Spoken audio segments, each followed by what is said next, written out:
Yo, what's up, guys? How's it going? Kyle? Dirty? Video Gamer? What's going on, guys? Right. So, we're going to be trying out Warden today. This should be a fun thing. Tested it last, or well, stream before, well, actually, it was like Saturday. Tested it in the evening. It was okay. It was okay. Hey, babe. How you doing, Pinky?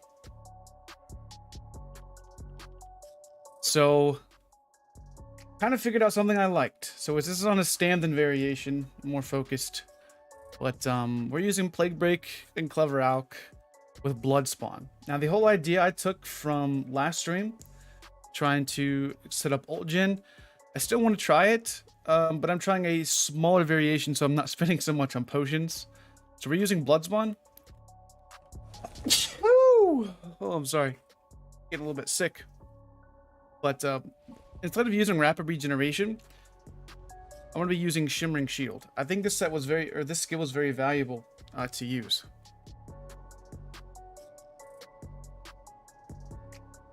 I really like the ult gen that this was providing.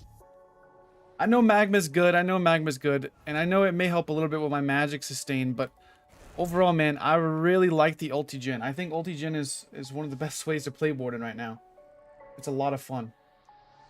It's very strong. It's underrated, I think. Being able to slap out a Dawnbreaker every 15-20 seconds, that's not too shabby. So that's kind of what I was going with this. Plague Break is definitely for the AoE burst. We got Clever. There's our kind of basic stats. We get pretty tanky with Blood Spawn up as well, so I do kind of like it.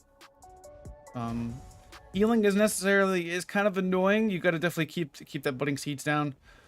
Burst healing isn't there exactly, so you have to kind of play a little bit differently. So overall, I think this is a decent setup. I don't know if it's perfect. I've been trying to find stuff for solo for a long time, trying to find a setup that works for me. Had some luck, but nothing crazy. But there's yellows here. I wonder if we can go down. Jeez, yellows freaking wrecked the place. Is new Acolyte viable? Yes and no. I would say on a stand blade, but that's pretty much it, honestly. I think the cost increase is too much, personally.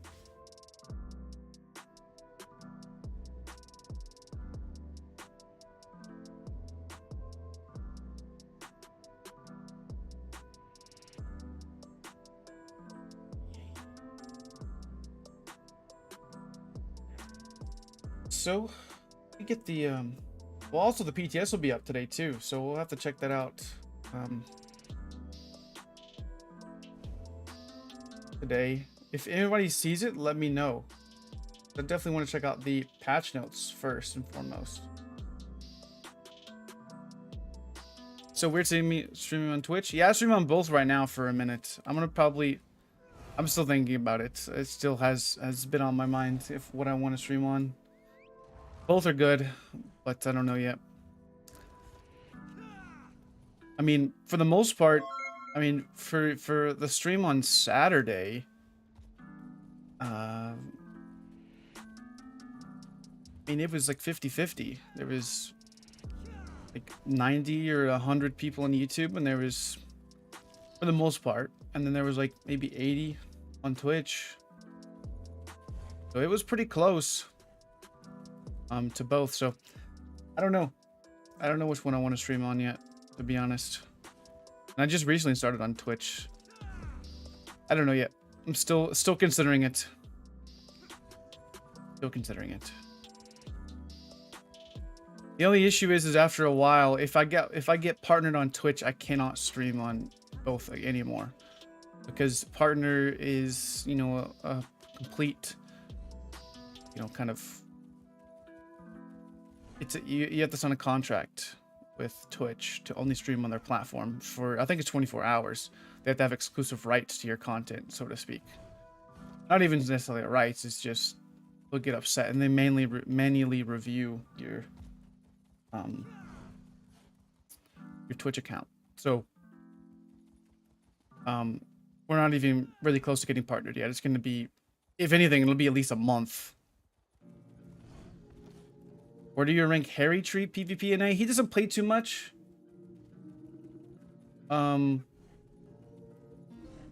He's a good player. I haven't seen him much around. He's a very funny guy. I've played with him before. He's definitely pretty solid. I wouldn't say like I haven't seen him play much anymore, but he's a really good player to play with, I would say.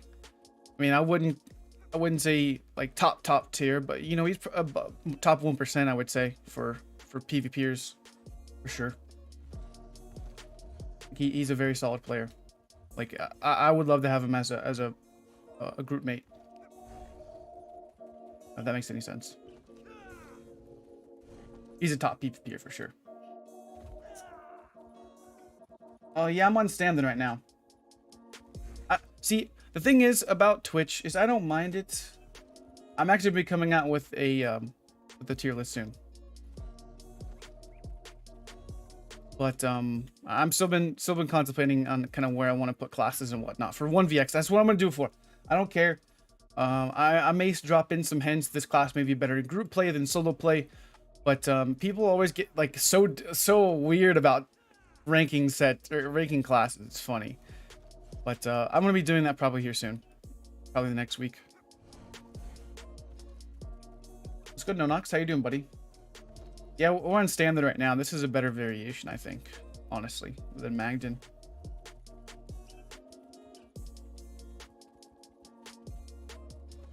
So here's the thing about Twitch and the partnership is all it really is they get exclusive rights to, you know, your stream and your content. Well, not your YouTube videos, but your streams, right?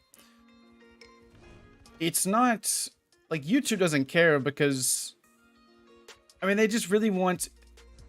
Here's the best way to describe it. Okay, most of my audience, I would say, is on YouTube right now. Okay, Twitch is probably not going to give two rats about me streaming on both.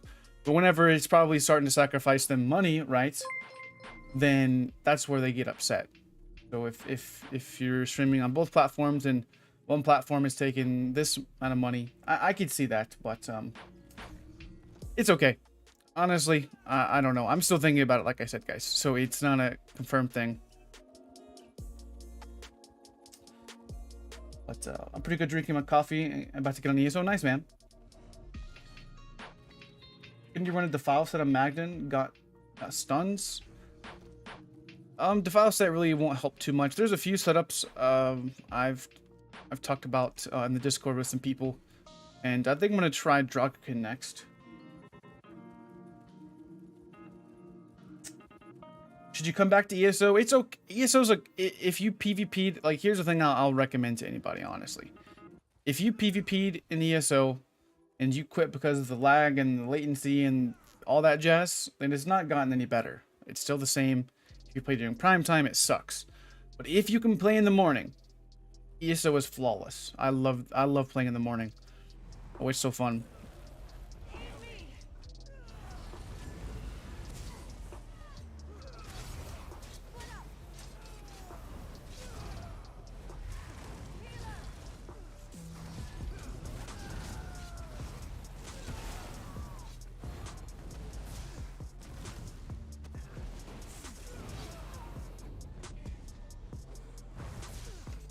Oh, and I'm also going to talk about a video about the most underrated spammable in the game here soon. Silver Shards. It went under the radar for me. And if something goes under the radar for me, it's pretty interesting.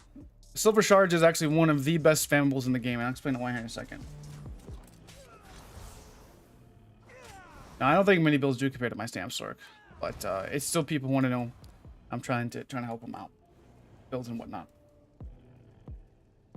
But let's talk about Silver Shards. This is actually one of the best spammables in the game.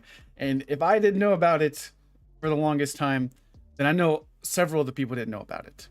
So this thing, like if you're struggling with a spammable on any class, I'm even thinking about running this on my Necromancer. Dude, like It's very good. Okay, it looks kind of weird and the animation's a little bit wonky. But the reason why this skill is so powerful is for a few reasons. One, it costs just pretty much about the same as regular old birds, okay? It costs pretty much the exact same. It also gives you more weapon damage. So you're going to get 3% more weapon damage from the passives, from the fighter skill. So that's a bonus as well. Okay, you have, it's an AoE. So if you are using something like Plague Break or Dagons or whatever the case is the AoE from this skill is actually pretty big range. If I'm being honest, like, if you're like close range meleeing people, right? It hits in a decent area. Like, that's not too bad, okay? So it hits decently hard. It's not gonna be like a freaking surprise attack, okay? But its range, it's 42 freaking meters, or 41 meters in PvP. So it's got a long range. So you can do this from, I mean, I can snipe this guy from way over here. Oh, David, come on, David. David, what are you doing, David? Come on, David. Come on, bro. Look, I'm freaking sniping him with my bolts. Get him. It's got a weird travel time, though. Oh, man. David, no. I think it does work against a good player because it's a just think about it like the only issue is a range attack, but whenever you're struggling with a spammable in the first place, this kind of alleviates that issue. I would not use this on my spammable on Stamsork though, but because there's better options, but this is the best worst option that there is because it gives you passive damage, 3% more weapon damage. It's easily light attack weaved. So it's obviously, it's not perfect, but it works. It definitely works. Oh my goodness.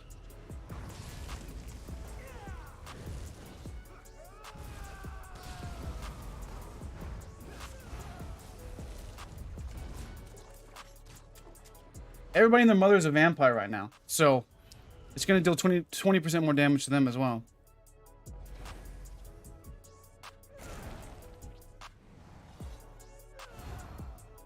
I'm telling you, this is an underrated skill. I mean, that's all there is about it. I mean, it's not perfect, but it does something. At least it's not terrible. 3% more damage, 20% more damage to werewolves and vampires. It's range, so it's good for any type of range poke type of stuff that you need.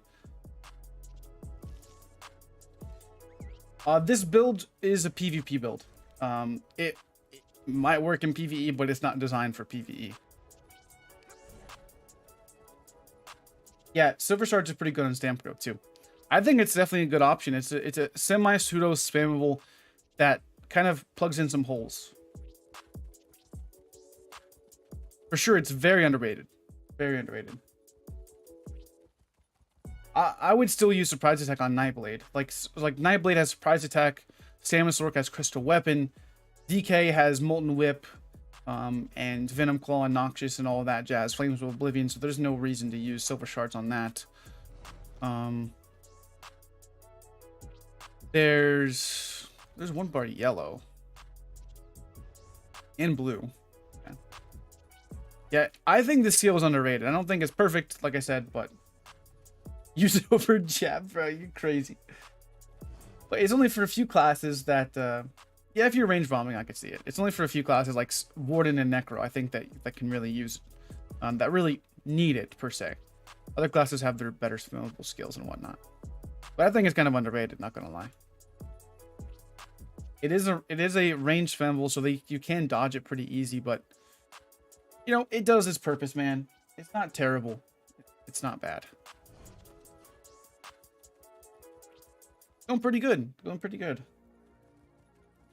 How can you get more max HP in no CP? I'm pretty under level for CP PvP. Been playing no CP for now. Glyphs, race, attributes, food. You know, that's how you get a little bit more health. Just try to sacrifice a few points into stam for a little bit of health. Get a different type of food. That sort of thing. That's how you're going to get a little bit more health. Yeah, Carson. So I'm running this with Plague Break right now, and I was grinding in Skyreach, leveling up some skills, and it was it was decent in there. So if you could kill something with Plague Break or whatever the case is on a flag, it's actually not too bad.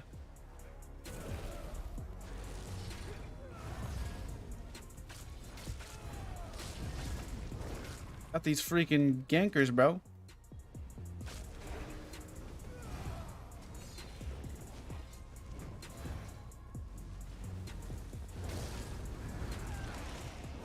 I'm hitting my vigor.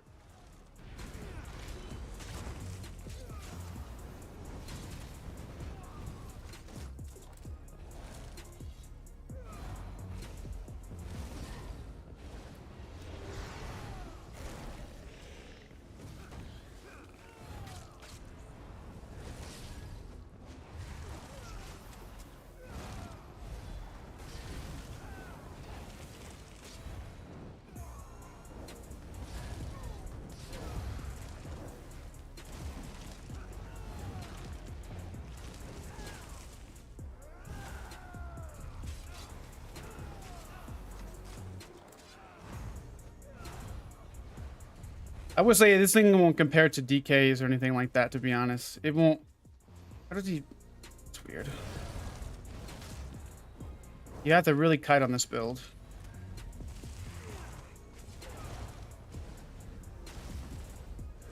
Let's see, we got a Dawnbreaker up pretty quickly.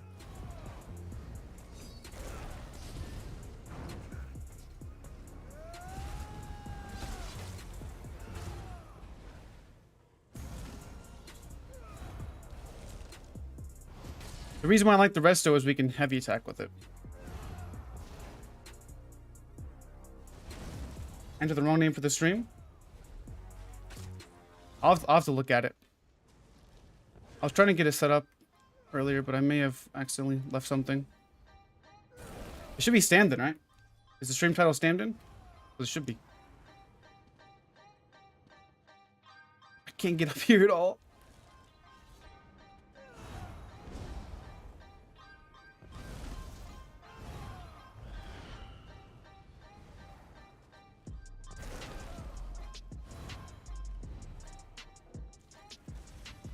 This guy's freaking with the poison injection.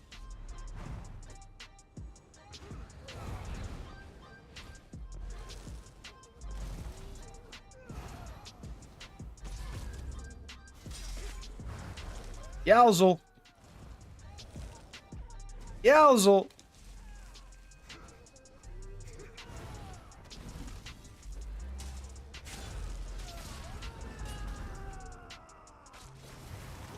Yowzel, bro. Come on now.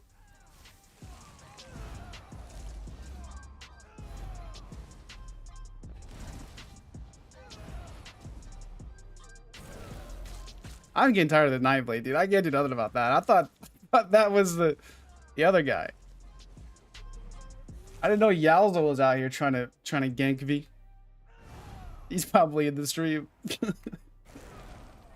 Whoa, whoa, there's her.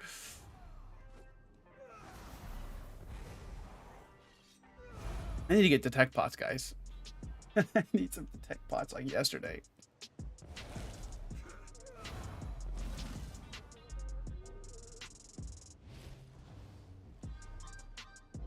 I'd like to be able to mount today.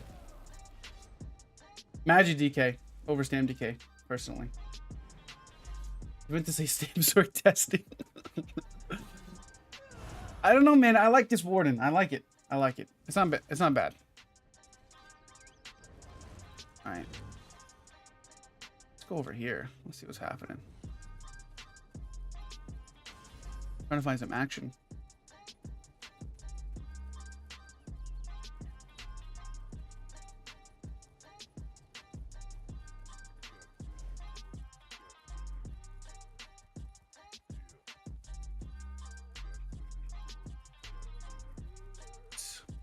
What do you think of Crusader set on a Magplar? Crusader's okay.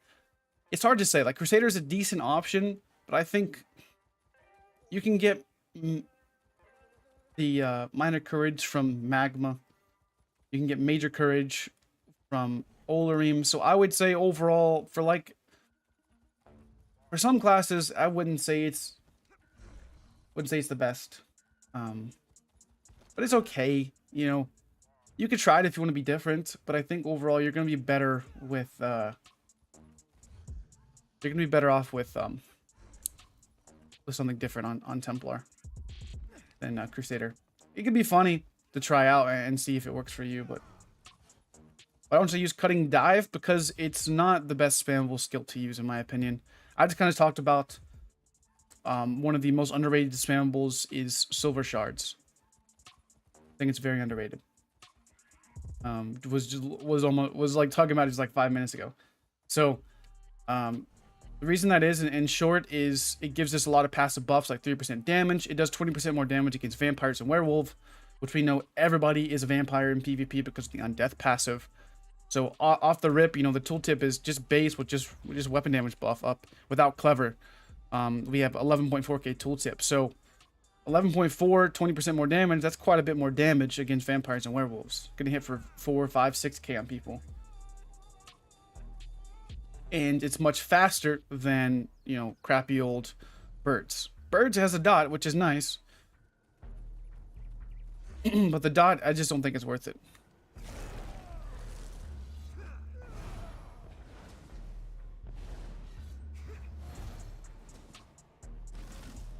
This isn't Elden Ring? Yeah, bro. I've been having some fun in ESO here lately, so not really needed to play Elden Ring too much.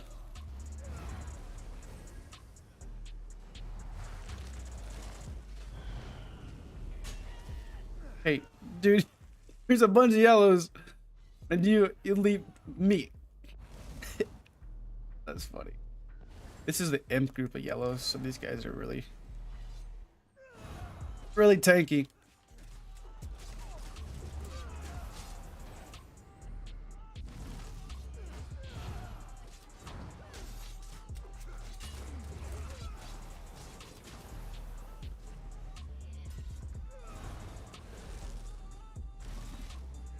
I would say the only really way to die in Warden is getting zerged down, or you get ganked. Ganking, it's really hard to get your health back up. I've been not told about freaking Silver Shards for a while. It's a very good spammable.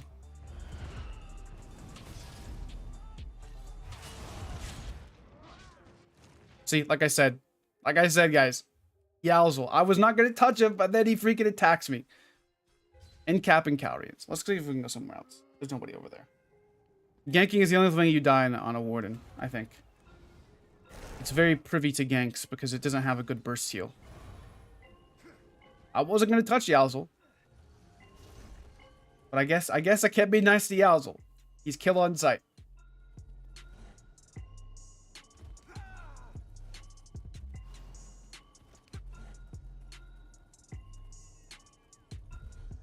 See what's going on over here.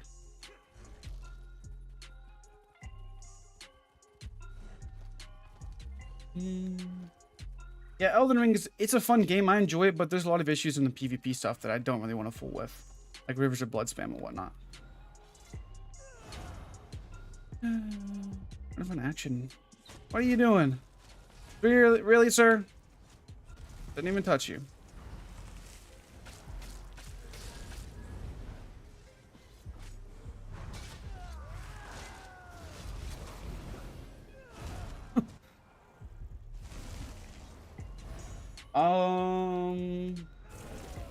They flipped that thing? Seriously?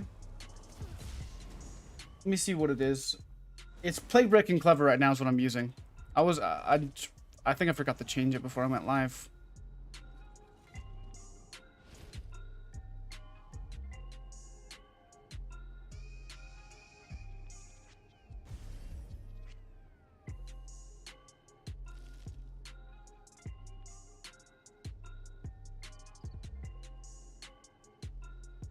Is it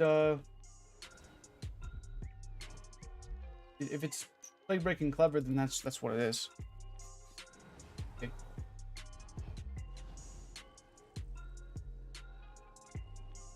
Man's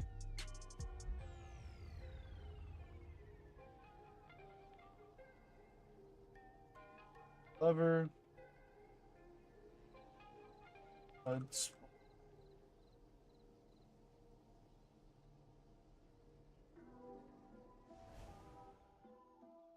Which...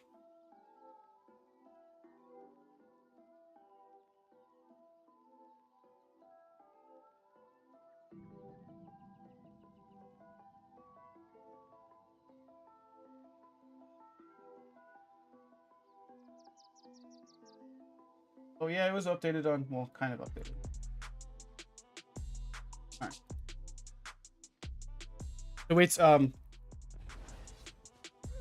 it's Clever and Plague Break. I don't think the chat shows up on my end if you type an exclamation mark stand-in or whatever the case is.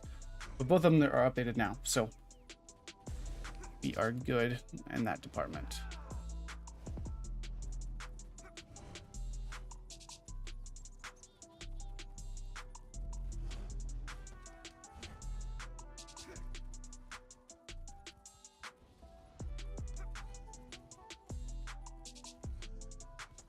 I'm messing with Clever. I kind of like Clever a little bit more because I like the little bit of extra health. Because we don't have a good burst heal, so being a little bit tankier is nice. Rallying Cry is decent, but I like the burst damage from Clever that we get. I think burst is too important in this patch. Sure, you could go Rallying Cry and get half the damage up time, but man, just Clever burst is just so good. You really have to burst people this patch. You can't just wheedle around and not have enough damage. You really have to just absolutely delete people from the game. Absolutely delete them. Pairing this up with Bloodspawn is not the most ideal. I'd rather have like Magma, probably, maybe even Balor. Probably more of Balor. But Trial by Fire could work, but definitely backboring and frontboring our set feels a little bit better on the Warden. So we're going to go with this, I think. I mean, Trial by Fire, I feel very tanky, but I don't have the damage that I need. Like, I was thinking about Trial by Fire and Plague, we'd be very, very tanky. But, you know, we won't have the damage that we need, I think. It could be pretty easy to get with randoms.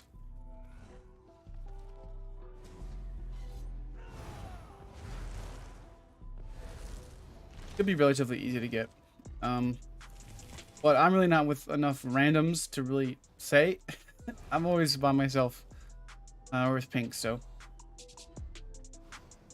Really liking Magden with Clever and Rallying Cry. Nice, man. I've been thinking about somebody told me to try out Druggerkin with a staff, with the flame staff on the Magden. I'm definitely gonna give that a try. I just gotta farm it.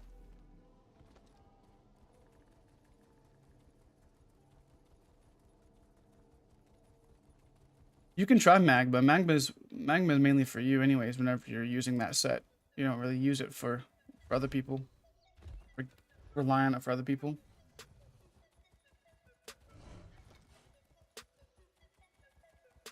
This is a M group. With the barrel of my Warden. Barrel Tsuduki. Oh, you don't need 3 people to proc Magma. Magma procs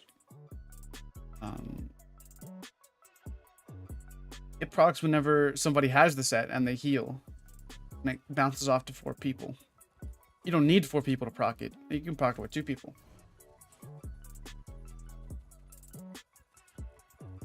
One reinforced, 3 imp, and 3 real fitted. Yes, Miguel, that's a decent setup for sure. I would go, yeah, heavy chest reinforced and 3 imp and 3 well fitted. Only do that if you're using not Rallying Cry. That's where you get some end pin. But if you don't need end pin and you're using Rallying Cry, I would go 6 well fitted on most stamina builds. Yeah, Dagon's and Plague Break is good. I was thinking about that, but I just wanted a little bit more tankiness, and that's what Clever gives me, a little bit more health. Well, shoot. Can't get no fights. Probably get some here soon, though.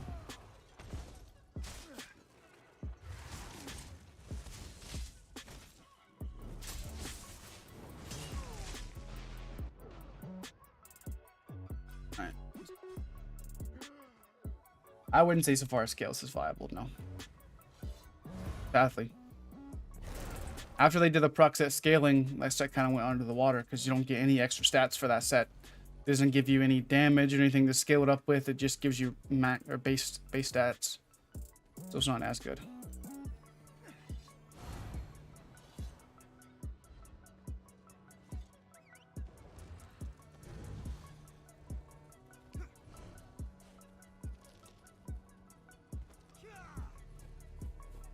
Clever's like ranch dressing and gets good on everything. Yeah. Pretty much. Pretty much.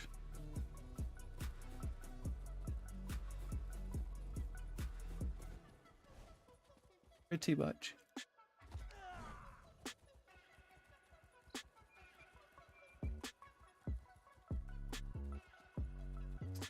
Clever. View Clever in the lens of you're going offensive and only use their potion. Well, you have to have enough base sustain to really be able to have enough, like for Clever, so you don't run out of resources whenever you're playing defensive. But Clever is like that turn and burn type of playstyle where you're getting chased all over the place, and you need just that extra little bit of burst damage or even survivability. You can even use Clever defensively as well. What's up, Life? How you doing, buddy? You're going bow. Do you need background mitigation set or can you build similar to PvE? So bow is going to be pretty much all damage, honestly. Pretty much all damage.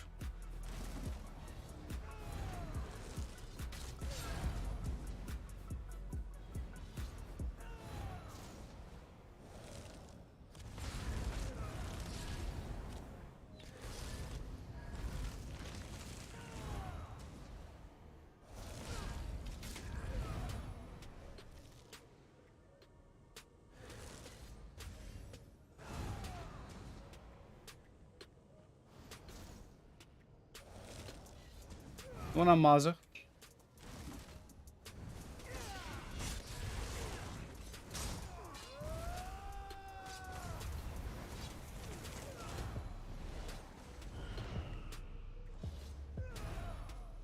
Oh, there's no action up here. Go to the blues then. That's probably the best spot to get action.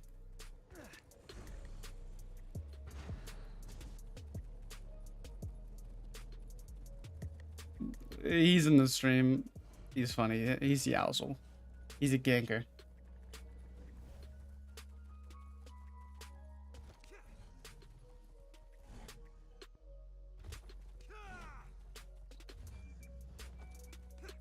The only thing I don't like about Warden is we have to use freaking Blood Spawn and Shimmering Shield and to be able to have at least a viable stun with Dawnbreaker. Sometimes you miss Dawnbreaker and it can be very devastating. Diamond's Victory? No. The reason why you don't use Diamond Victory is there's too many proc conditions to have to be met. So you have to deal a melee attack to proc the range and vice versa. It's just much easier. Like, it was only really good on a Magden or a Magcro because you could proc melee and range from one skill. You can't do that anymore.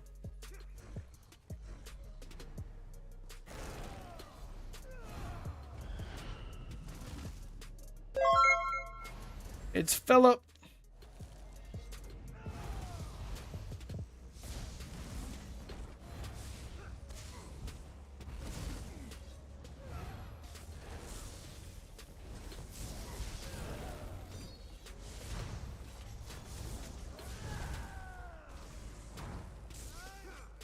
Like I said, missing your DVs suck.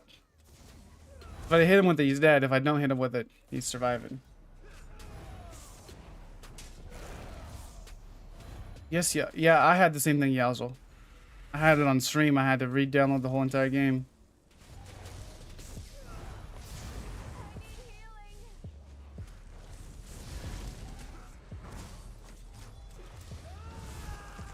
Oh my goodness.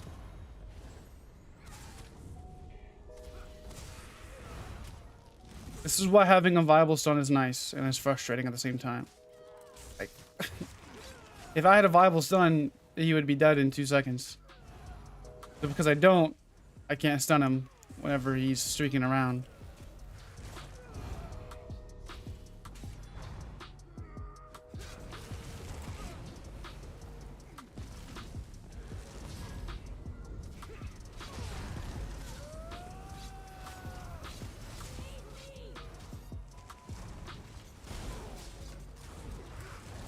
It's actually better to use freaking silver shards on the flag than it is to use whirling blades.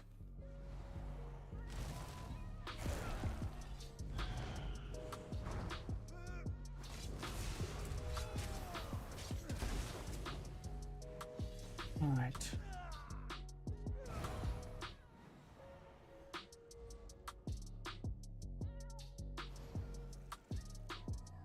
I was on my Simple the other day and a dude spamming me, whispers calling me every name in the book, saying I was trash running Zillow's build.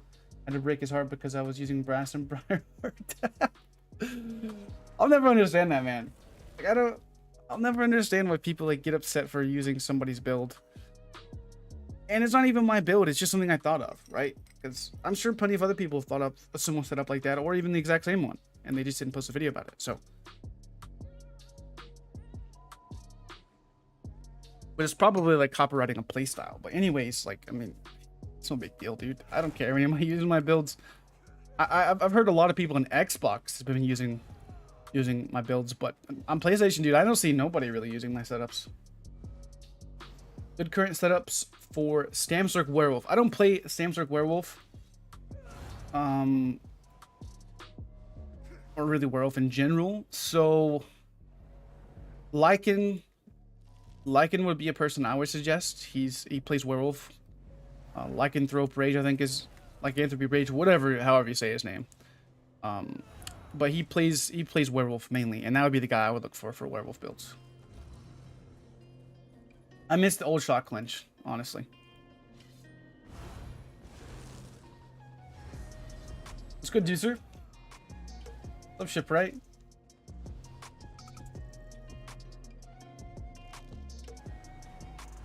Cowrians was in the game for a while. I just was too lazy to farm it. and then everybody calls it the Zilla Blade after I really... Well, I think the one thing that I did that was different, though, was I ran it on dual wield. That may have been not revolutionary, but I ran it with dual wield with whirling blades, and was the spin to win tether. And actually, the person who put me on that was my friend. Freaking what's his name? Pink. What's his name? I'm terrible with names. He's in the stream sometimes. Gosh, what's his name? He's in the army, and he's in. I think he's in Korea right now. What's his name? Jejunum, that's his name. Jejunum. He is one of my good friends, and he put me on that setup with Mechanical Acuity. And that was a long time ago. And then I transferred Mechanical Acuity's nerf to Cowrians. And that's all she wrote at that point. You know. So that's the person who put me on that setup. And it mainly is the playstyle. Here's the thing, is once you find a playstyle that works, you can replace sets. So like the playstyle with dual wield and whirling blades works even well with Stygian and Clever with Vate on the back bar. So that's going to be one of my beginner setups that I show people. It's not necessarily the sets, it's the playstyle that really sets a build apart.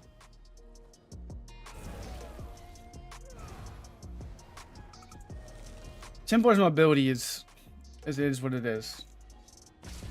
They're not gonna be fast. Man, these freaking poison injectors hurt.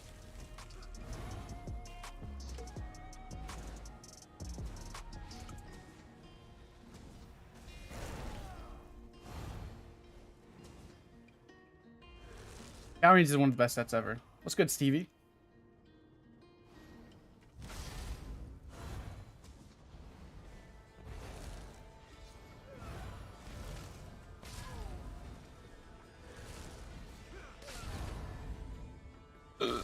Can somebody send me detection potions? Please. I will freaking give you a hug. I need detection pots. These knife blades are gonna piss me off.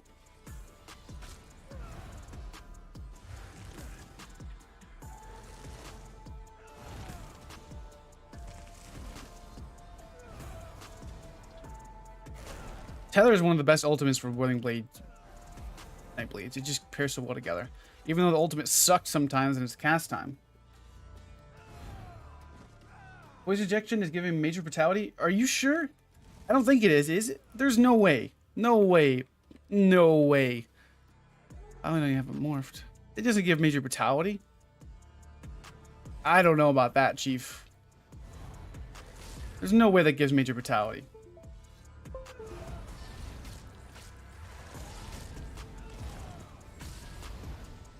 Venom arrow does? Really? I didn't know that. Wow, there's more you learn every day then. Well, that's crazy. When did they do that? I'm about to make a Bobo build then. Bobo build's coming out tomorrow. There's no way. Never would have thought that in a million years.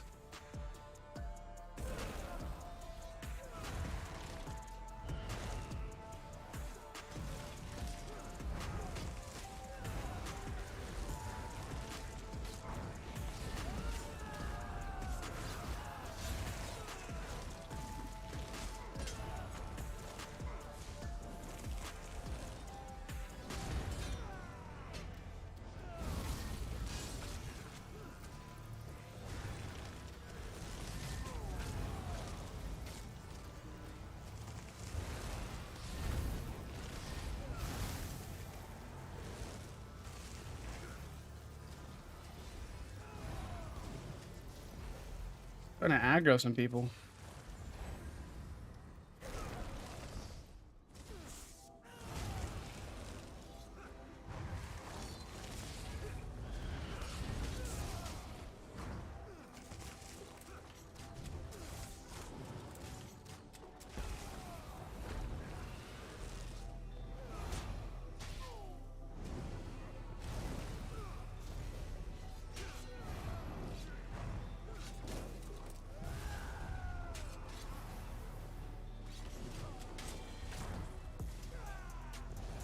Golly, those freaking things hurt.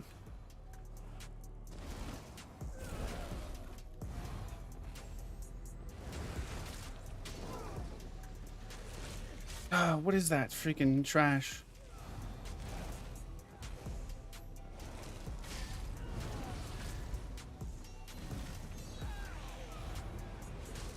I'm gonna Dawnbreaker his face off.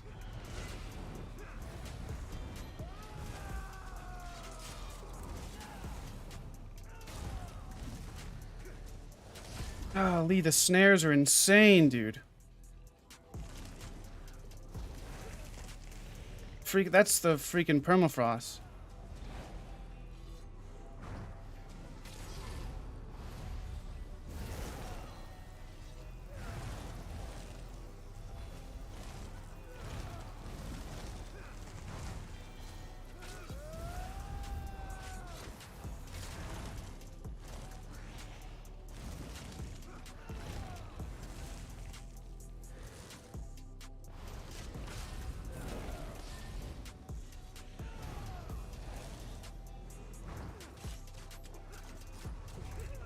Who's healing this man?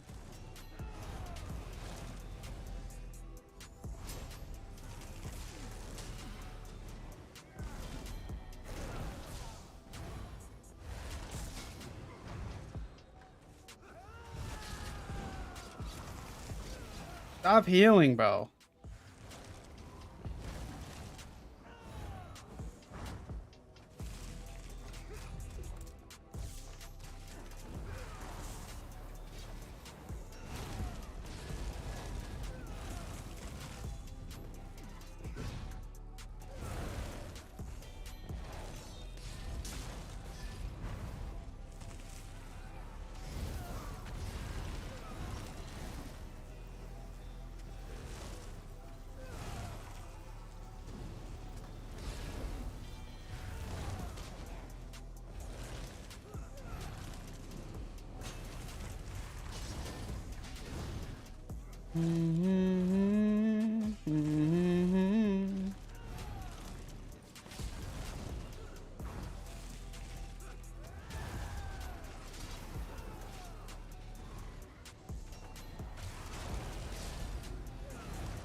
What the frick, dude? Come on now. The Dawnbreaker was mid freaking in their throats. Goodness gracious. You gotta keep those vines up. I think vines is the key to this build's healing. Cannot let vines drop.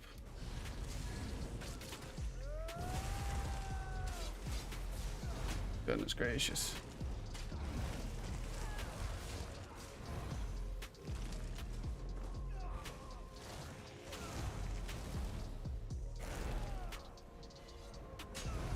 But having this resto heavy is very nice. It gives me that major mending. Gives me some nice healing. It's so hard to go offensive on the stand that you always have to be rotating your heals.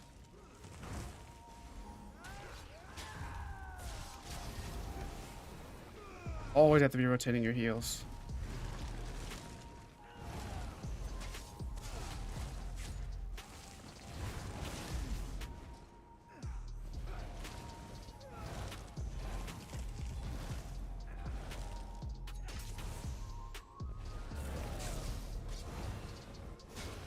I'm tired of getting Dragon Leap all over the place.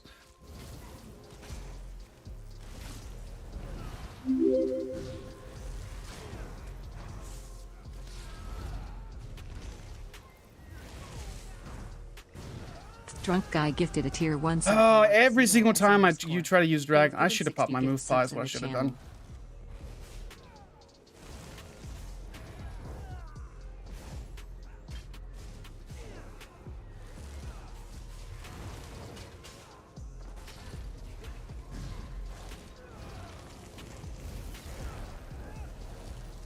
Got 2 healers.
Just hate how we have to line of sight so hard on this build.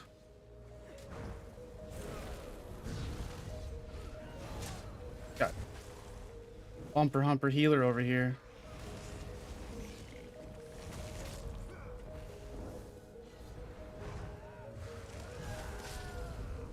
Yeah, me just healing.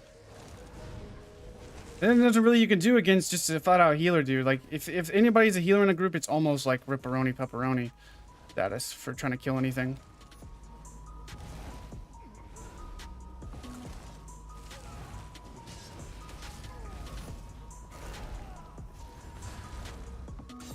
There's a guy's just sitting up here healing.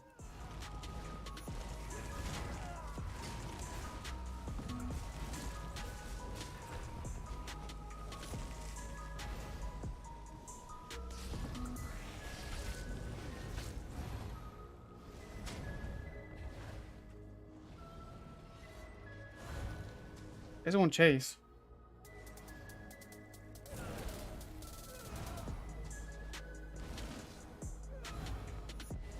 They're just sitting up top now.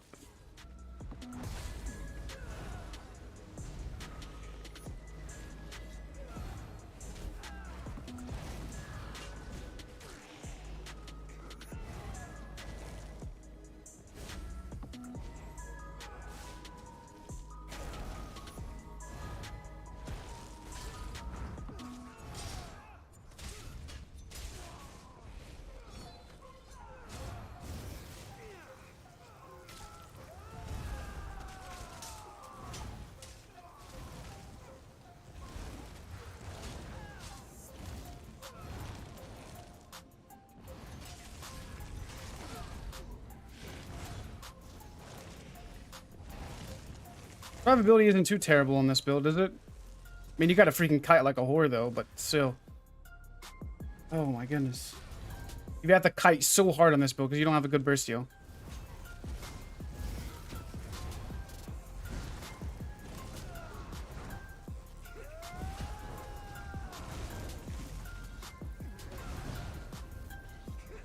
So hard you have to kite.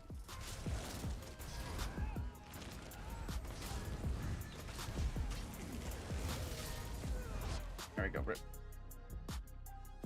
I mean, there's not much you can do in that situation. You got a healer up top just spamming heals. That's why sometimes, that's why burst is so key. But so rough. It's so rough because if you can't absolutely delete them in a Dawn Breaker combo, then you're not going to kill anything.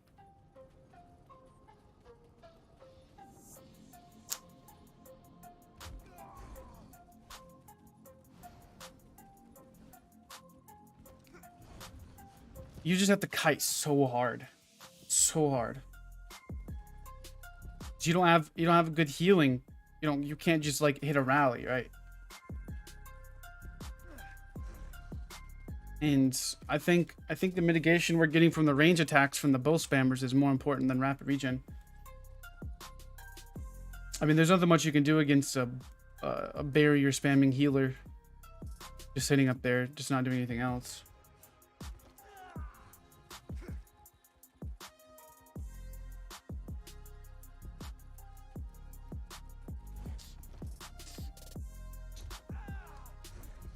Vines is actually a really good heal, to be honest. Not gonna lie. It's just semi-suitable spammable heal.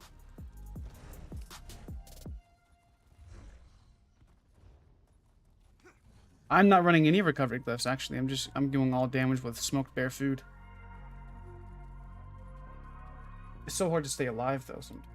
You gotta kite freaking so hard.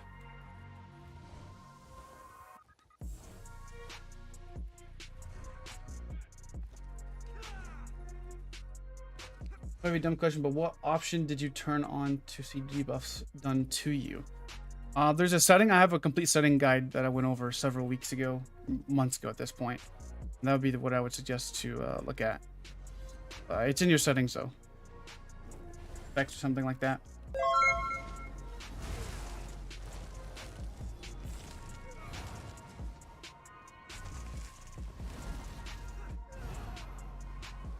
You can spam vines, but the issue is you have to get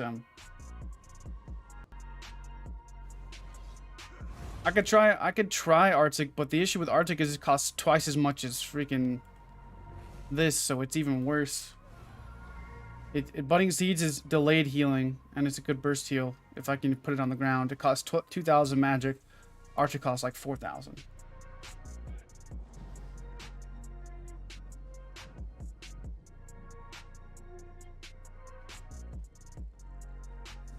I mean, the other vines is only going to give me like 600 healing whenever I deal damage to them, but whenever I'm playing defensive, I really need that burst heal, to be honest. Really need it.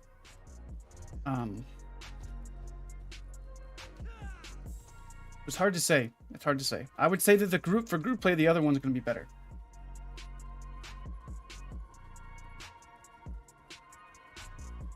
I would say leeching vines would be better in group play, but not for solo play, I don't think. I mean, the little damage that I do deal is not going to be enough to replicate the burst heal that I get, I think.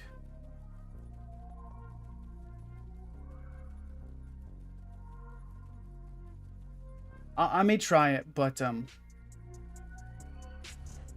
just feel like I feel like I need budding seeds for delay heal and burst heal. For sure, for sure. I think for support, Warden is the best class out there, but for solo, it's kind of hard.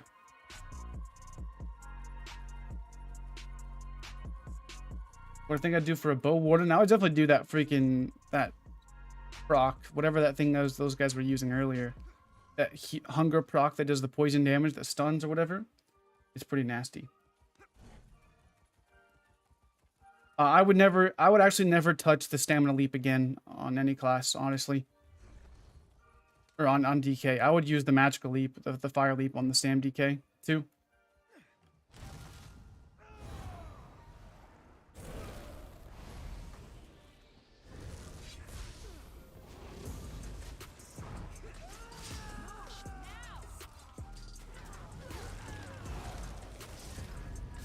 Dude.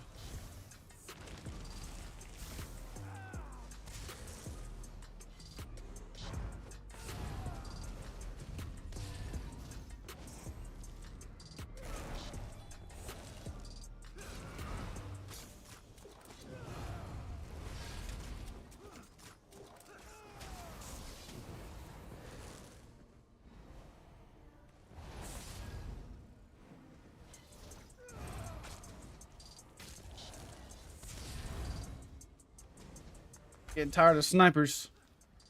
Tell you what, I'm gonna get some detect pots when I go back to when I die again.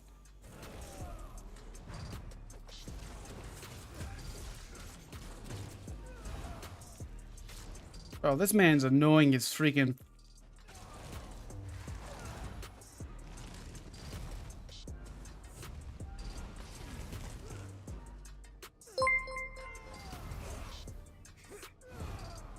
Oh.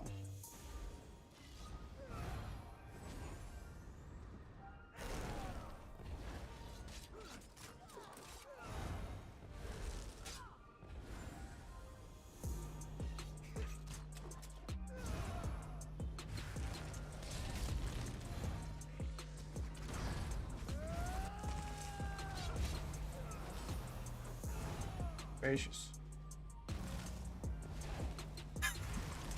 Freaking snipers! Stop it! Stop! So I'll just do the snipers right here.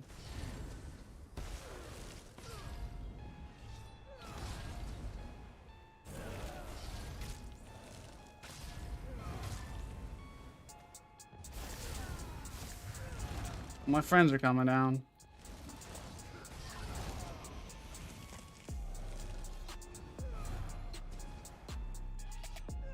I would go defending. Like you can maybe even go powered. It doesn't make too big of a difference, honestly. Golly, that proc hurts, actually.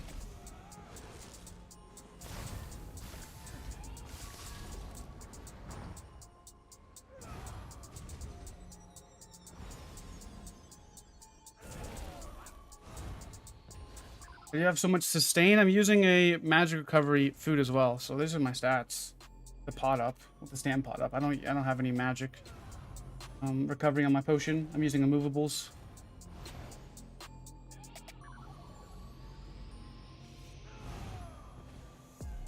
What sets would help out Samstork? I'm thinking of making my own because Maxtork isn't good. My Samstork is amazing. The Samstork build that I use is honestly my favorite.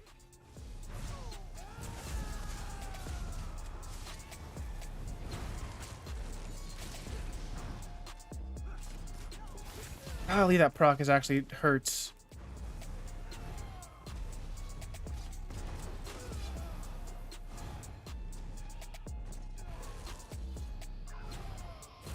Go a little Nightblade.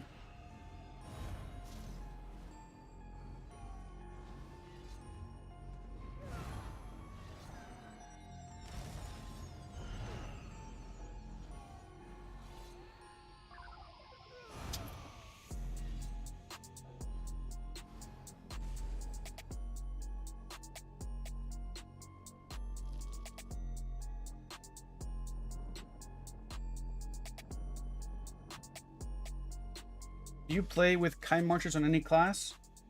If yes, can you... kind marchers is okay. You can use it on pretty much any class, I would say. It's gonna be best on certain classes, probably like Dragonite. Any class with an inherent damage is gonna be decently fine with it. You could honestly do like kind marchers on a freaking like Stamstork or something if you wanted to take advantage of the breach and vulnerability, whatever the case is. Kind is a pretty decent set, I would say. I like it. I'm not using a defensive set right now. I'm using Clever Alk and Plague Break. 2 points in the health one. Well, that makes it different, right? Makes it different. Maybe go down. Happen. I think this build is fine. It's just the healing is something I want solved. I want to figure out a more comfortable way, because like when you start getting low on this build, it's not comfortable, right? I don't know how you describe it. Like on my Stamp Stork or something, like if I'm getting low, I just streak and hit a dark deal, or if I'm getting low on my Stand Blade, I just cloak pretty much, right?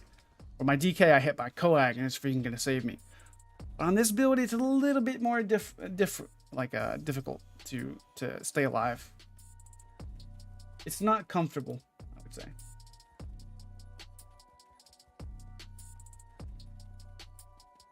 Not as comfortable. I would say it's okay though. I could put my name on this, honestly. I think this build is gonna be your best bet for solo Stamina Warden.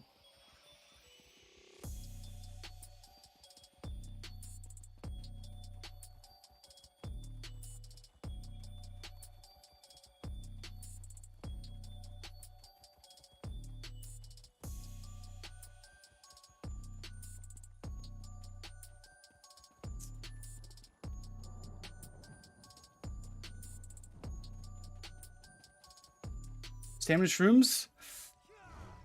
How much does that heal for? It's just gonna cost too much, I think.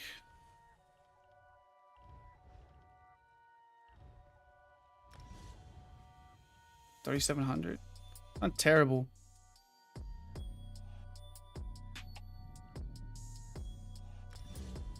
I don't know. Any action Black Reach? Nah, I'm in Greyhouse right now. Greyhouse in the morning is the way to go.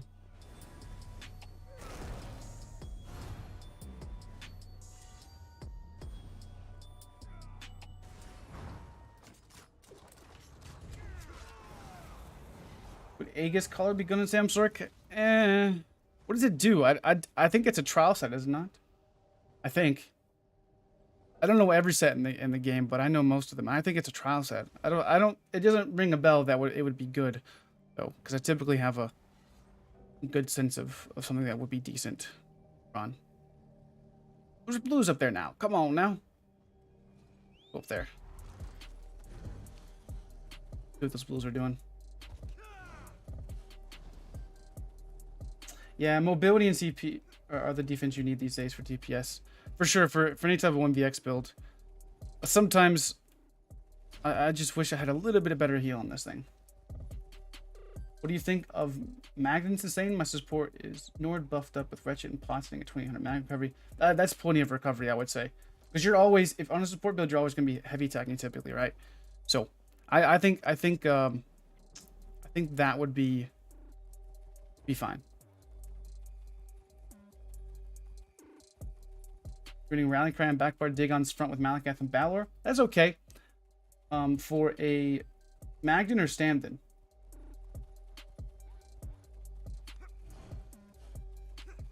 Stamden, okay. Yeah, Dagon's is pretty good. Dagon's is very good on Stamden. I just think Plague Break may be a little bit better for what we need it to do.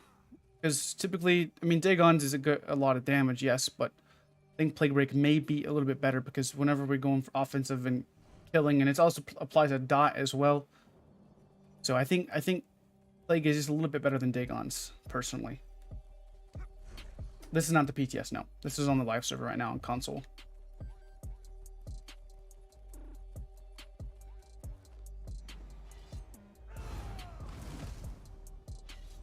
I want to test Destructive Mage. Yeah, I've been thinking about that for a while. It just isn't plausible. You sacrifice too much to run that on your front bar, where you could benefit. Well, actually, Sorks are just different, honestly. They use something like, what do they use? They use body back bar like Wretch or something like that with willpower and like Sworn Mothers or Domi House one piece. Max Sorks are a little bit different. They build max stats. One of my thoughts on the thing, well, actually, believe it or not, I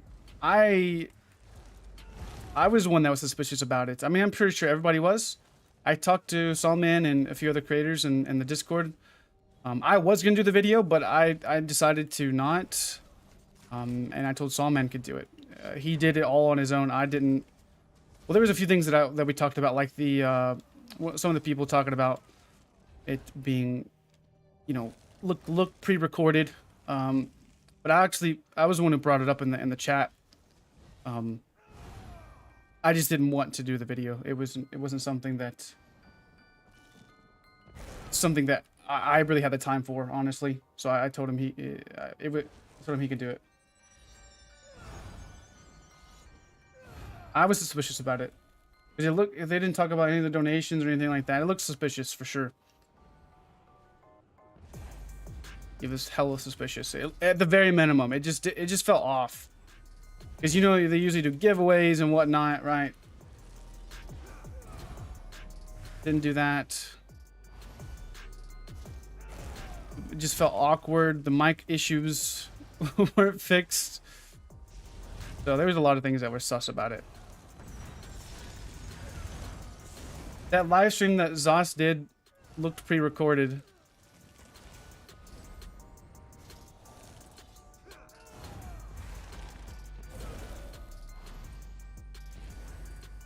The live stream we watched, Pink, with well, the beginning part definitely is pre-recorded, but I'm talking about the post show looked pre-recorded as well. Golly, these snipers.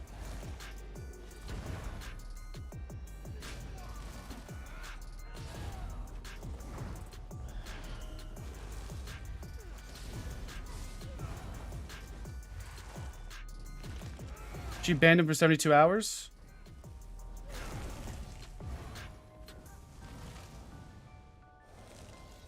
Oh, no, she didn't. How did he get banned for 72 hours? I mean,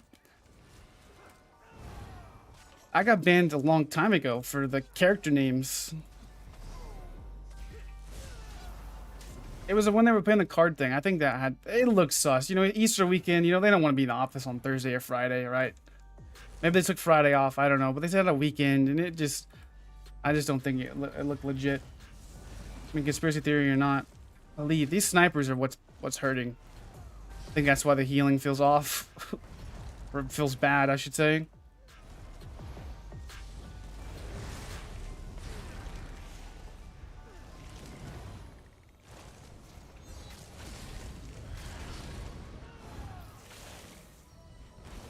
Golly, dude. I'm like half dead by the time I come up there with that freaking set, dude. Gosh. Thing's freaking insane. I may make a freaking bow build. Call me the boa constrictor. Yeah, I'm testing out. This is Clever and Plague Break, Chino. This is one we talked about. Ice shields do work against snipe, but the issue is there's just so many snipes. It's helping a lot for the survivability for sure, but that set hits so hard.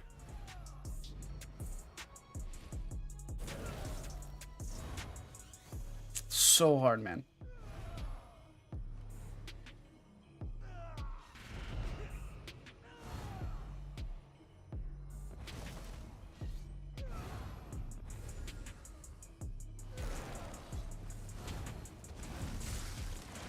I was gonna go in there, but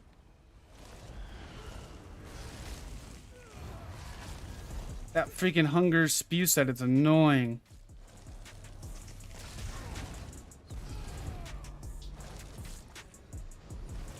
Gosh.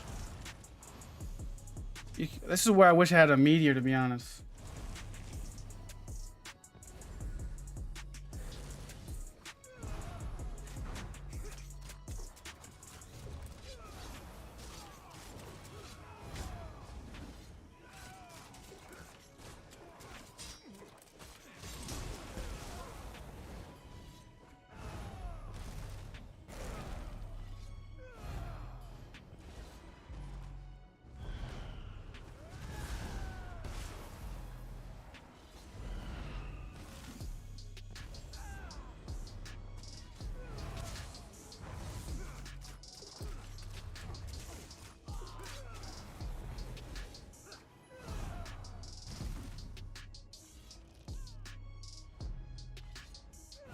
Spew thing hit you for 27k? Jeez. That thing's crazy, dude. That thing's hitting like for insane amount of damage.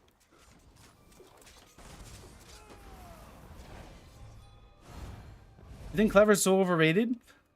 I don't know, man. Clever is one of the best sets, in my opinion, in the game, because you can get so much value from procking a potion and then going offensive for a huge burst combo. I think it's very... I don't think it's undervalued at all. But, you know, that's because I probably use it a lot. I think it's one of the best sets in the game, personally. I just miss my stamp circle a little bit.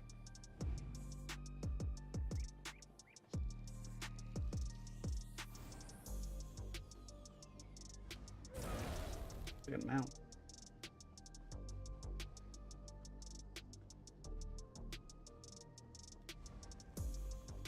Use New Moon. Well, New Moon's a front bar set. I mean, I guess Clever can be both as well, but I wouldn't say... I don't like the cost increase for New Moon.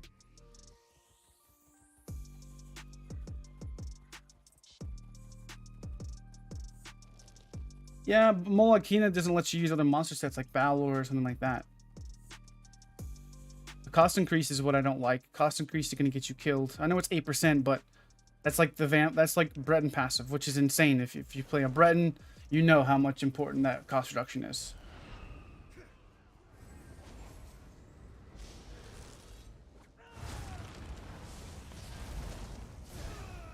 6%. However much the cost increase.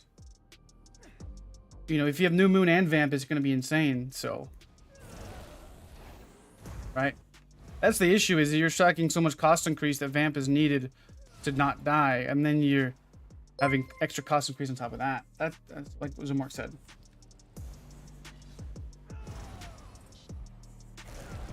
I'm having stamp work withdrawals, to be honest. Gotta be real. Damn, Zork withdrawals. Where's my streak? Where's my curse?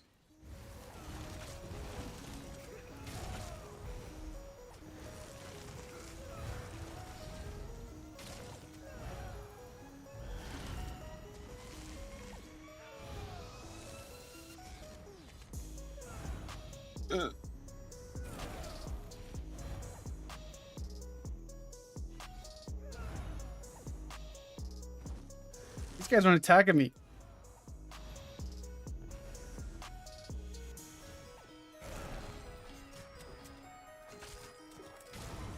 Only the snipers are attacking me.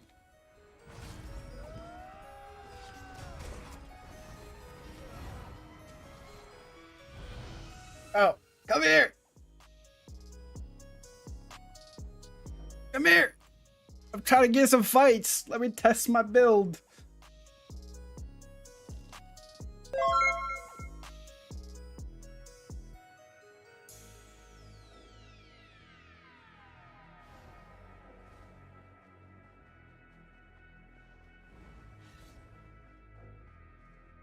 Plague needs a buff. What do you mean? Orgrim Scales is a very good set. Pink uses that. Has used it in the past. It would be more viable if it didn't increase, or if health recovery wasn't nerfed. Yeah, Overload is pretty good with it.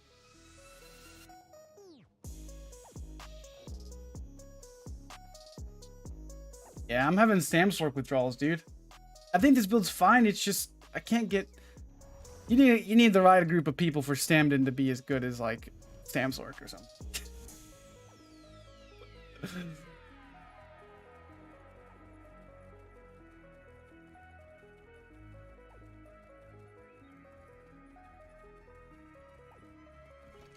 I mean, Clever's good, or Wretched Vitality's good too, but here's the thing, I'm using full damage, so Clever's going to be way more damage than Wretched, because I'm full damage with Clever right now. And I don't feel like I need the magic sustain. Like, sure, if I was going with a backbar sword and board or something, you could definitely go with Wretched. But the max sustain is perfectly fine with the setup. I mean, I guess if you don't want to waste potions, then obviously then Wretched's probably your way to go. But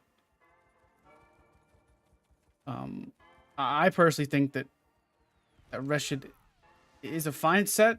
I think it has its place. I think it's more beneficial to Magden than Stamden because you can really get a lot of damage. And damage is king this patch.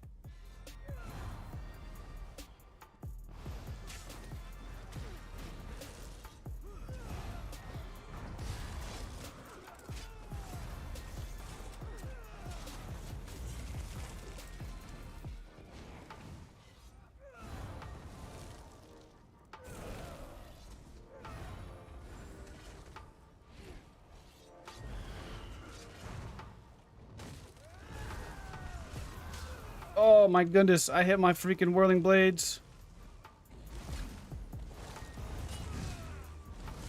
I'm dead.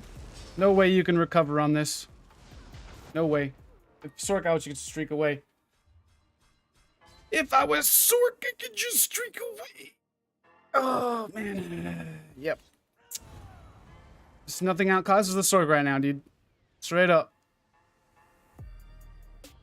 Nothing outclasses the Sork. For 1vx pure brute potential.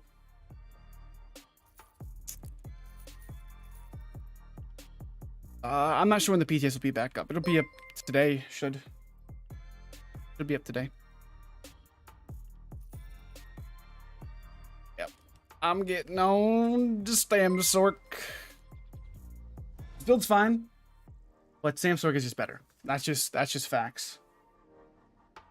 That's just facts. This build is great. Just Stam Sork is better.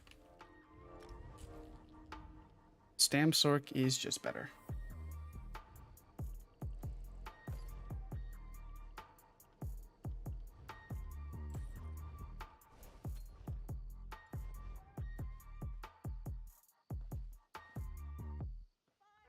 Yeah, it's one of the best classes for 2vxing for sure. Clever. Because you need extra bursts with clever or with shocks for it to be really, really good. Extra bursts.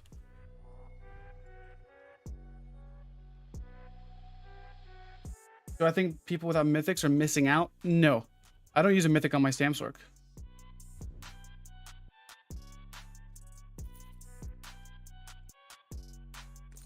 Alright, what else am I looking for? Balor? I had Balor on this character as well. I think this build's fine, but it just doesn't even hold a candle to Stam Sork, man. Doesn't even hold a candle.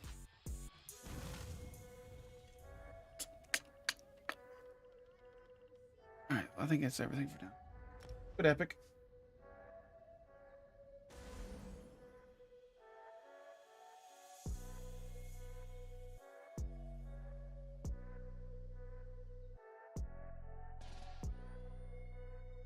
When does the PTS normally get updated?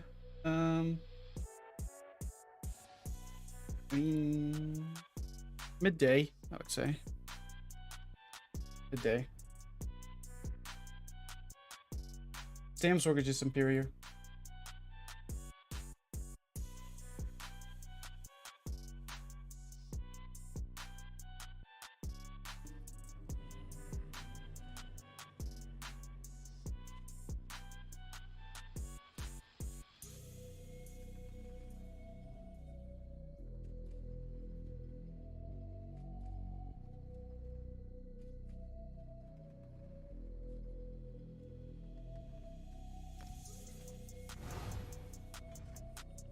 Clever.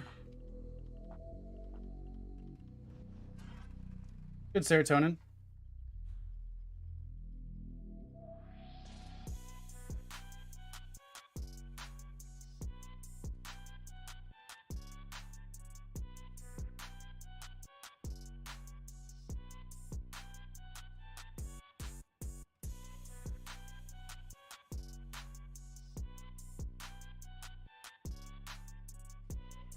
Yeah, we'll go with the patch notes on stream if it's up early enough.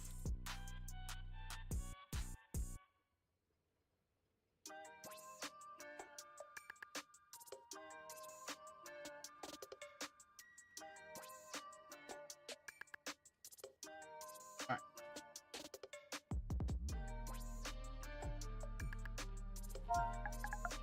Clever, infused. Clever.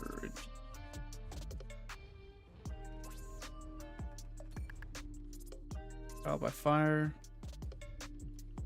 No. Warden was okay. It just has healing issues whenever it gets low. And the burst is fine. It's just not enough to kill really tanky people or to kill anything with a healer. It felt fine. I would rate it like a 6 out of 10. Better than what I have been using, but it's still not as good. Still not as good as, you know, Samsorc Sandblade in this meta. Because you have to have burst. If you don't have a good burst combo, you're screwed. If you can't catch people in defensive areas where they're trying to play defensive and you can't stun them to block, whatever the case is, you're screwed. I think Stamina Warden and all these people, you know, you'll see people on Warden and they'll be 1vxing all to their heart's content. But it's always in 2vx for the most part, unless you can catch some doggo crap players, right? I mean, in all honesty. But we get X's every single stream on Samsorc. It's just much easier to come by, even against good players. You can just absolutely delete them, and it's just a huge difference. And it's only a 6 out of 10 because of the survivability. It's not even because of the damage isn't bad. I just don't have the time frame to go offensive. It was on a stand-in. It's on a stand-in.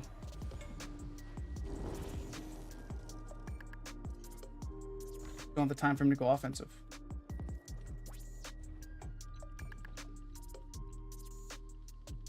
How many Columbine?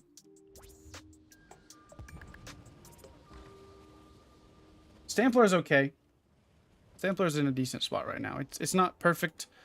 I would rather play Stamplar, if I'm being honest, over Stampton. Even though Stamplar has issues with its healing whenever you're going offensive, but it has a much better stun and spammable skill. Oh, it's the Dragon Guard Berserker outfit. It's from the new update. It's in Imperial Studies where you get the vendor from like the apothecaries for the flowers.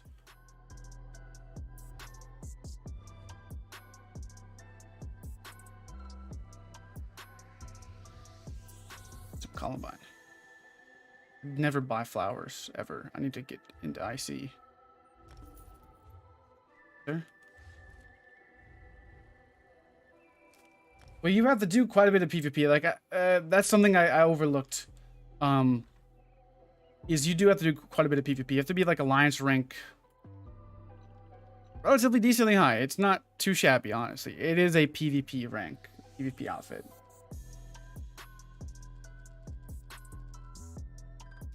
It's good oak. He was okay. The Warden was fine. But just Stamsorc's better. You know, it's just the reality of the situation. You guys aren't here to watch me fail 1vx's all the time. Samsorc is just better in every way, shape, form, or fashion in PvP right now than Stampton. Alliance rank 20, yeah, that's not terrible. I mean, if you're thinking about it in the scheme of things, Alliance rank 20 is not terrible. Is it worth coming back for this patch? This is the best. I say this every single time somebody asks if they should come back. If you quit because of the lag in the main campaigns, and that's the reason why you stop playing, then I guess we DC'd or something. It's not going to get any better, at least in the near future. So if you quit because of lag and latency and all that stuff, then it's not going to get any better anytime soon. But it still is a fun game if you can play in the mornings during Grey Host. This is the most fun I've had in PvP in a long time. It's Grey Host in the mornings.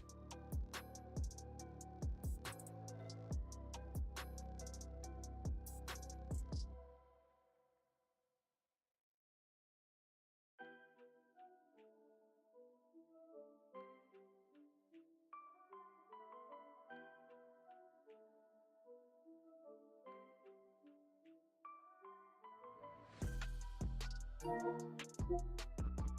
don't even know what's going on with it now.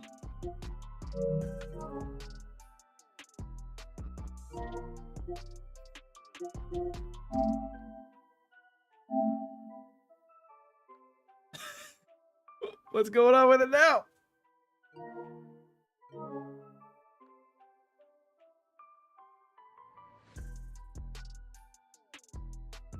Hello?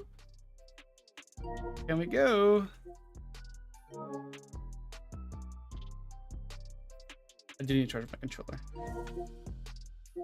There we go. Holy moly. That took forever to start. My goodness.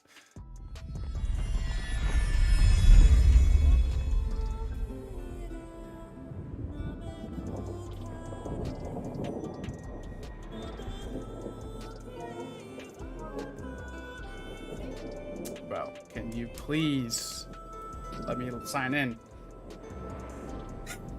My goodness, bro. Let me change my controllers.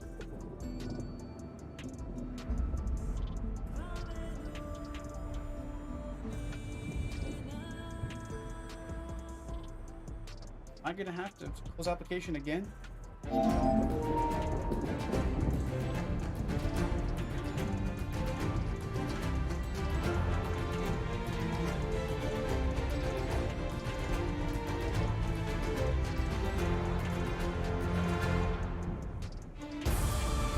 Real-time multiplayer privileges. What the frick is that? What is real-time multiplayer privileges? Did I just get banned?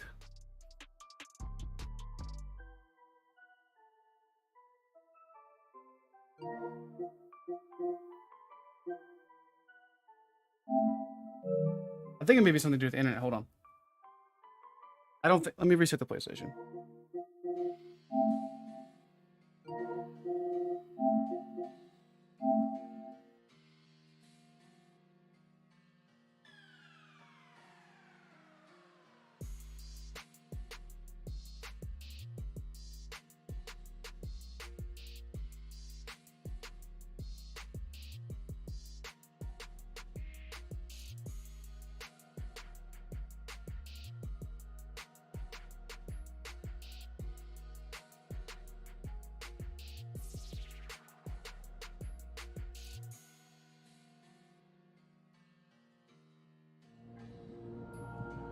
See what happened.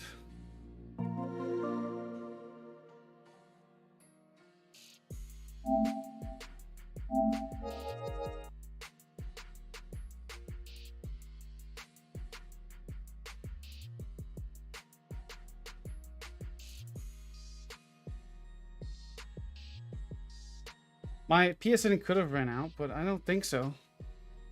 That's taking way too long to load up like that.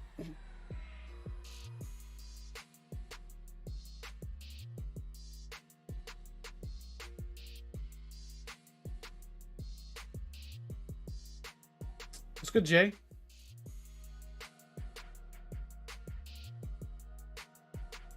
Yeah, I don't know what that was. That was weird.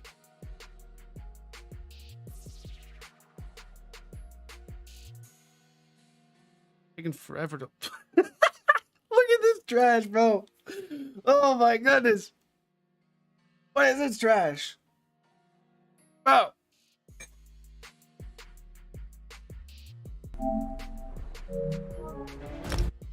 Oh my goodness. What is this trash, dude? Just load into the game.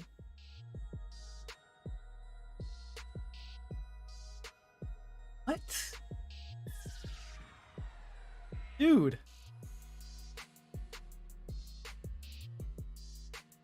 Can I actually log in?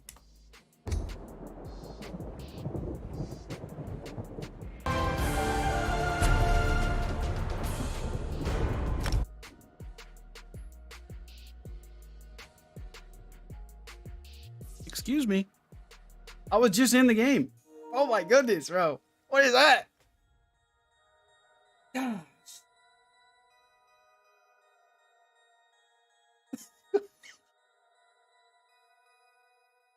You need to really prove you want to play the game?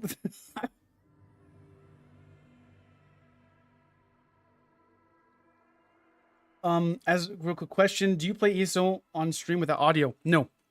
So I have audio. So I've used Elgato. That's what gives me the audio. It's It's an investment epic, but it's so worth it to play on PlayStation. Elgato is the only reason. Is the only reason why you can stream and hear, everybody can hear the audio all at the same time. Is the only reason why. All right, let's try this again, guys. Let's go to Grey Hose. Holy smokes. This is a fake live. You're just as bad as Sauce. Oh, you're right, dude. This is a fake live stream.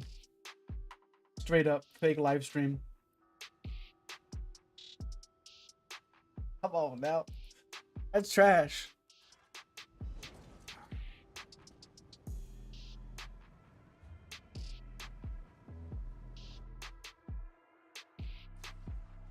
What do I need to know, Pink?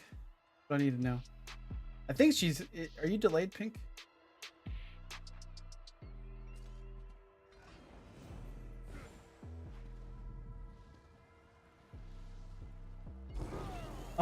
So Stygian, you cannot double bar. That's one of the only sets you cannot double bar, sadly.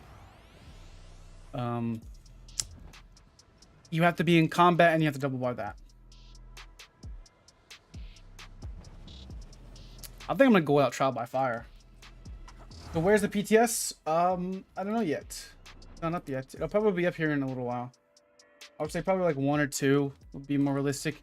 Sometimes the PTS doesn't even pop up until like freaking, I don't know, like later on into the day, whatever you call it, like 2, 3, 4, 5. Sometimes they don't even get the PTS out on the day it's supposed to release. So I won't be streaming the PTS today. I may try to this week. I may try, but I don't know if my graphics card will be able to handle it. And if I'm just doing like theory crafting and stuff, it may lag too much. I don't know. The PTS freaking sucks. But now that I have a more stable internet, I may try to stream the PTS since it seems to be working pretty well, especially during the mornings. I may try it, but I won't be dueling too much because it freaking lags so hard in the PTS. I'm probably just going to do it for theory crafting and just maybe trying out things, seeing what's going on. I'm talking to you guys about it, but yeah, hopefully that makes sense.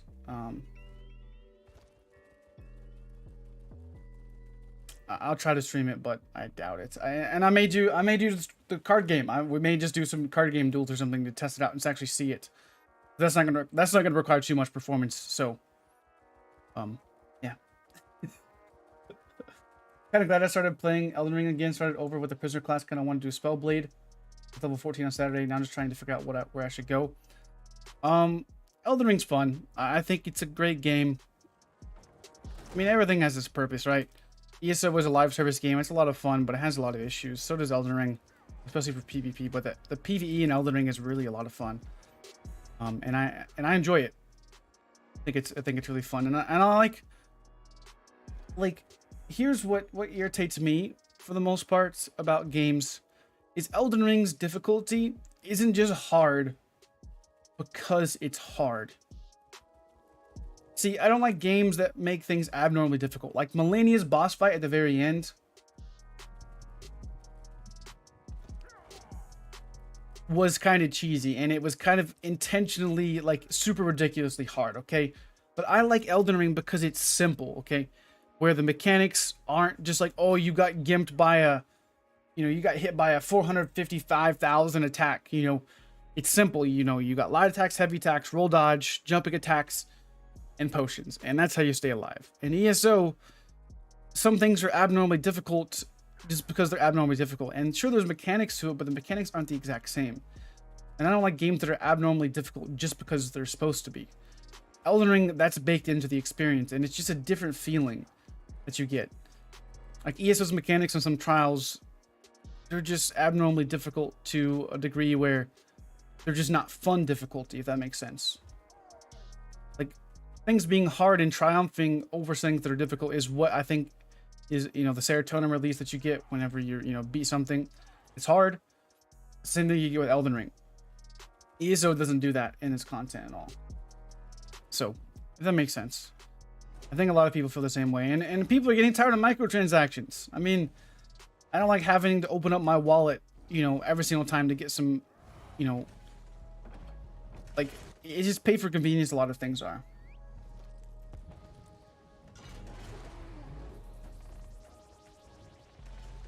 Elden Ring shows that you don't have to have microtransactions for a game to be successful, and it's in the integrity of the game as well is what's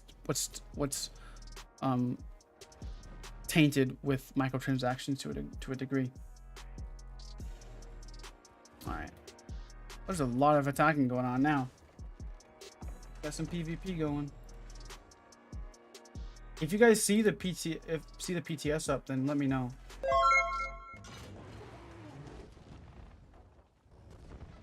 I am definitely very curious on to not even necessarily the PTS, but just the patch notes in general.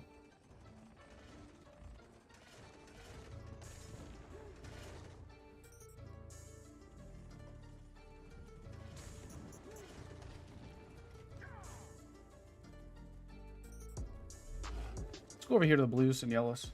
Probably a better spot to go.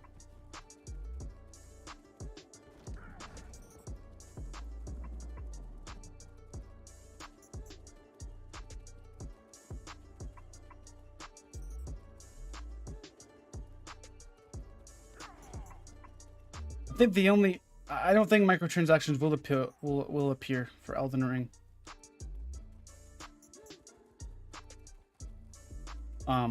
Because there really isn't nothing to microtransaction, right? If you think about it, the only thing that they could microtransaction is outfits, but outfits are based on your armor.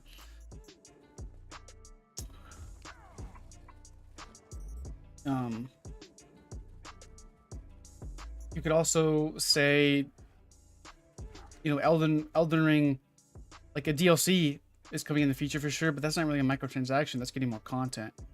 It's a little bit different.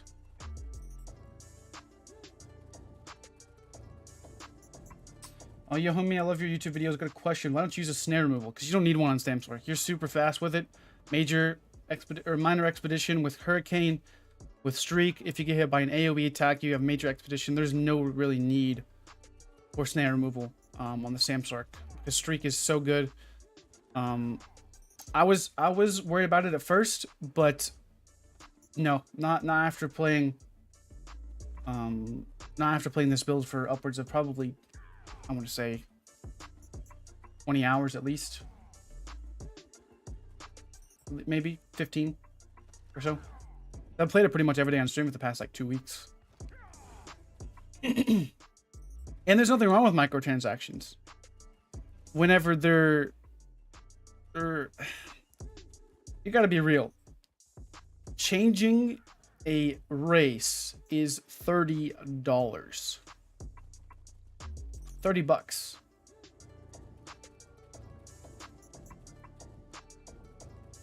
Buying a skill line is $30.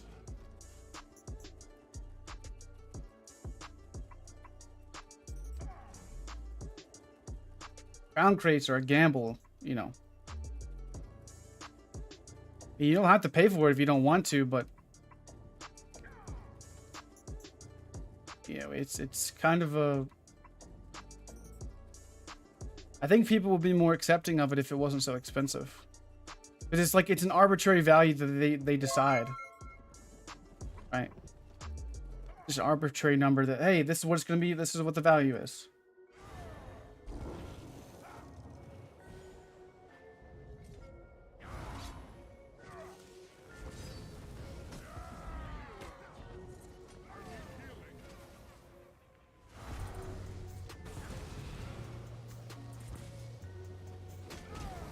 Like, dude, I can't even describe. I know that guy's a freaking squishy 17k health build, but if I'm on my stand, then I'm gonna freaking ferociously just like squint my eyes and try to hit him with the Dawnbreaker so I can catch him.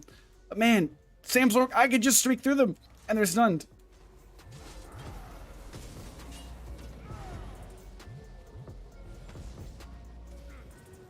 What's up, Captain?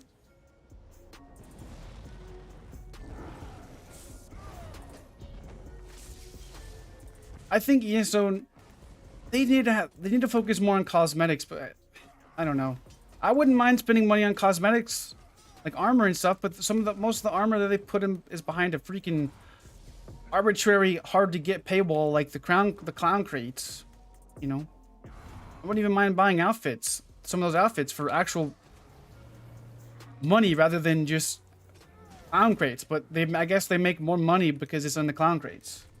People will gamble, and there's just things there's integrity issues, that some things that kind of irk me as a consumer. And I think everybody feels that way, honestly. You know, I love ESO, and I played this game for a long time, and I know they have to make money, but there's ways to make money and there's ways to not make money. And sometimes the way ZOS makes money is downright just not very nice. And the only thing that's really good value, in my opinion, is ESO Plus. But, you know, that's the only thing of really good value in the whole entire microtransactions that ZOS has.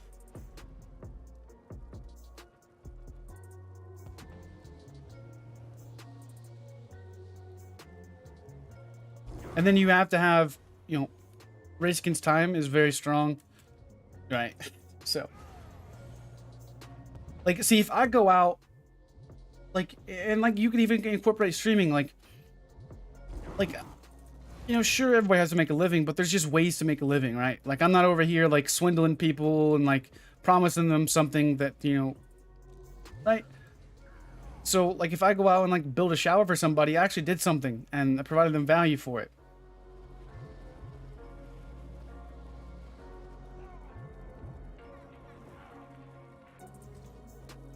I get hit by siege? Who's freaking sieging me?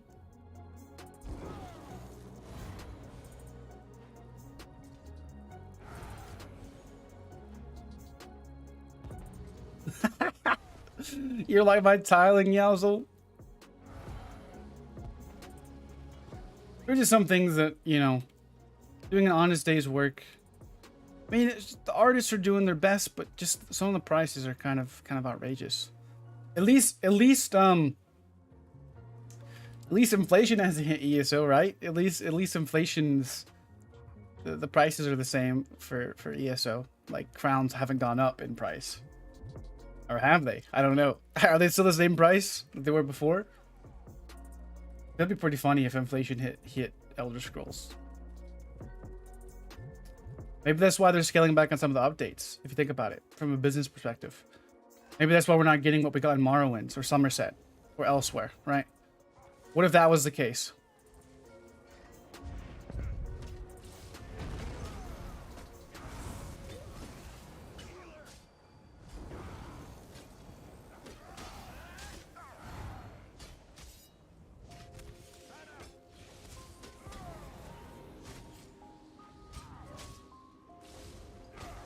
I remember, you know, you guys remember back in Morrowind, that was one of the best updates of all time.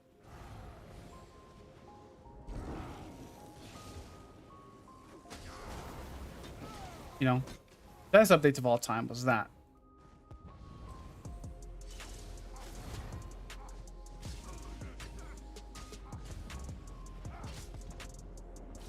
All right, looks like blues are up there now. Green style page. This was like Rakuzuma or something like that. Rakugumas or whatever. How do you spin so smoothie? Because I was born a ballerina. Yeah, so I went to ballerina school and I learned how to spin to win. Bye, man. I remember my parents would always used to joke to me and tell me they were going to take me to ballerina class so I could understand how to, you know, slide my feet in football and catch a football, but I was never a receiver type of player.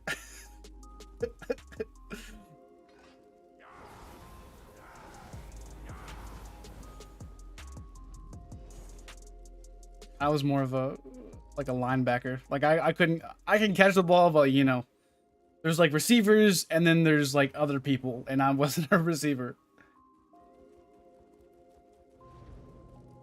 Been figure skating since I was 3, of course I have. Darn right.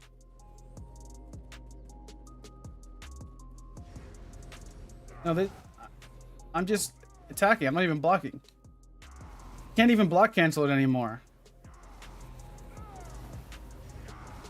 Can't block cancel the animation. The only thing you can do is bar swap the animation. You're definitely a receiver. Nah. How tall am I? I'm 6 foot.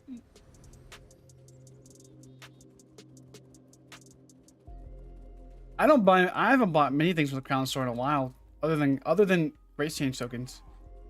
That's the only value the crown store provides, and all that was designing a little medallion, and maybe doing a little bit of code to change a race, go back to a starting screen.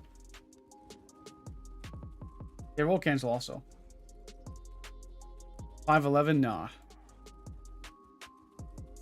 My dad's like 6'1", so he's a little bit taller than me.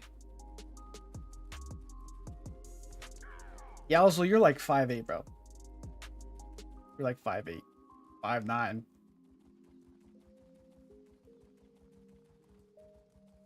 What's good, Carnage?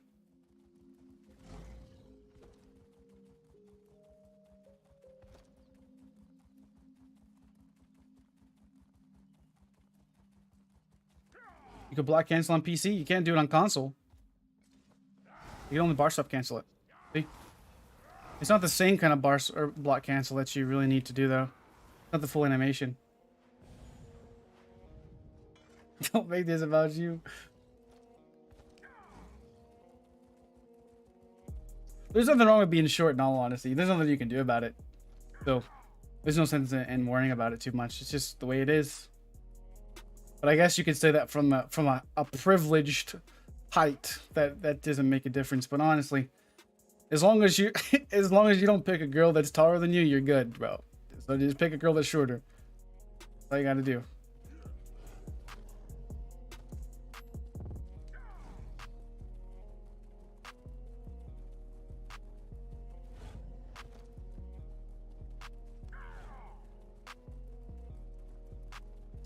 Majesty over Malakath and Magic Dragon Knights. In some situations, it's okay, but Malakath's going to be better in most scenarios.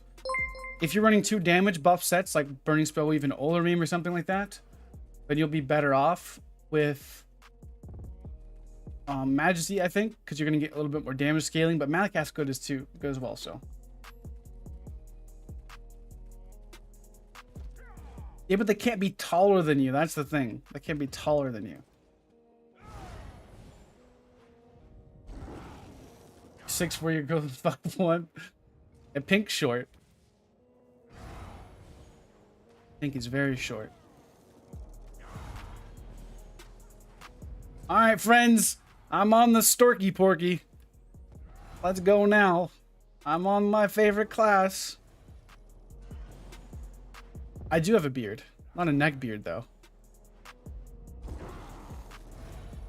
I had a beard when I was like freaking 17, 16. I was in football and I thought it was cool to have lamb chops. Freaking, that's the only thing I could grow when I was like 15 years old. You know, like the peach, like not even necessarily peach fuzz. It was actual hair, but it looked like it was just weird.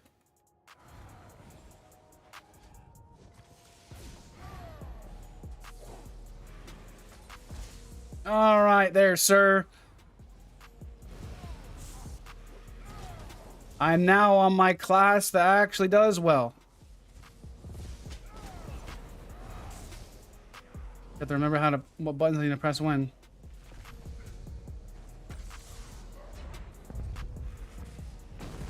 That's why we like the Stamsor boys.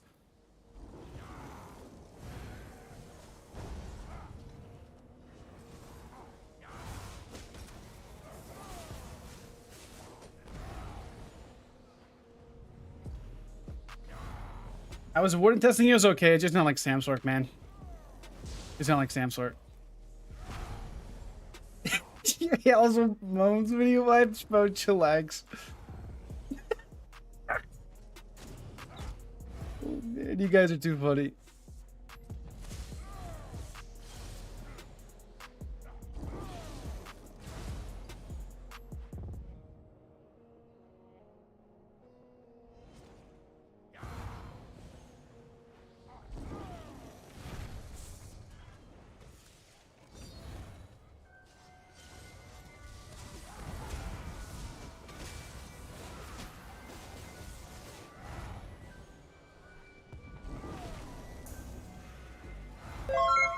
man. I love this build.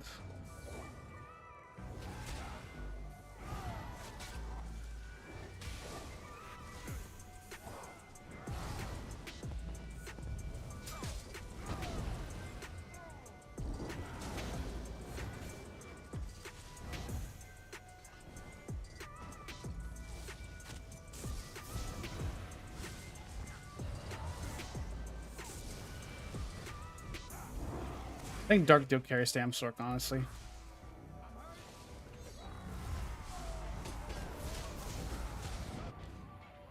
Let's go. I guess good job there, sir. It's an amazing job.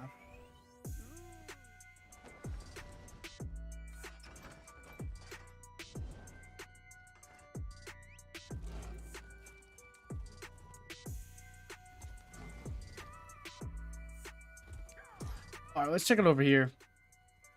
There's just too much stuff going on over there.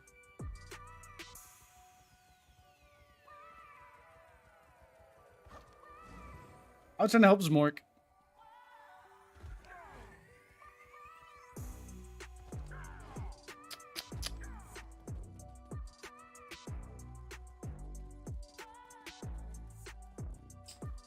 Drunk guy, I didn't even see the thing, man.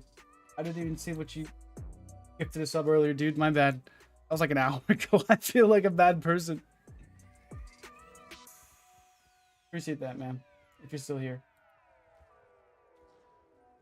You have to pay attention to that more. It's always on the freaking far side.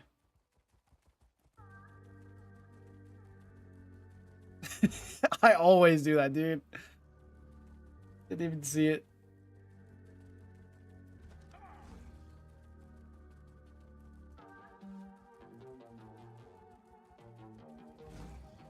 I'm a bad content creator.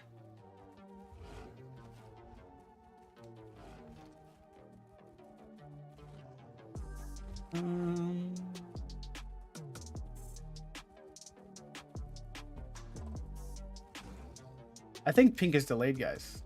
So you're talking about height, and we're way ahead of that now. Traits for Rallying Cry Resto, you could do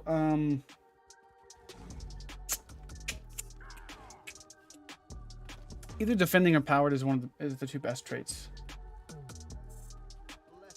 I think pink is late in the stream. He does pause it oftentimes.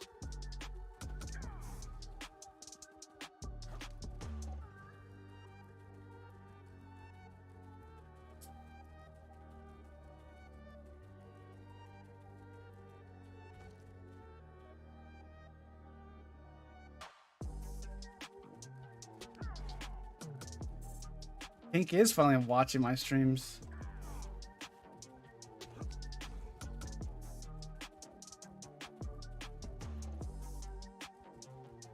That's amazing. Let me tell you something, Dennis. And the chat will tell you the same thing. But I wouldn't look at Outcast for a PvP build.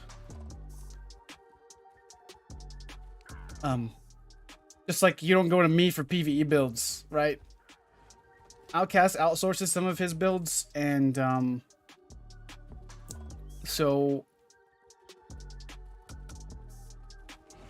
I wouldn't trust them because he doesn't probably try them out as much. So he just takes people's word for it. Hopefully that makes sense. I'm not trying to be mean to Outcast or anything like that. But he's great for PvE and the website he has. I don't think he's done much content on ESO here recently. But he I don't know how you really describe it, to be honest. He doesn't do just don't go to Outcast for PvP builds. They can give you a good starting spot, but I plan on, for my channel and the Discord and all that, that's what I'm trying to shore up, is helping people get into PvP with builds and whatnot. And they're outdated, yes, exactly what Whiterun says.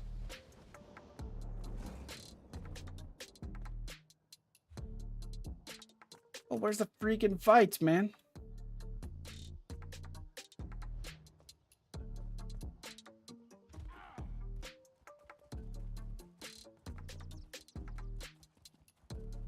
Yeah, I think I've seen a Magblade build with Shacklebreaker. There's no reason to use Shacklebreaker anymore. No.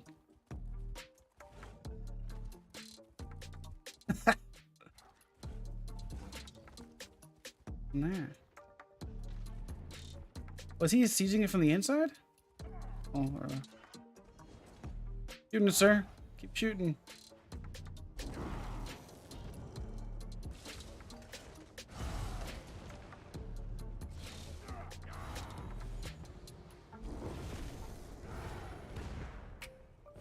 If you don't see something like Wretched Vitality or something like that, some of the newer sets on some builds, then they're probably not updated enough.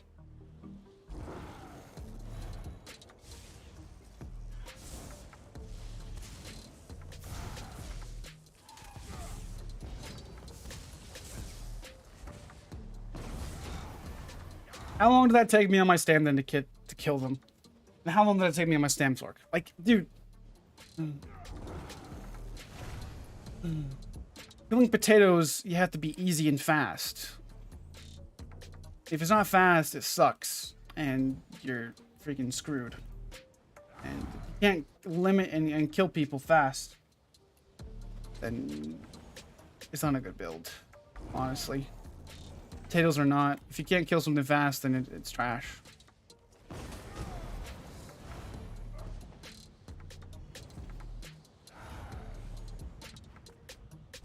One Nightblade is one of the best classes, and Torque is because it's got plenty enough burst. I know these guys aren't necessarily as high as levels they probably should, but like, in all seriousness here, there'd be no way you could do this on a Warden.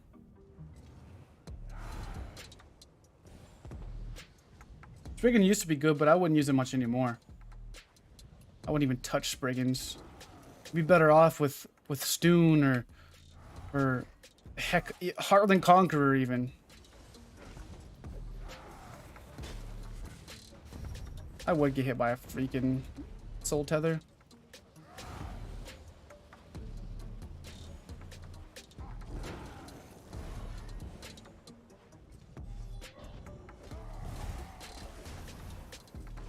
It does take a long.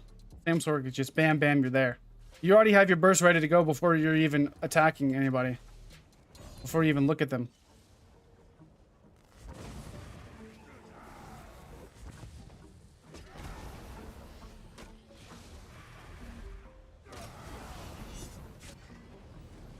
Woo-wee. Got some friends. How's it going there, friend?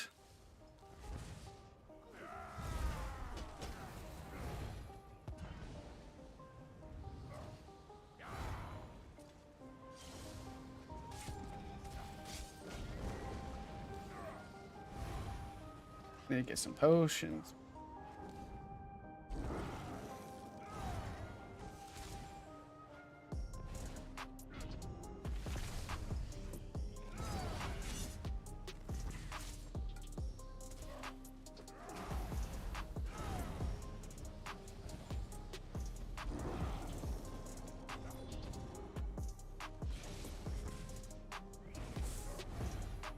I'll show you my detection potion.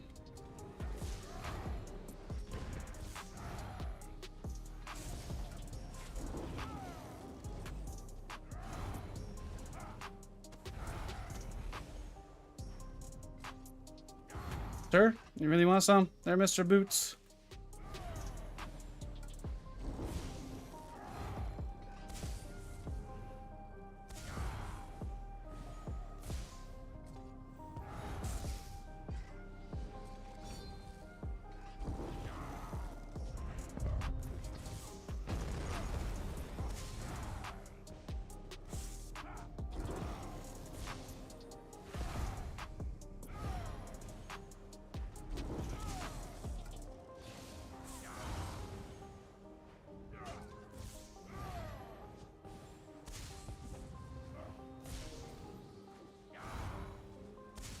Go over there with those yellows and blues fighting.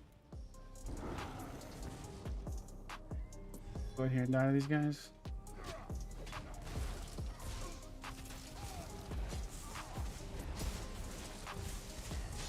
Thank you, friends. And it's been rough to find fights this morning in Grey Host.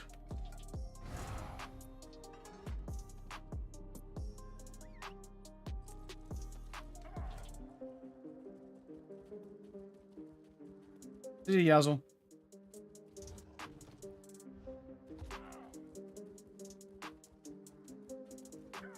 He won free to play just to beat me. Oh man, that's fun.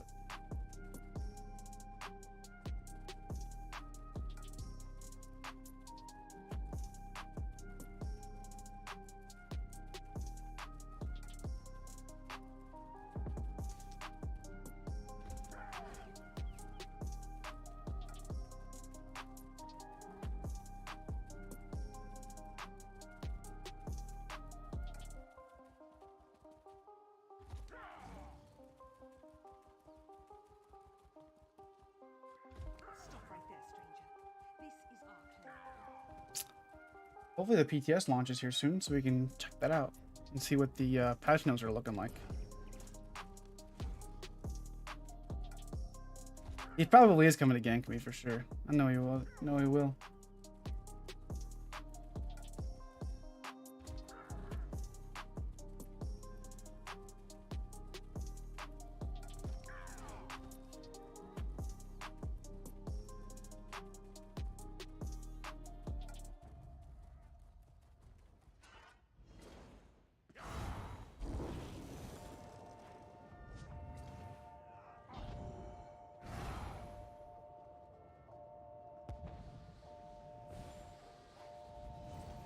The Warden was okay. The issue is the survivability and the healing is just outmatched. It's just outmatched compared to Stamsork. I like the build. I was using Plague and Clever, and it was okay. With Blood Spawn, and I was using a lot of ult gen. I was using the Heroism. I was throwing out Dawnbreakers like candy, but the issue is the survivability. There's no really good burst heal. So if you get low health on the Warden, it's very hard to get back up. No, the speed is fine, but it's not compared to Stamsork. So it was okay, but it could survive well to an extent if I was only playing defensive. But going offensive against anything that has a good healer, it just doesn't have the same sauce that like Stamsork or Stamblade has. You know, that's the issue that I found. Compared it to a Stamsork or something like that, and I just feel more comfortable with Stamsork. I'm sure the build is worthy of putting up on the channel, but it's just not something I really like to play. Yeah, I'll probably wreck 4 people, but I'm always freaking fighting 10v1. So if it can't do that, then it's not going to be something I really want to try. And I'm sure it'd be great for group play, but it just lacked a lot of stuff most of my builds that I've been using recently have.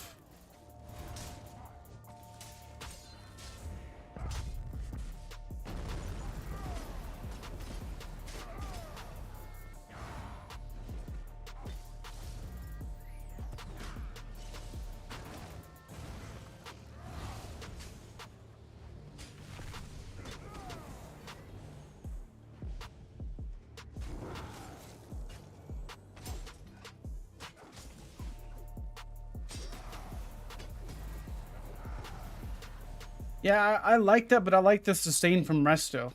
I like the sustain. The heavy attack and stuff. What do you think you do versus optimized group with healers and tanks and necros? There's really nothing you can do, to be honest. When you get an optimized group, all you could do is have enough speed to get away from them till they're more annoyed to chase you and fight you. There's really nothing you can do, in all seriousness.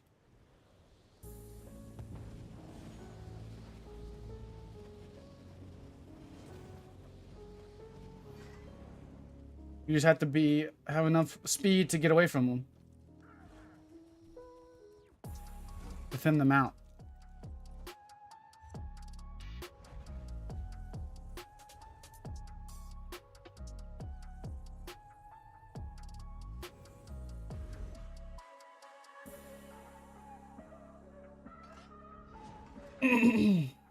It's just how it is, man. You can't out kite them and do all that stuff, then there's nothing you can do.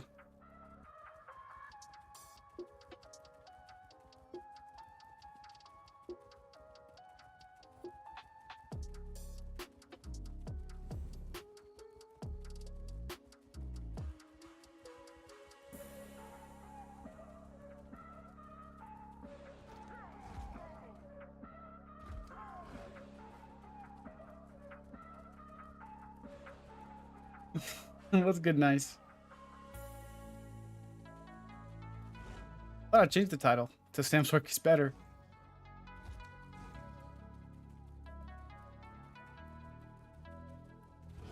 I don't know. It's fine. The build was okay with Clever and Plague, but it was on my stand and it was a more stamina variant. It's just, there's just nothing that outclasses a Stamps Work right now for 1vx. Absolutely nothing.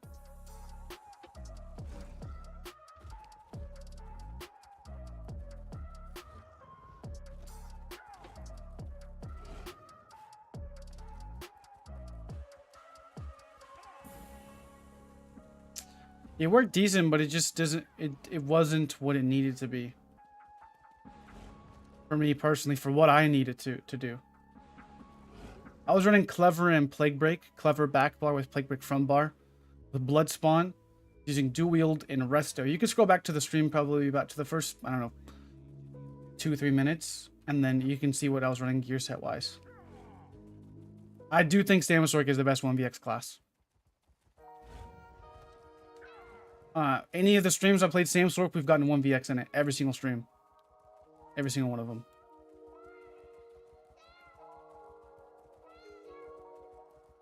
I get clips of 15-20 minutes of 1vxing. So yeah, this thing has insane sustain, survivability, killing potential, the whole 9 yards. This is the best 1vx build in the game. Oh, type an exclamation mark Stamsor for the build.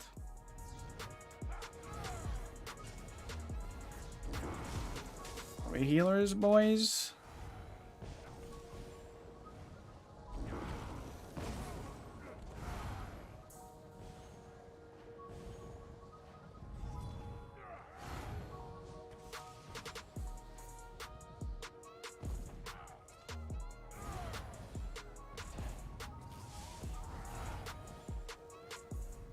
I swapped between Magma and Balor too. There was nice. I was actually thinking about a Magden build. Somebody told me they were running Draugr on Magden, and it was the best setup that they could find for having some decent damage. That's what I'm gonna try next. All these guys that be healers, man.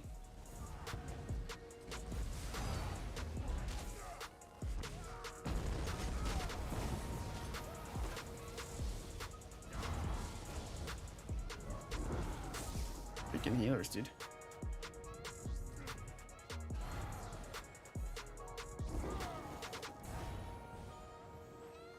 A lot of people on PC who told me Draugr is the best set for Nightbleed. It's like the, or not Nightbleed, the Magden. It's like the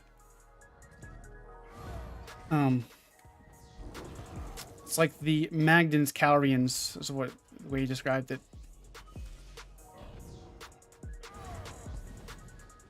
Yeah, that's what it is saying with Force Pulse. That's what I'm going to try next, but I just got to farm it as the issue. I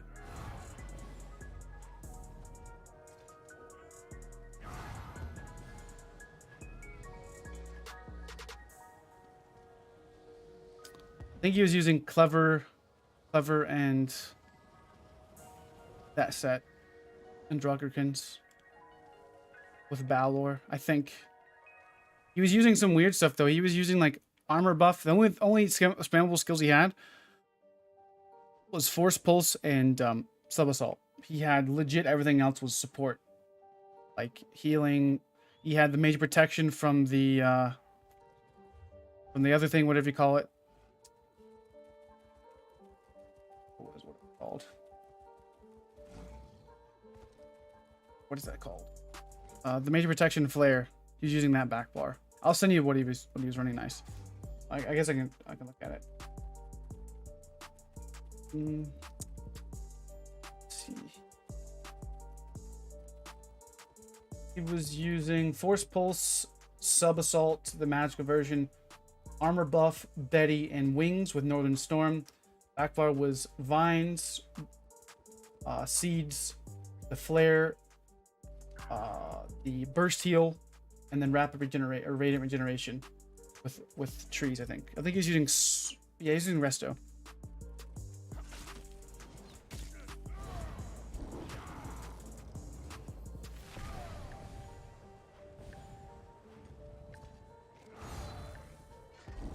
I see you up there, freaking Nightblades. Yes, I do. Yes, I do.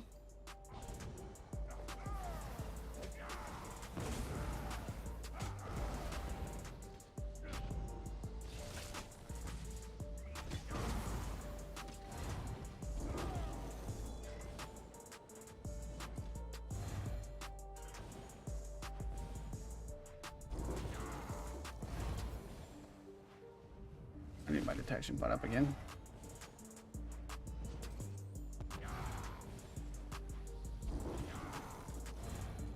I just have been too lazy to farm that set, to be honest.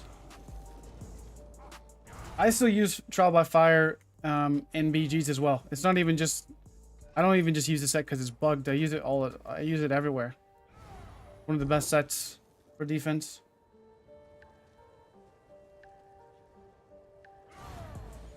See this guy anywhere.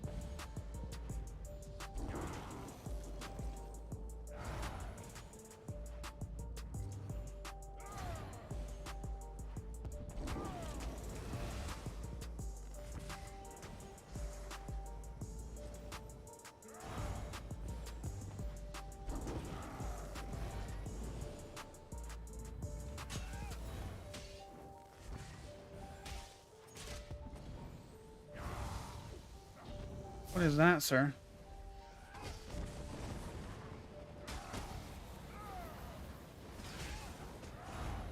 It's the most unique stamp circ builder I've seen.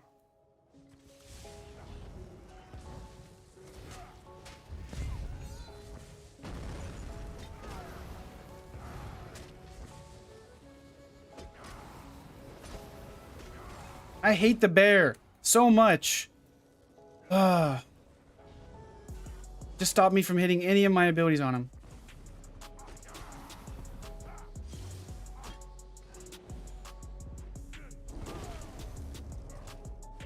Uses a freaking stealth bot, sir.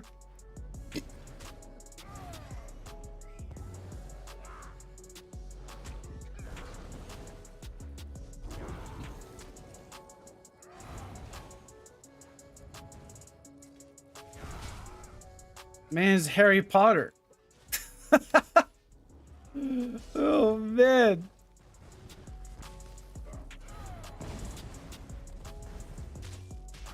Hold up. Wait a minute. We're attracting a few of them.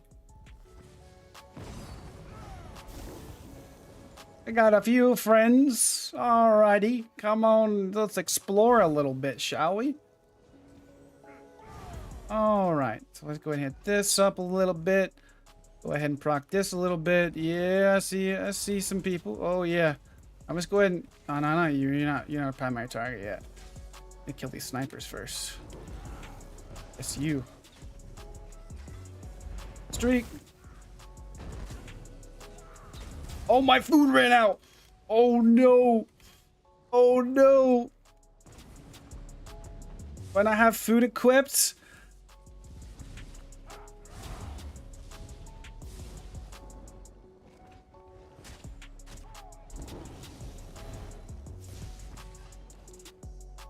All right. I think we're okay. We're okay. right, let's go over here to my towers. I rally up a little bit. Got a few bogeys. All right. Do I have a good one? I think it's okay. Oh, that hurts. Stop it. All right, we got a few of them. They still chasing. Oh no. Where is this gonna end? All right. I want to get on top of that thing. Need a better spot than this. And this would be good here. God, what was that meteor? That's the fastest meteor I've ever seen before in my life. It should be a good spot there. Oh, brung bar with my clever. That hurts. That hurts. Stop the snipes. Stop it.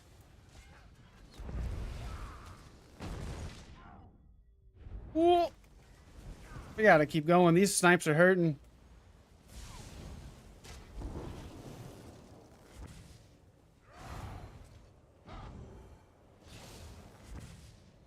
Now we're trying to go offensive on Harry Potter. I'm still getting sniped, dude. What was that? I streaked.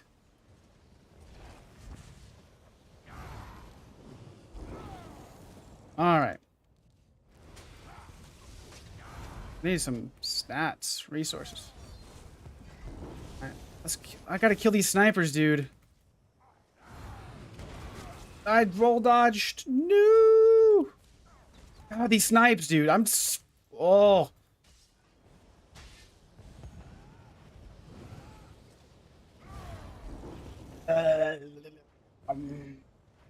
Gotta kill these snipers, dude. Oh, freaking meteor.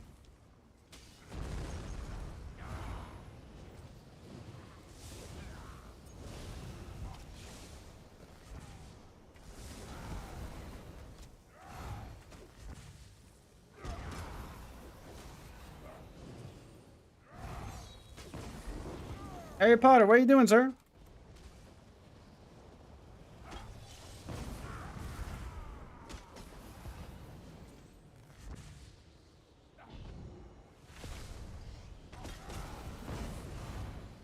Goodness gracious. Some of them finally gave up. It was so low level. It's just the snipes couldn't do anything because of the heal debuff.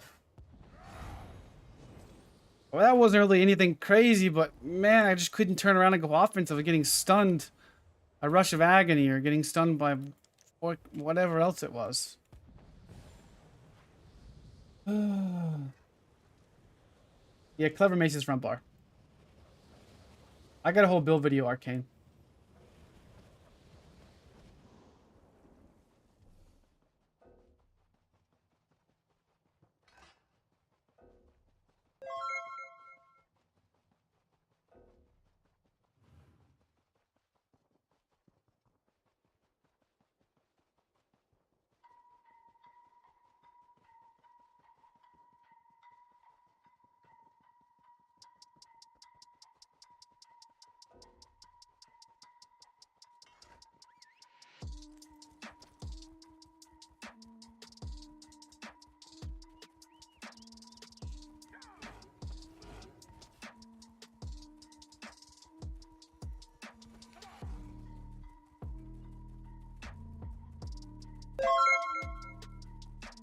Watch your stream until they release the patch notes. Yeah, that's what we're waiting on too.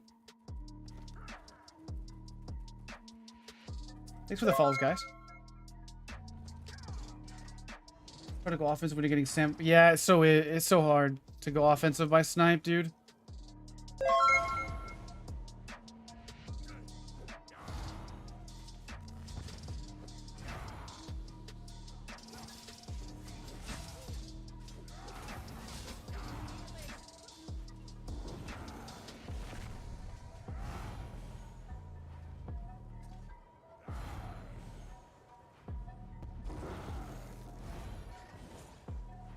You see lots of them on my server?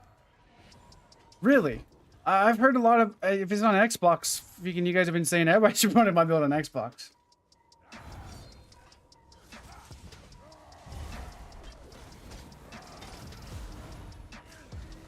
didn't have my freaking rally up. That's not a good idea, is it?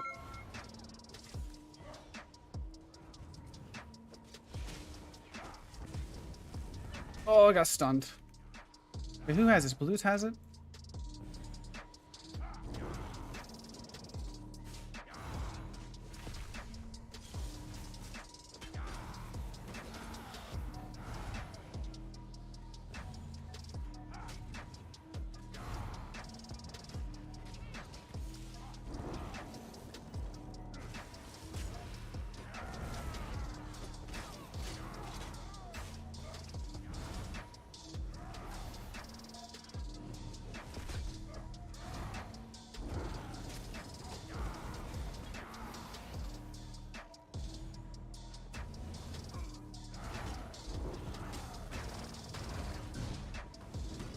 Sure, you really want to play this game? Alright then.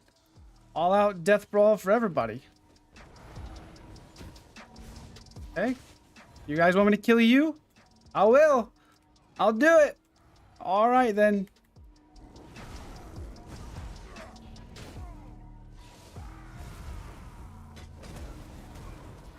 I think the DK would be easier to kill. Templar's too tanky.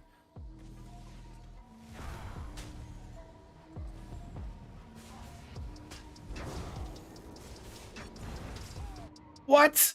No! Air Force killed me with the guy's plague break for no vicious death. No! Man had to die. No.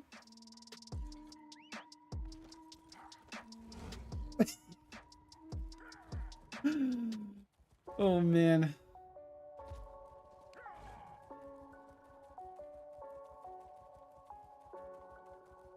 It's a rip.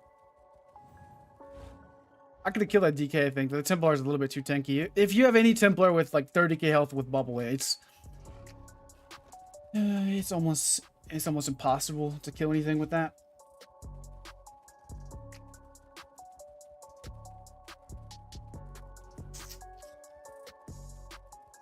Yeah, this stamp circuit is crazy, dude. I love the burst on this thing. It's so good.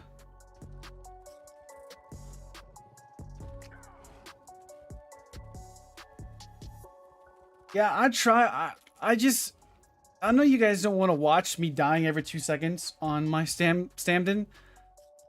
And I try to make it work, but if it's not going to be good, like the build is good, okay? And it's a good build, but it's just not going to be on the same level for 1vx as a Stamsork. It's just not. And if a build isn't good, I really don't want to release it. But if it's as good as it can get, and that's all there is about it. You know, you really can't. You can only shore up so many weaknesses on a build. What's good, Solomon? How you doing, buddy? I absolutely love the Stamsork build that I'm playing, man. It's so nice.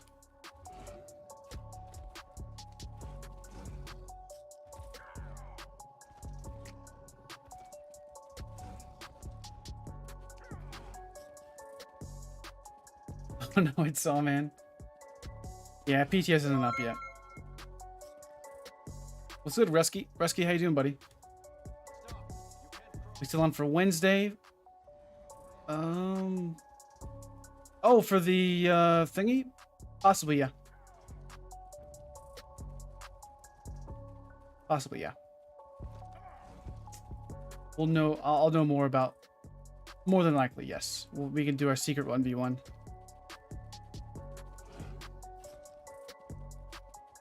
But I need to know when the PTS is up, or when the patch notes are up. That's something we're gonna read live on stream, and I'll probably do a separate video on it. Just that's something I do like about streaming, is I can like live record, like read it with you guys and talk about it. I think I do like. I may try to. I'll probably gonna wait for today to. I'll try to stream the PTS. I don't know if I'll be able to or not. It may lag too much or whatever the case is. I don't know, but I'll try to stream the PTS. We can maybe try to stream it maybe Tuesday, but I'm probably gonna just chill and look at the PTS today. And see what's going on with it, so I can kind of think through it, because I think it's a little bit harder to live stream it per se. I'm not familiar with PC as much. So I'll have to get some stuff set up and all that jazz, but we'll probably go over some of the PTS stuff. I'll try to live stream it. This probably, maybe Tuesday or Wednesday. We may try it. Actually, I'll probably take Wednesday off. And just maybe do it Tuesday or something. We'll see. I'll try to stream it. Stamps work front bar 2H is okay. I just don't like Dizzy Swing, man. It sucks. So bad. Dual wheel's the way to go.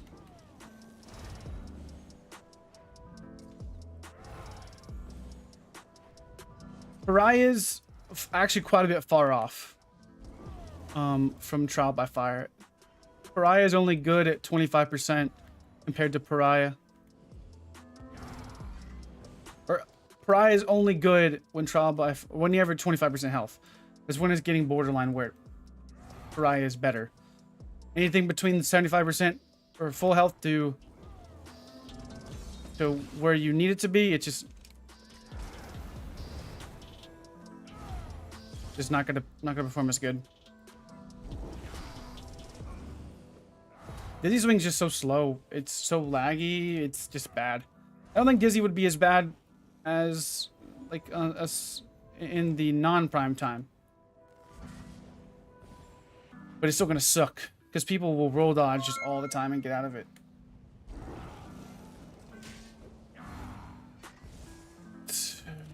Well, here's my buddies. Sniper friends.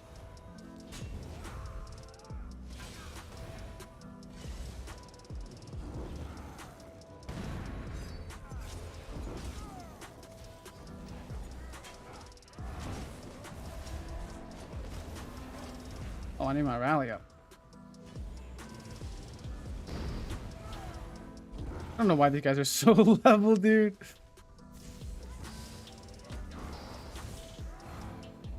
Freaking level 19 over here that just probably downloaded the game about 20 minutes ago. Probably watched my build video and is like, oh yeah, we'll be fine. We'll be okay. Let's just try out PvP.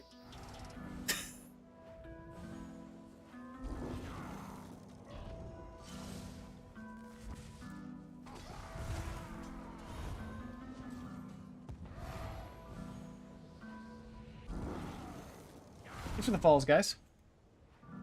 These yellows are freaking zerging it up.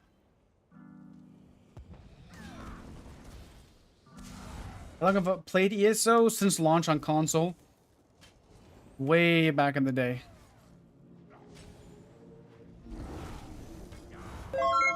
Long time.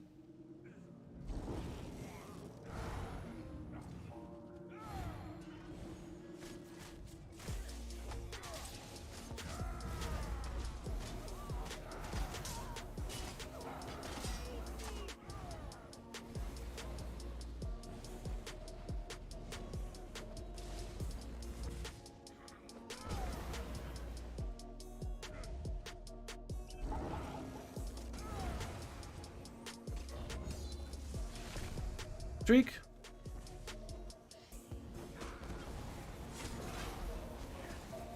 I hate how I doesn't streak sometimes, and I wasn't even blocking then.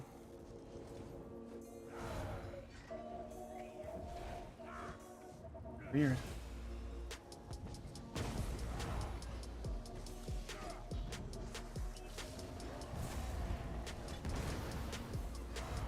That burst is disgusting, dude.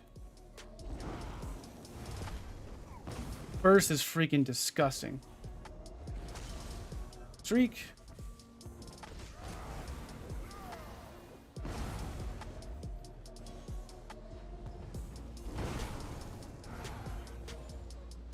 The other guy's fighting at 13 siege down there. It begins the population here soon as 1 o'clock.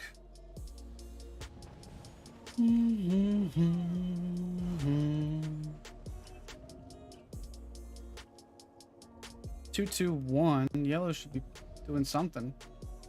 If they're down at their base, down there. Let's go see if we can take the Velastris real fast.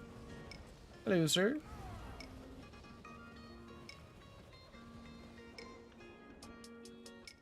You can have trial by fire up 100% uptime. If you, from what I heard, and I'm not using this app because it's bugged, but it's definitely a nice bonus. There's all Madden's group. Let's go. There's a blues finally. Yeah, buddy. How's it going? Road off. Yep. Deleted. Bye-bye. Have a great revive.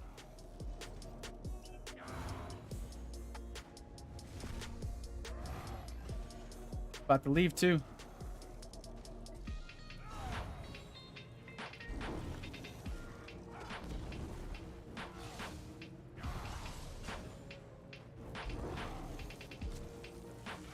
Yeah, you can also do it that way too, I guess, with the vamp bite. But that's been a thing for a while. Oh, there's my buddy. Streak. No! I'm trying to kill all bad because then they'll chase me. It's like punish and protect for Brais though.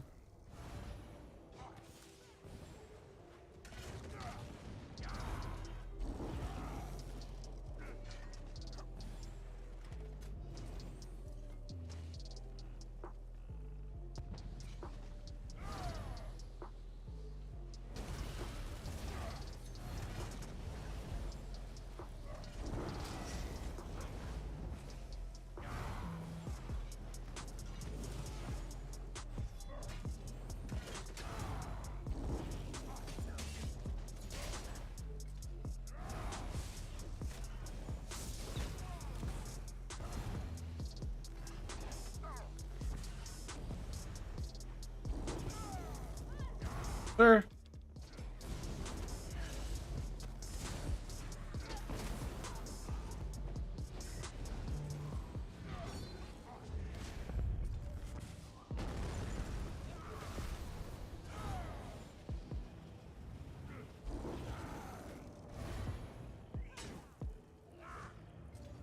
Again, starting to get some fights going.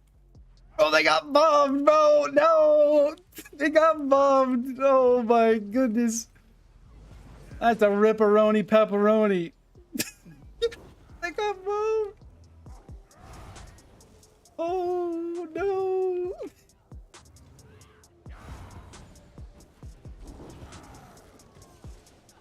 Oh, Necro is disgusting, dude.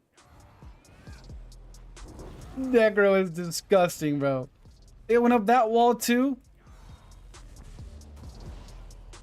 Wow. These guys are everywhere, dude.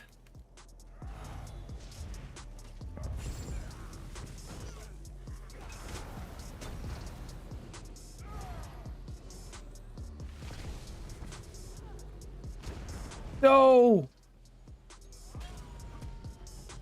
Try to help out these yellows. God, they're getting res so fast. No, I'm dead. Rip, the guard got in front of me. No. Those red and blues are thick.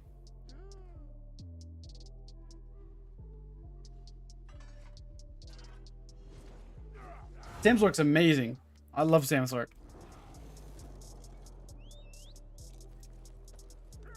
Ever seen Gooch running around in Miller? It's been a while, if I have. At least a few weeks.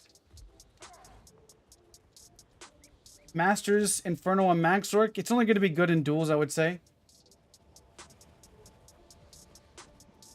It's only going to be good in duels. From the Max Orc, at least.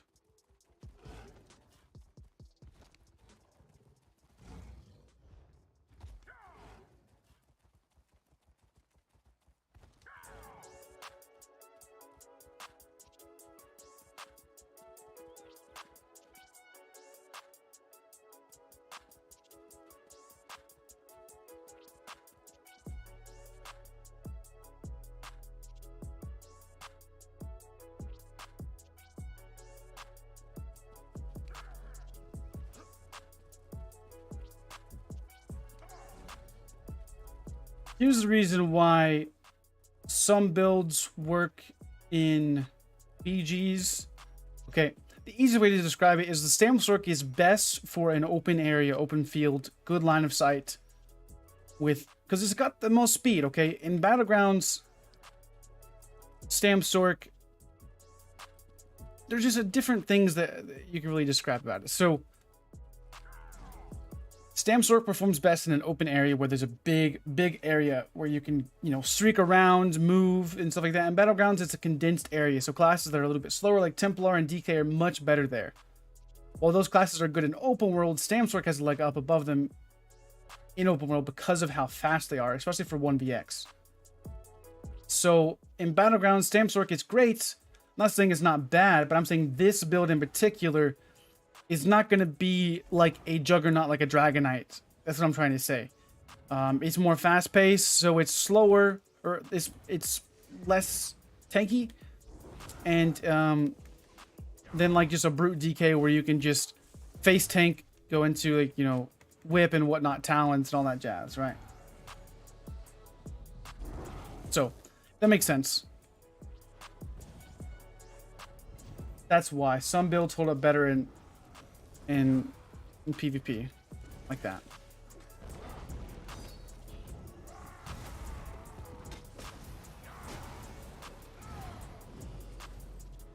The lag's starting to hit a little bit.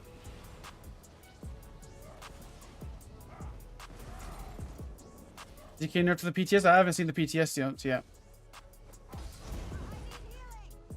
If they're up, let me know. I'll look at them. I don't think they're going to be nerfed too much, if anything.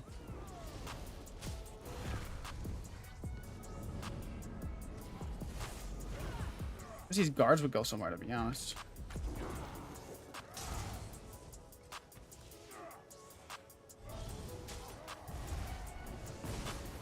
Starting to feel a little bit laggy.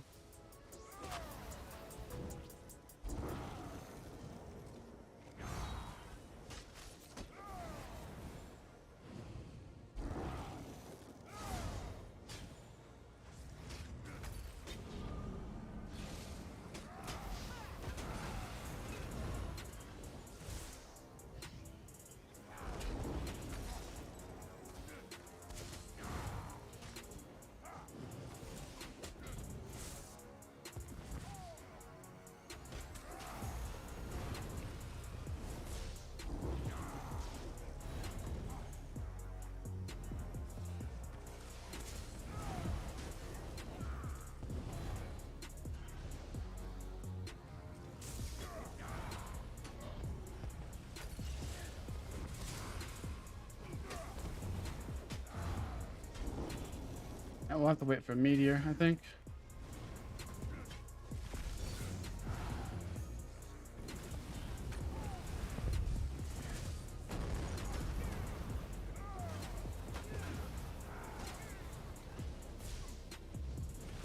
Hit him with the sleeper.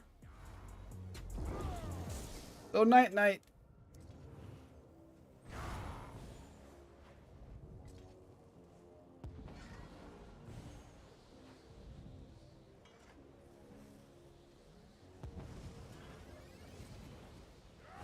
Let's not really say okay.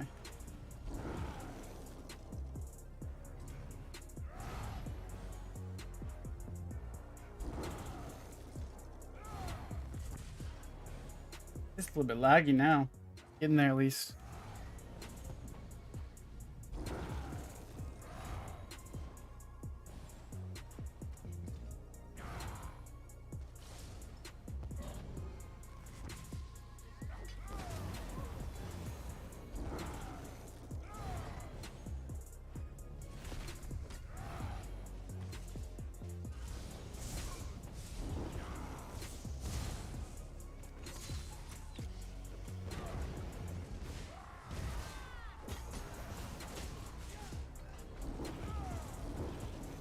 It's getting a little bit laggy.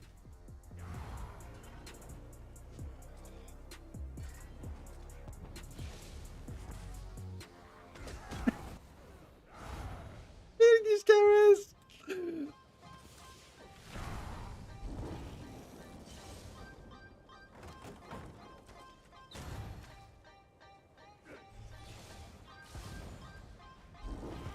Upstairs or something? Goodness gracious.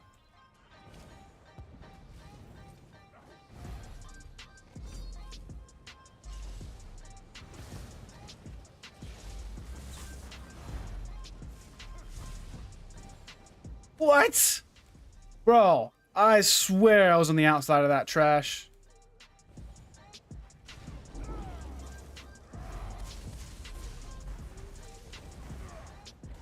I'm still getting hit by force pulls from all the way up here.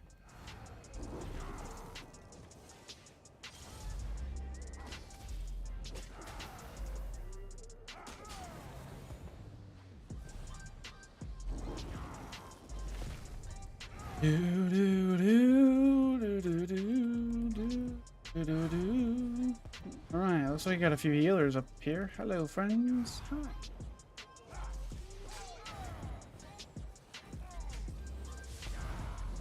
Are we just gonna sit up top and just wait?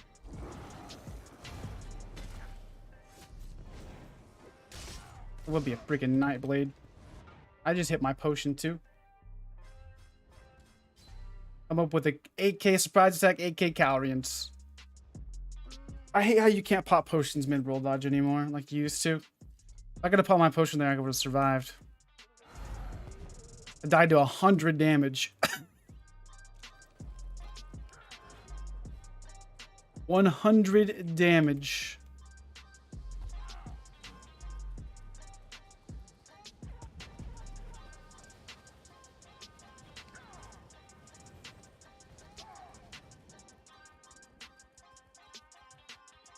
PTS up yet? No.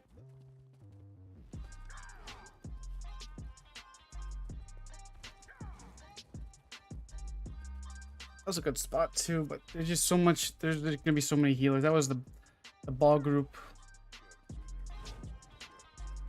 was thinking about popping my potion too. Performance in Cyrodiil hasn't been. It's going downhill now. It's going downhill quite substantially. Didn't really get much good PvP action today. It was either kind of dead or now is laggy. Not been the best, I should say.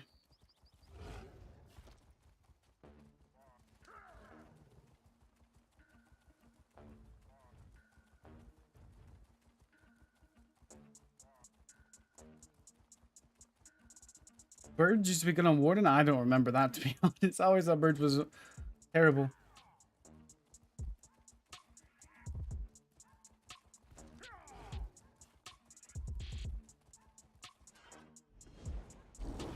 You can kill good players on the Stam Sword. I mean, Stamblade's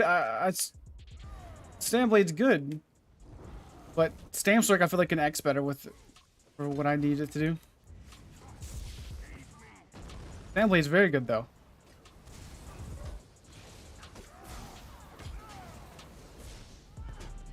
And I wouldn't even say that if it was just a Nightblade, it wouldn't have killed me because it was only like 16k damage, maybe 20,000. It was other people that hit me. That was what killed me. Oh, it wasn't? It was like that? Yeah, that made Birds a little bit better. I would say Black Reach is probably better for lag, but there's going to be nobody there. Really? Going down there.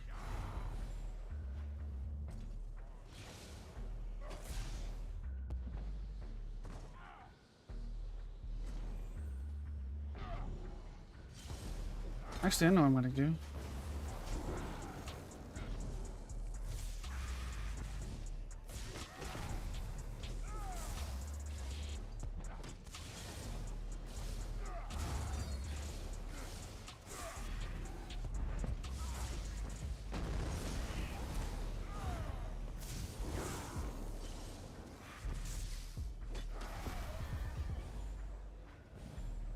Go down there.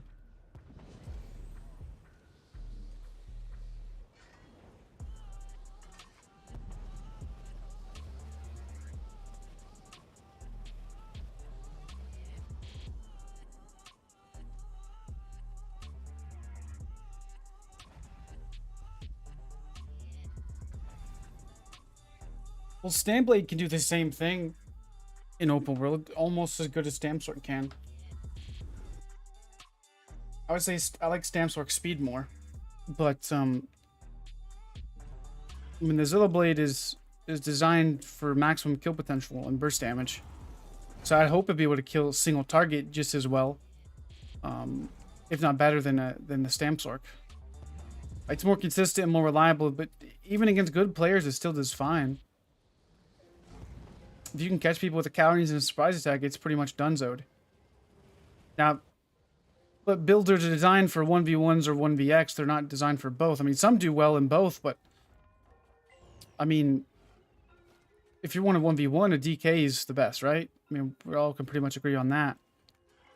So, some builds are designed for 1v1. Some builds, like Warden, are decent in 1v1s, terrible in open world, but good in group play.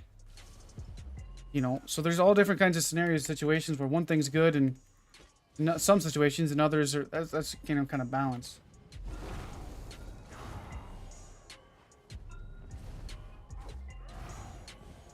Yeah, for sure. I mean, the Stamsork isn't terrible in ones, but it's not the best. It's not gonna... Using Streak isn't the best for stunning people all the time.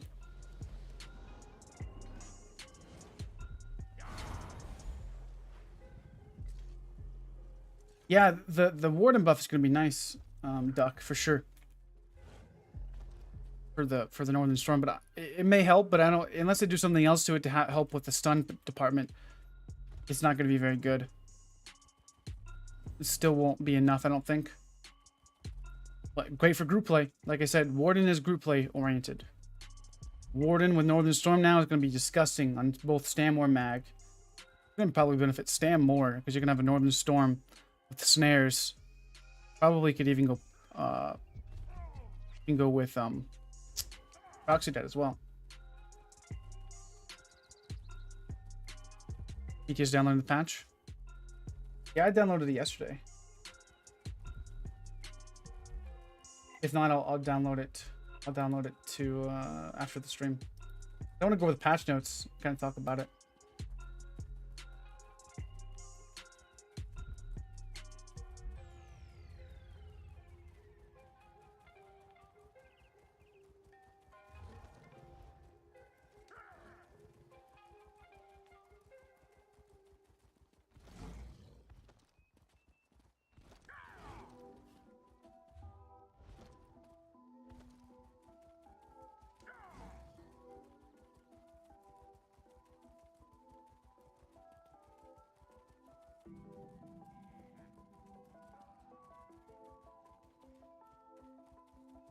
Happening here.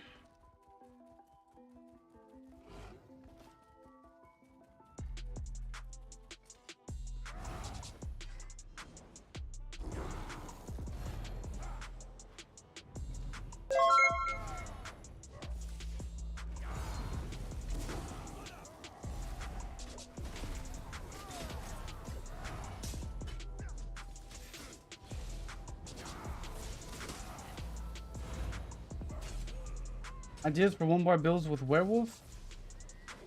I think Retro Vitality would be one of the best 1-bar sets, to be honest. I mean, heck, you may not even need it with that new mythic items. So you could probably go with Clever or something. You could go with, if you're gonna go 1-bar build, I think Sorc Werewolf will be the best thing you could go. You can use, Streak. Let's see here. I'll drop Curse. You could go with Vigor. Besides Werewolf, then it's only going to be probably a Magsork. At least off the top of my head. Because you have so many skills you need to be able to fit in. For Stamsork, you could go something like this. Dual wield. You could go with... I mean, Vigor is going to be your best. Is going to be what you're going to need. You're gonna need a buff, damage buff as well. Yeah, you could definitely do a Magplar. Sweeps, toppling charge. Sweeps, toppling charge. On the dead. Rune focus. And spell damage buff.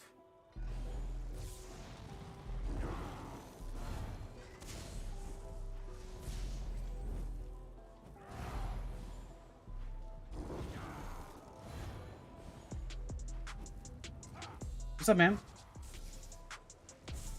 Yeah, maybe need cleanse as well. It's kind of hard. It's really hard to fit in certain things for one bar builds. So I definitely think that some of those stats on that thing are kind of needed. In all honesty, you know, to make it somewhat viable.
Warden was okay. It just has a lot of issues. Survival was a big thing that I needed. It didn't do well enough.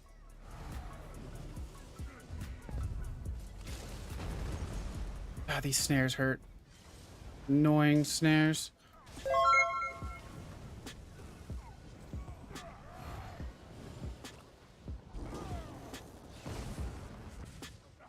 Ah, Dark Convergence.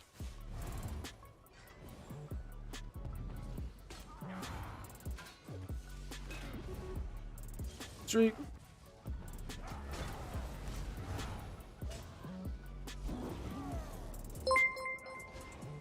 Golly. Like freaking back when Dark Convergence first came out. Dark Convergence getting pulled every 2 seconds.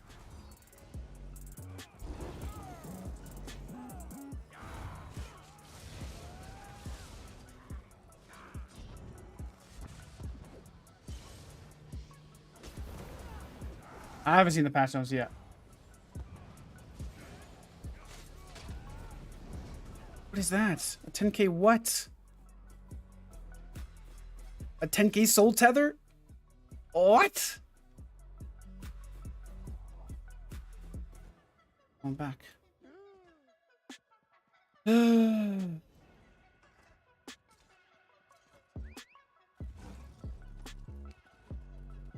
Guess I didn't have my buff up or something.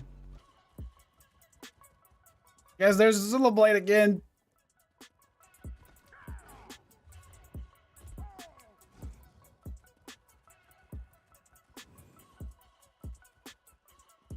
Thanks for the support, Peter. Appreciate that, man. Oh, you know that was a Zilla Blade or not. It could have been a bomber as well.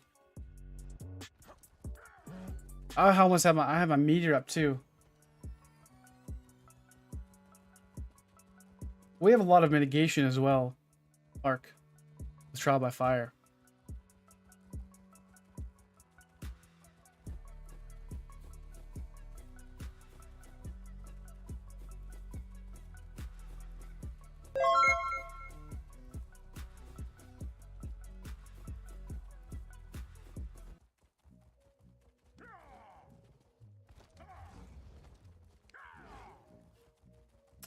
I think it flies in the air for about 2.5-ish seconds.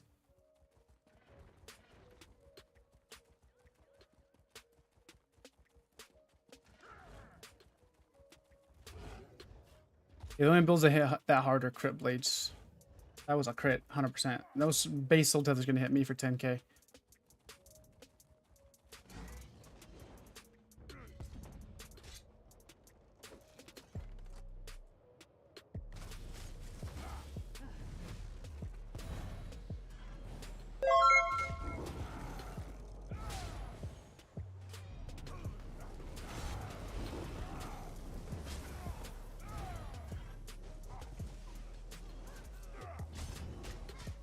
I'm trying to hit my freaking meteor.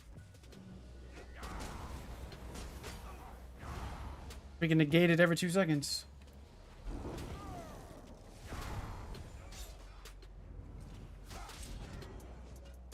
Hello, meteor, do you want to go off? Ooh.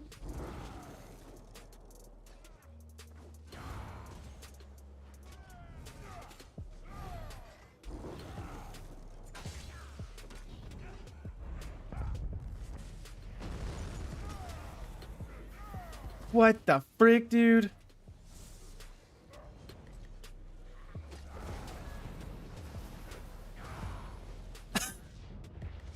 He died, but I don't know how he got down there. I've never seen that before.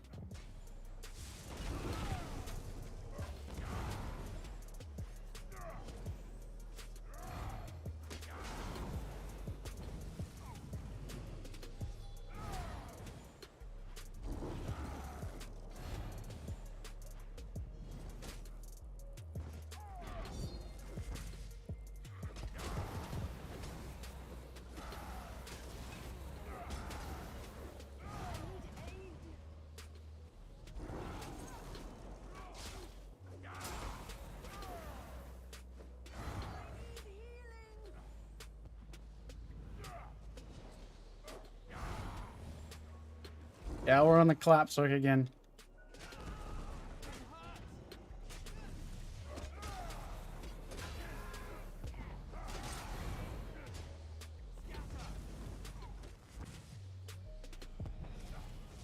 Getting pulled by Dark Virgins like it was freaking last set, like the way it used to be.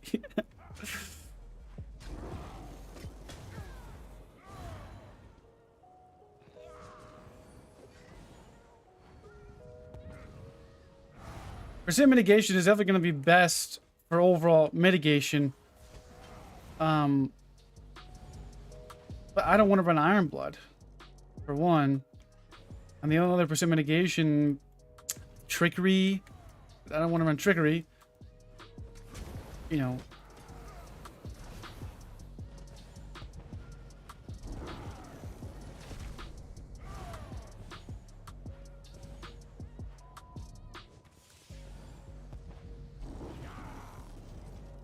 I wouldn't say everybody's holding up a 500 battler ultimate. I mean, at least not against me. I'm not.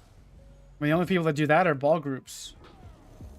And there's really nothing you can do about that anyways, right?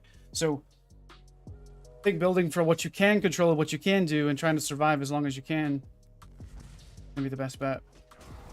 Percent mitigation is great. But it's not always going to be the best situation for everything. I think. Like, Clever Alchemist isn't always the best for some builds. It's a lot about playstyle as well, too. And what you like.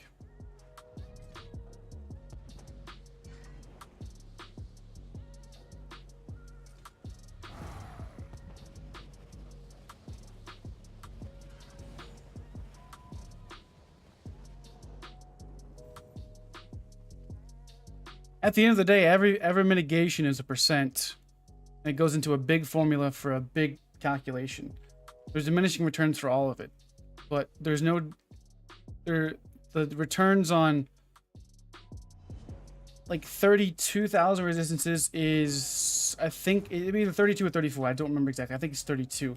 Is 50% mitigation. 50%.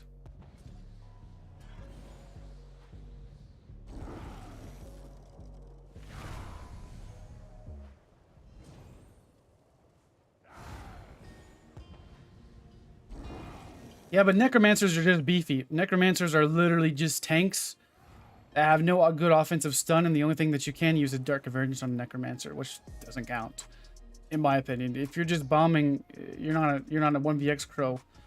You're a bomb crow. 33k? Okay, 33. I knew it was one of the two.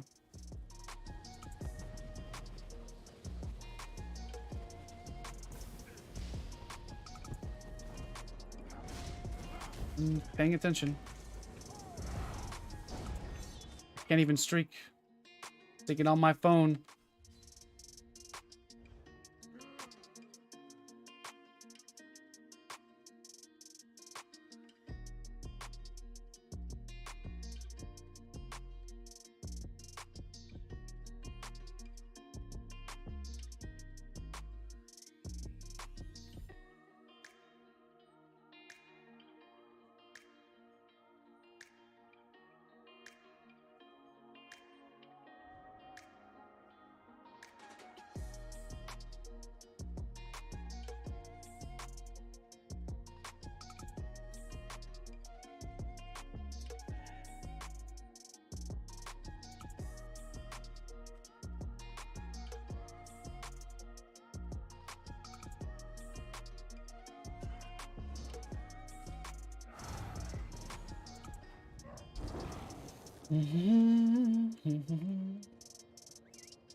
Dual Samker with Vaderson 2H and Harmony.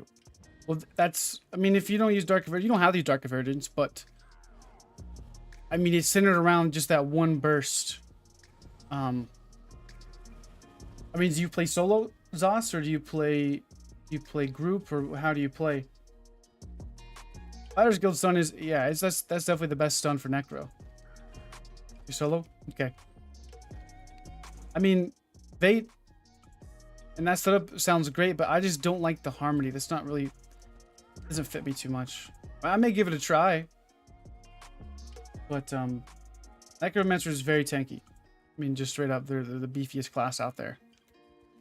There's a reason why a lot of people play it. It's good for group play mainly. I just don't like the T-Rex arms that I feel like when I'm using Necro. It just feels very T-Rex type of stuff.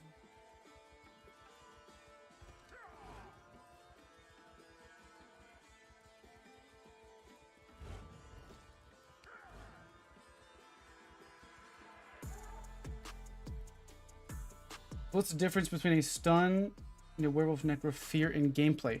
So fears are actually a lot better than stuns. Well, the Fighters Guild stun is really good. Because it kind of like, it stops you in place, so... And it's AoE. So fears are AoE based around the caster. So whenever you cast it, it fears people, and fears go through block. So the stun from... the stun from the Fighters Guild, the Werewolf Fear, you know, that sort of thing is all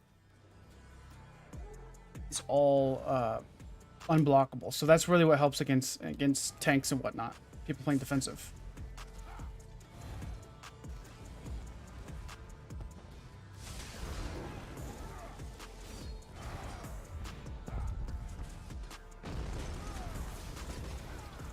People have to go outside when I drop a meteor. Gosh, why can't you stay inside?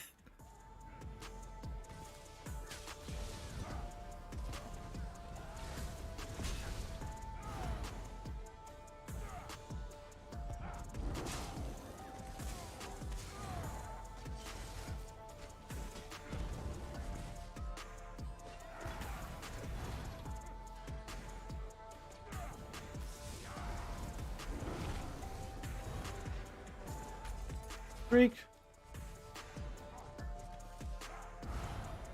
Throw my meteor up. It'd be nice to get up.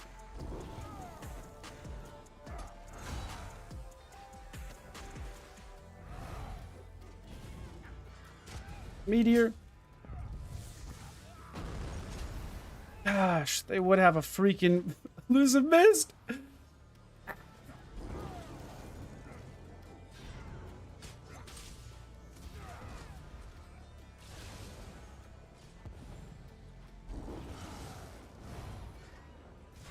Where's the dude at? Is he on the backside? Yeah, he's over here. Screw off with your force pull spam.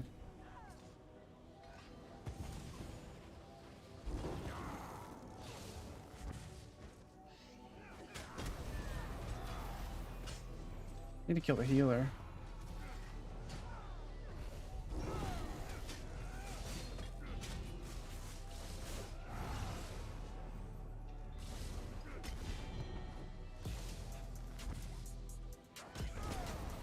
There's freaking Zilla blades all combing around.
Yo, can you stop it, Mr. Nightblade, sir?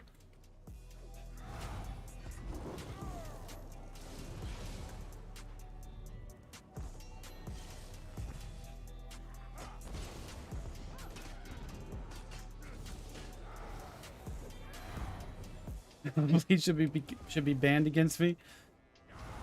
It's not too bad, but it only gets bad whenever there's freaking...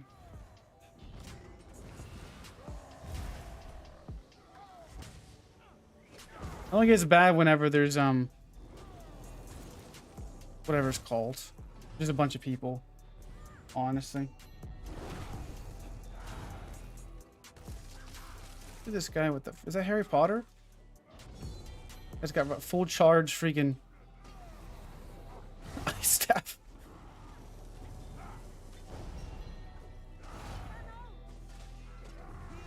Dawnbreaker.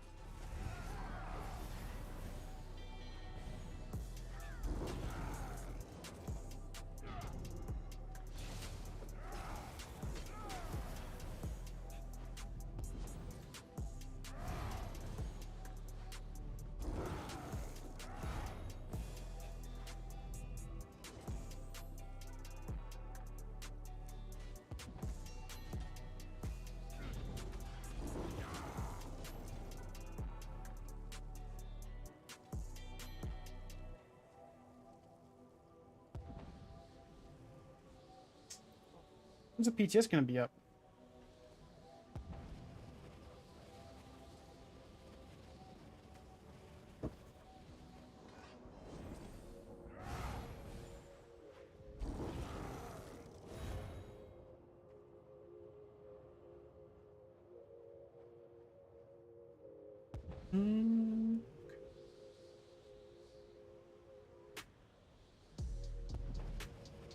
Is there a reason for someone to use Stampede as a gap closer?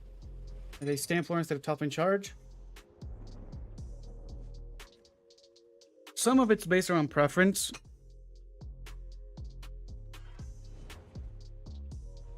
How do you describe this? So there's some sets like Unleashed Terror or Rush of Agony that could be paired very well with...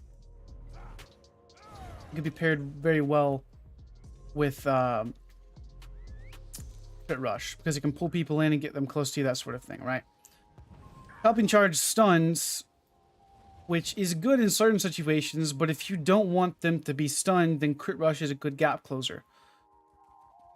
Sometimes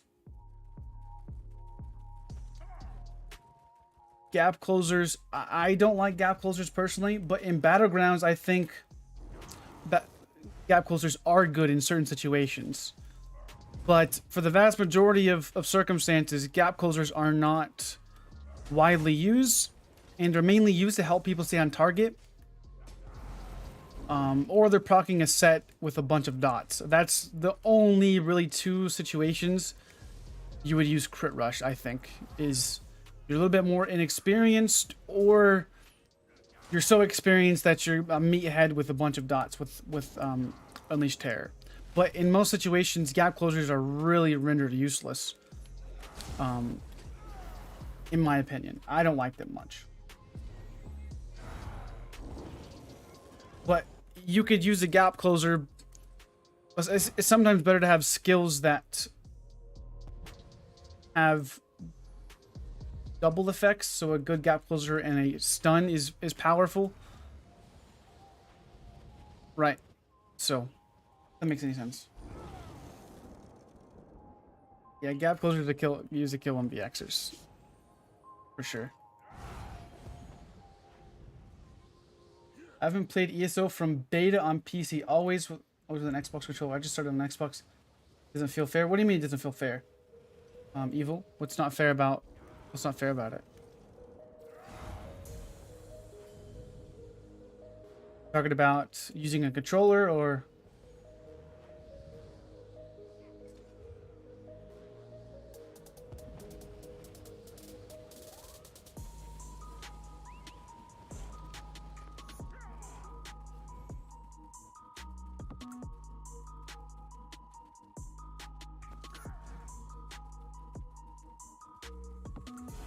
There's a lot of good situations for both. I think for Stamplars though, I don't like. I think Javelin's much better now.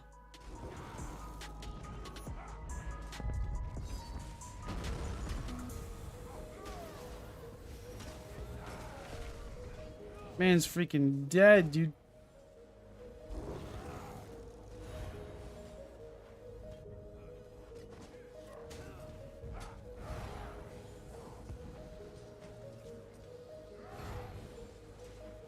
I would say the good and bad players on every platform. Talk about the modding control.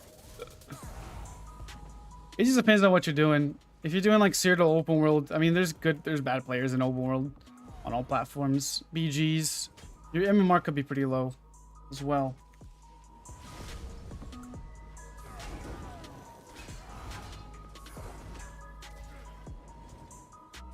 How you doing there, sir?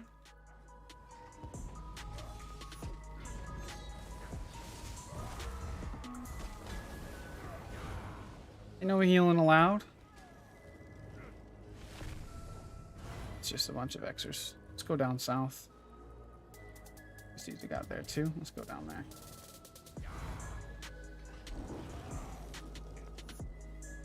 You're gonna publish your Gankplar builds. I've not messed with it too much since I tried it last on stream. I may mess with it some more.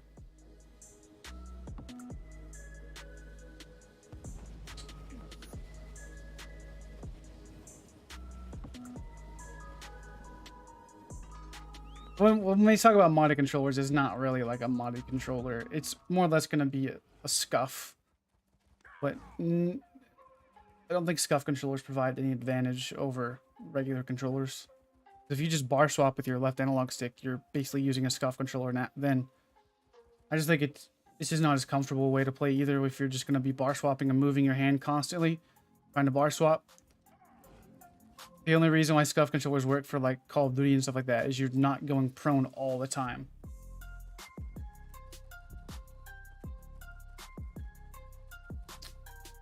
I admit I'm a bad player, but I like playing the game. Yeah, there's nothing wrong with that, Barry. There's nothing wrong with being...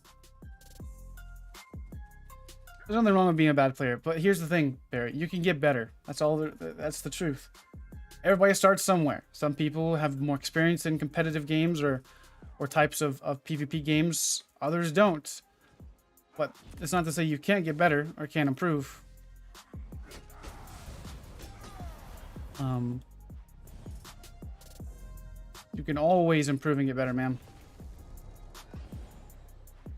And whenever I talk about bad players, I'm not trying to be mean or anything. It's just, I mean, it's just the fact. Some people are bad.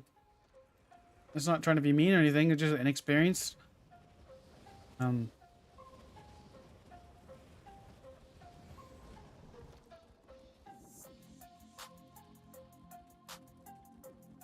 you farm leads, do they share? Yes, they do. They do share across characters. So if you got one lead on another character, you got another one on another character, they would share, and you could scry it on your main, though. You have to scry it on that character once you get all the leads.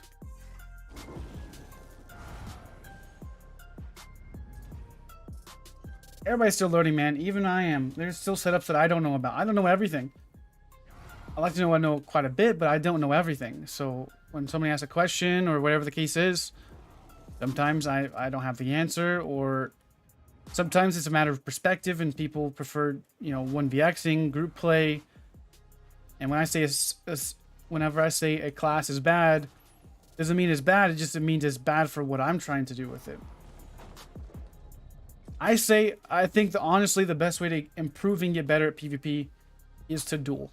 Straight up, dueling is what made me how I am as a player. It teaches you offensive rotations, defensive rotations, healing rotations. It teaches you conditions that people do and all the animations of certain things. Like I can tell this guy has no idea where I'm at and doesn't even know what I'm doing. So there's things that you can tell by PvPing and especially dueling that you can tell that people know what they're doing and know no, this guy has no clue I'm even here. Watch. No clue I was even around. So you can tell by people's movement when they recognize you're there and not. Like this guy, he's a little bit newer, I would say. Maybe not in PvP, but because he's a 5-star, but He can definitely play defensive and heal. But he's raiding and pressure me at full health, so that therefore indicates not the most experience.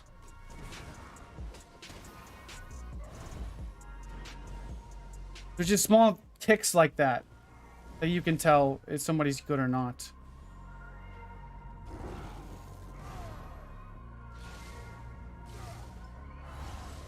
Yeah, if you can kill a good player 1v1, you can kill Cyrodiil bots for sure.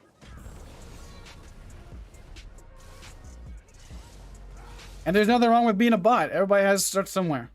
You can improve. Always can get better. Ask I'm trying to think of somebody, a joke. Ask Vex. You can always improve. Ask Vex.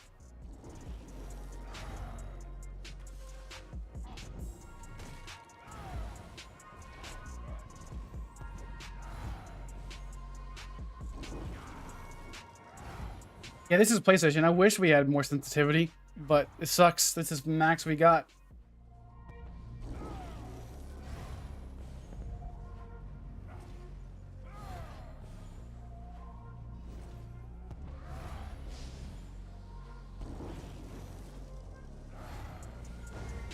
Also, jumping is another way you could tell if somebody's good or not. Like, no joke.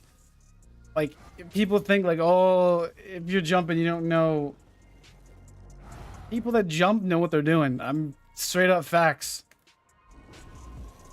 If you jump, you can scare people.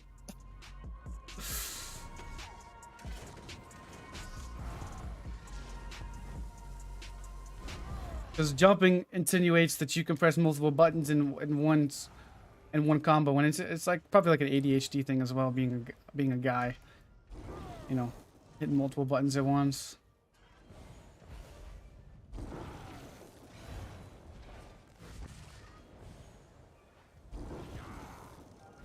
You can't do jump. Bunny hopping is a big thing. Bunny hopping will save your life.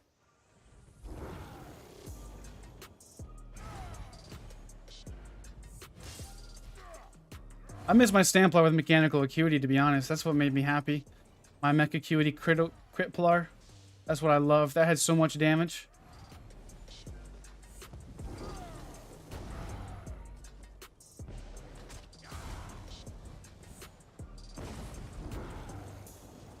Yeah, stars don't matter at all.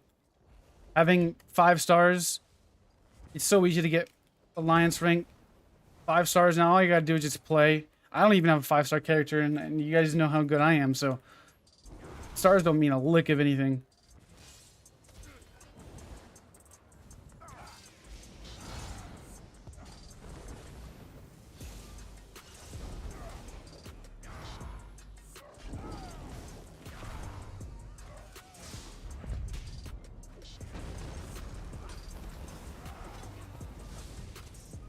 Okay, can I CC break? Hello?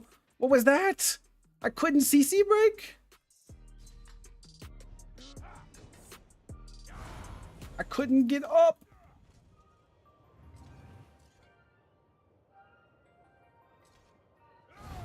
Magic DKs with Draugr know what they're doing? Yeah. Those setups hit hard, dude. I don't think I've seen a Magic DK with Draugr on console, to be honest. It's been so low-key for a while. I just never had the freaking time to farm it. I guess I probably need to give it a try. At least for Warden.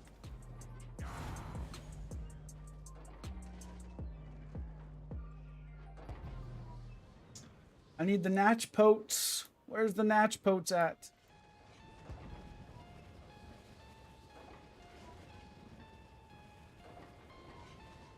Where's the Natch Potes at?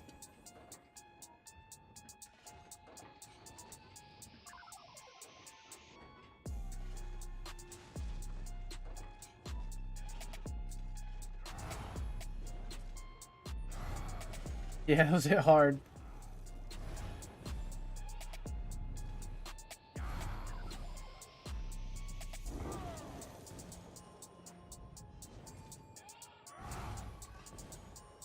Remember when mag sorks used to be like legit the best thing you could do? Even on console, they were freaking busted, dude. Like Max Works on console were freaking like, you know, it was a different time back then, man. A different time altogether.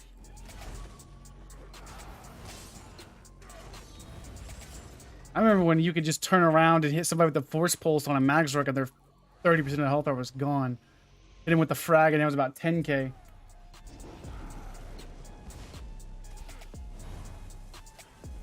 Curse was a freaking dunzo. Bye-bye. Yes, so Drunkerkin procs on one person when you deal damage to them. And for those, I think it's 6 seconds or 9 seconds, I don't remember. The person you have it on takes extra damage. I think it's like 600 extra damage for like the duration. So it lasts for 6 seconds. I think it has a 9-second cooldown or something. So the skills that have a lot of damaging ticks. So something like Force Pulse has 3 iterations of an effect. So you hit Force Pulse, there's Flame, Frost, and Shock that comes out. The extra damage that you get from that set has those 3 iterations of ticks, so it counts as 3 sources of damage. So with a regular attack like Elemental Weapon hitting 1 time, Force Pulse hits 3 times. So when using Draugrkin, that procs 3 abilities, which is 3 damaging sources, which is an extra 1800 damage, which is why.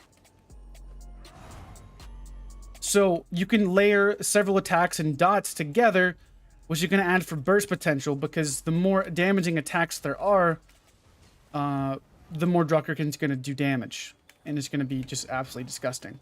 That's why. That makes sense.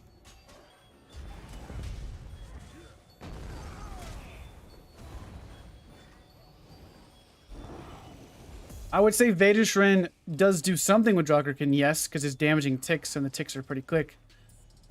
So yes, I would say so. I wouldn't... It seems meh on the surface for sure, but I think it has a lot of potential, especially for classes that really have lackluster damage. Like Warden, for instance, where you can go Force Pulse spam and have at least decent damage. Probably dead here. Lagging so hard.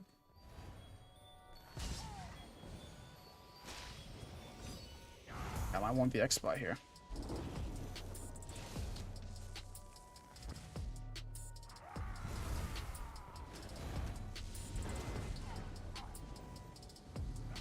Keep kiting.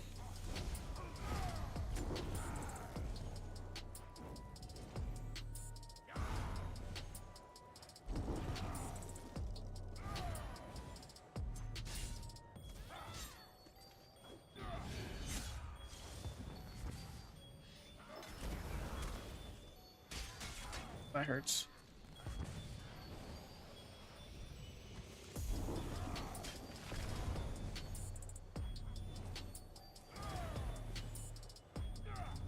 Corrosive too, fellas. Streak.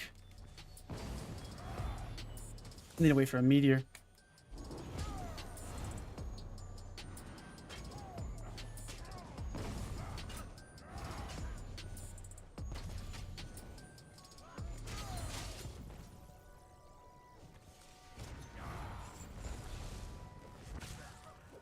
Oh, that's going to be a good meteor spot right there. Oh, got a freaking DK on me. Need a streak. Dark deal, please. Freaking triple cast that shit. I don't need it to triple cast.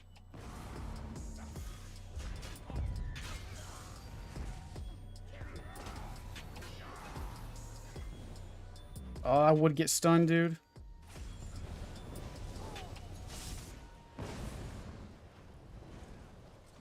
Need my freaking meteors when I need.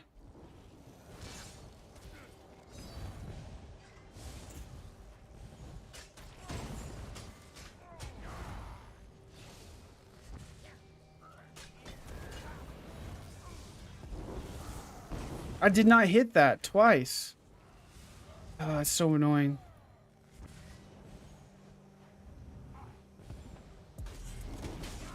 I was mid-roll dodge, dude.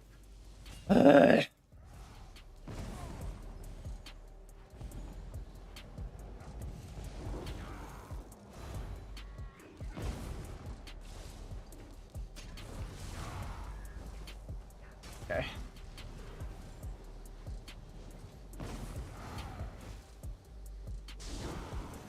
All right.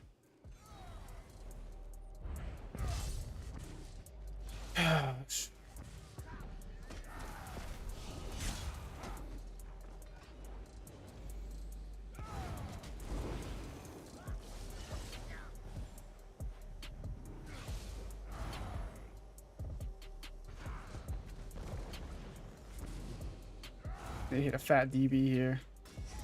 Oh, these guys that leave that freaking stupid trap beast around are freaking annoying, dude.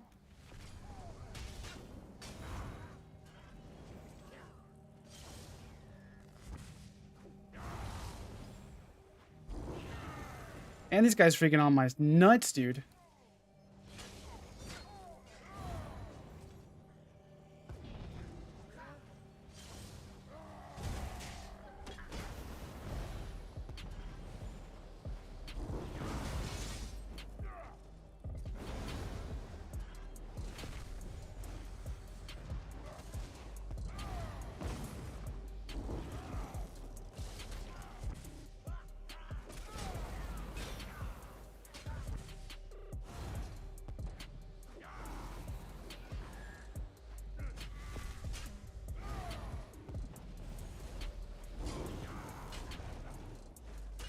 What the frick?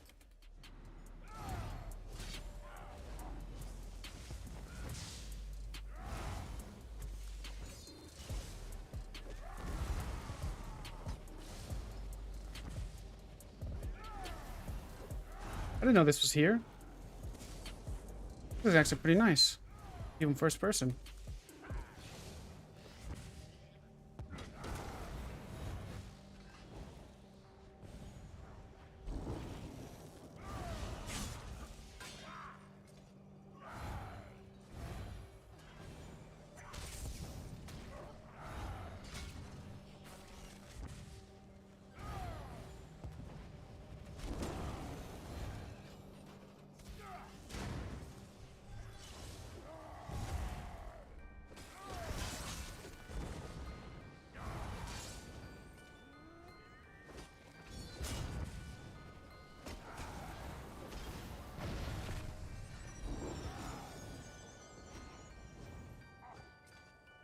Shot, please.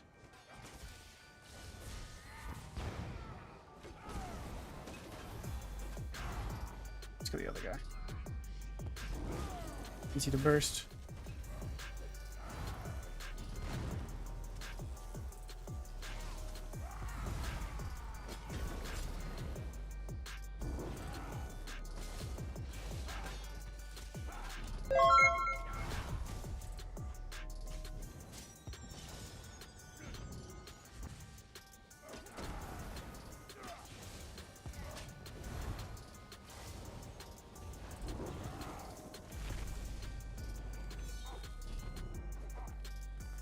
What?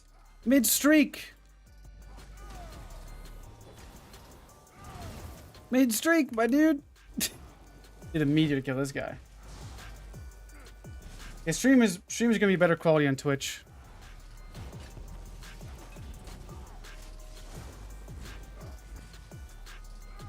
Why can't I hit my skills when I press them? And I don't even know if it's a point of even trying to kill the Templar or not. More or less just because I can type of thing.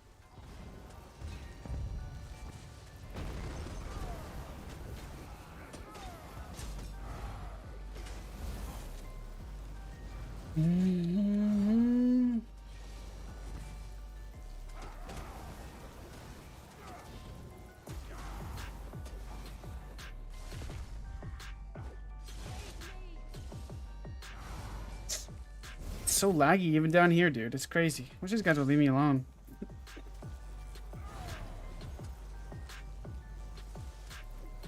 It's good, Ricky.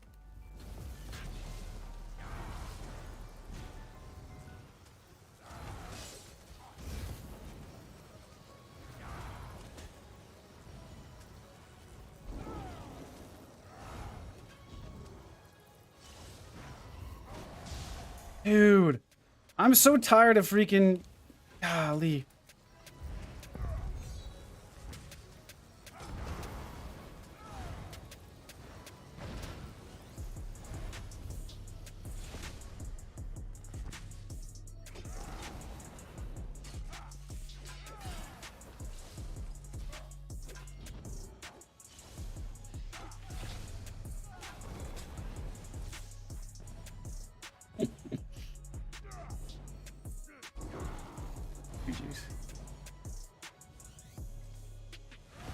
I don't know why they're trying to res when it's not flagged. It doesn't make any sense to me.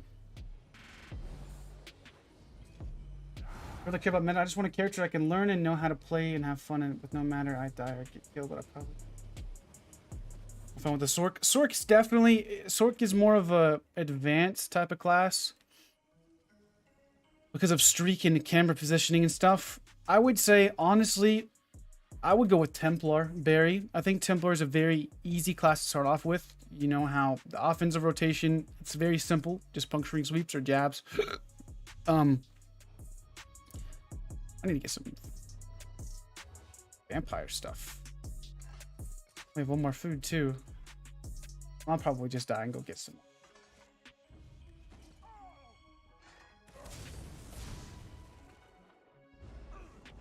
Yeah, this is a core play style that you have to do on Sorc to do well on it, honestly. This is how Sorc's been played for forever. And you're just trying to put in and take away different pieces to make a build better. And adjusting with what's good. What's the freaking thing? Bloody Mar or something?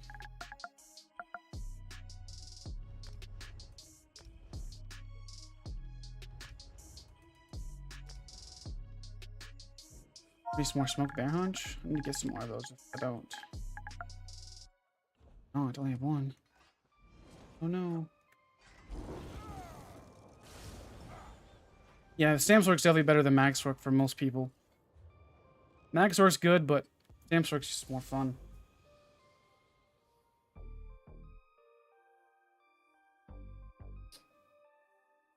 Hopefully the PTS comes up here in a minute. I always want to read that on stream.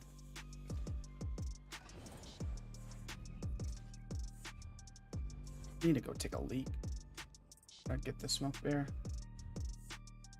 How much is Row on PlayStation? I have no clue.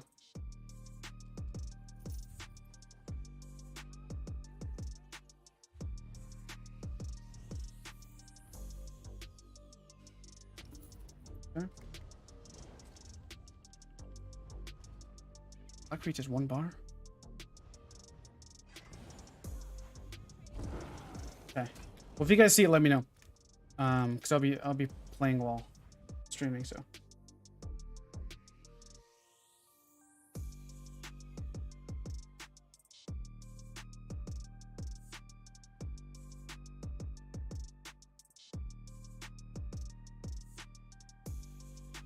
Always tends to happen. Now and then at least.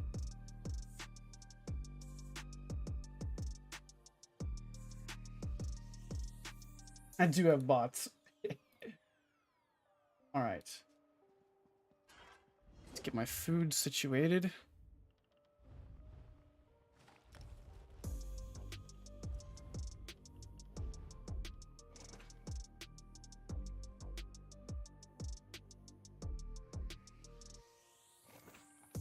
All right.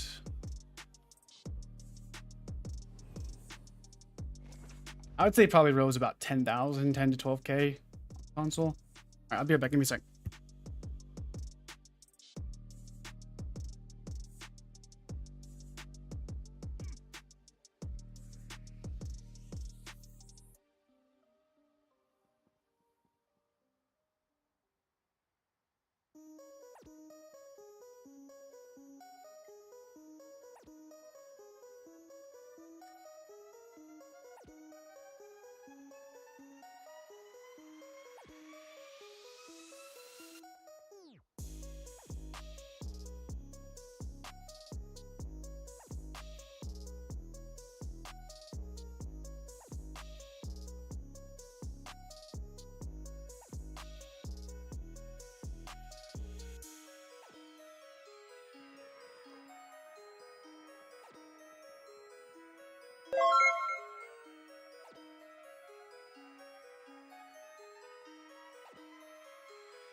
What patch notes are up?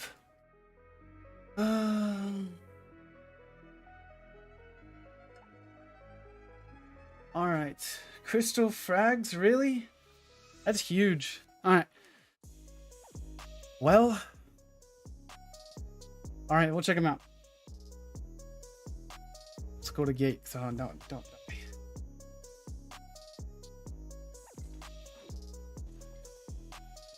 Okay. Get it all set up.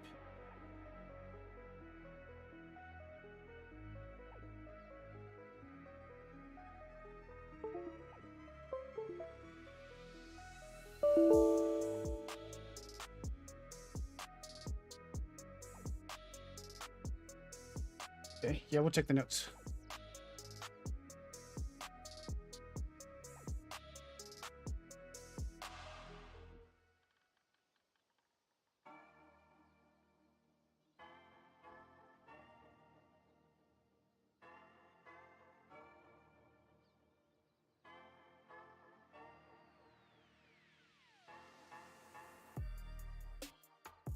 Patch notes 0.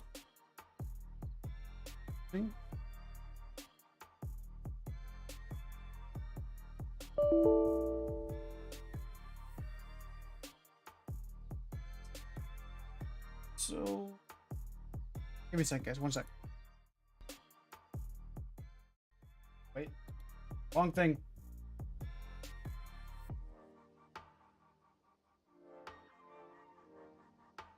There, that's it. There we go. Okay. Boom. All right, you guys can see. Yes, you can. Get a drink. Actually, I'm gonna go get some water. Hold on.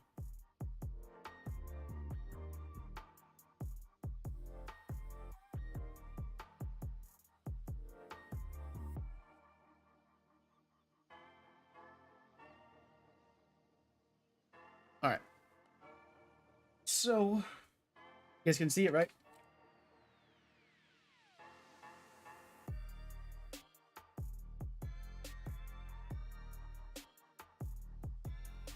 These things are freaking long, dude. Holy smokes, them some long patch notes. Whew. All right, we're gonna need some water, and we're gonna need some time. Let me actually turn off the game volume. So it does. Actually, let me just log out. I was gonna have some. So I know we're gonna be here for a while.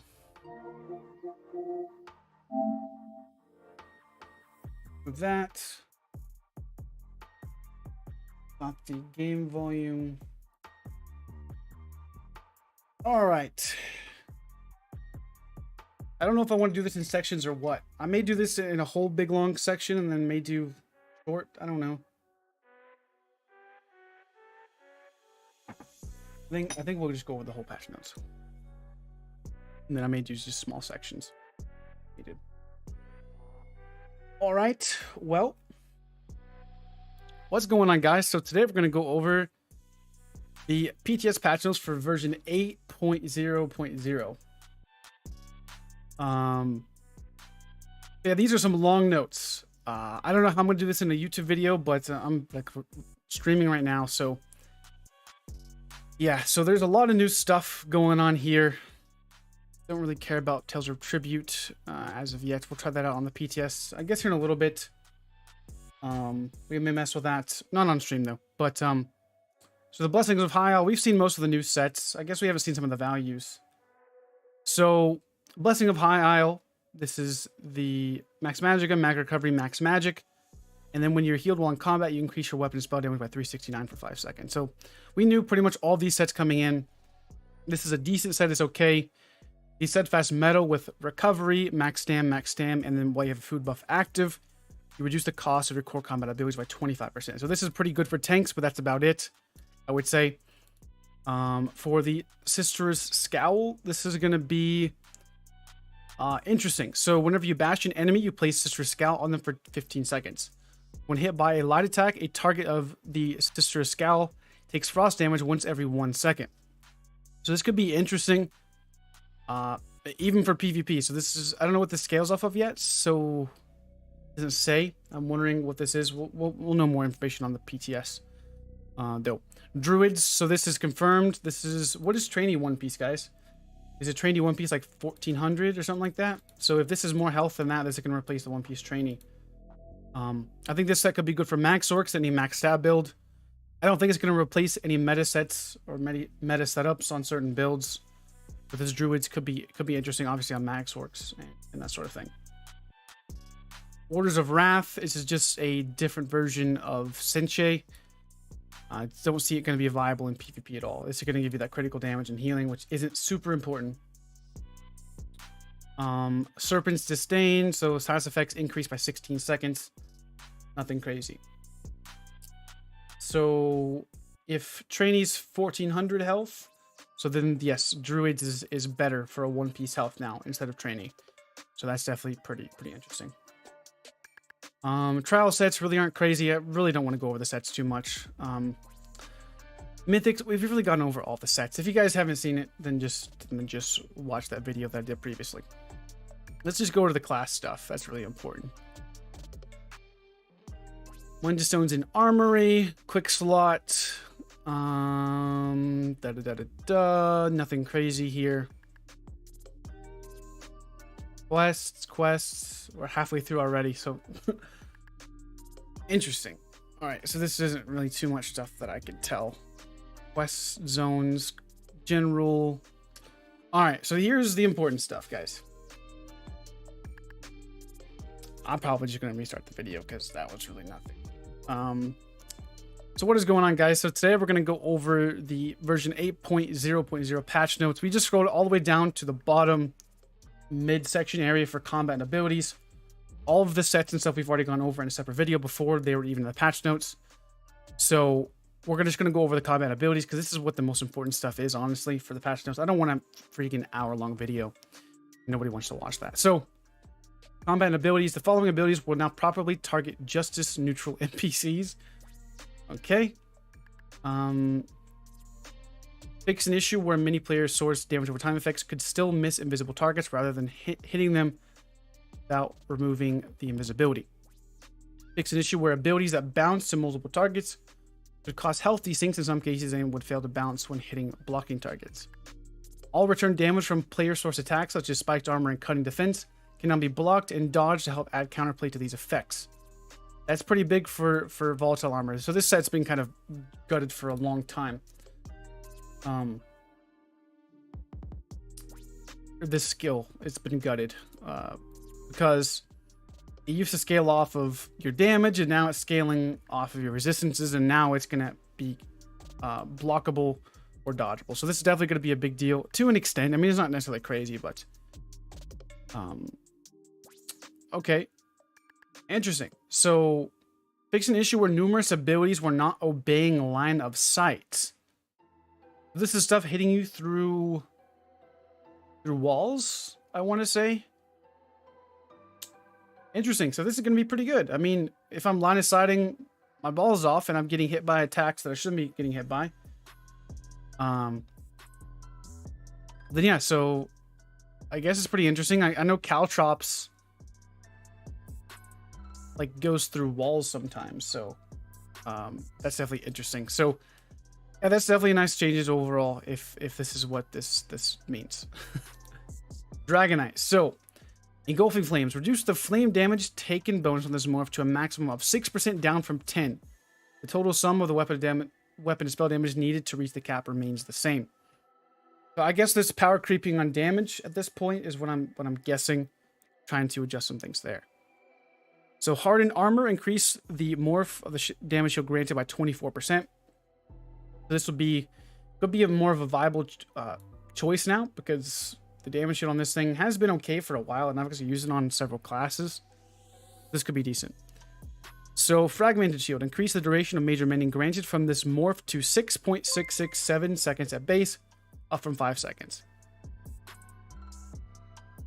So don't worry, it'll reach a whole nice number whenever you have Eternal Mountain passive maxed out. Okay, so I guess that's going to be maybe 7 seconds, 8 seconds, but that's a pretty big buff to Major Mending on the Dragonites. Shocking Siphon. So we already knew about this change. Giving you recovery while up rather than restoring magicka over the duration. Wait, did they change the stamina one? Oh, that's a different skill altogether. So this morph now increases your health, mag, and stamina recovery by up to 150 while it's active, rather than giving you just the basic magic. Beckoning Armor. This morph now attempts to pull a valid target once every 2 seconds, up from once every 3 seconds. So this may help with CC potential, but don't know too much. Hopefully we get a stun on Necro. That'd be nice. So Ruinous Scythe. So this morph now deals bleed damage rather than physical. This now applies the hemorrhaging status effect on damage dealt. This morph now sets enemies off balance on hit rather than every third cast. This is a big change for Necros. Big change. Yeah, so off balance, so you now be able to medium weave stuff on Necros and have a viable spammable that's actually a class skill. This will also provide you with a stun as well.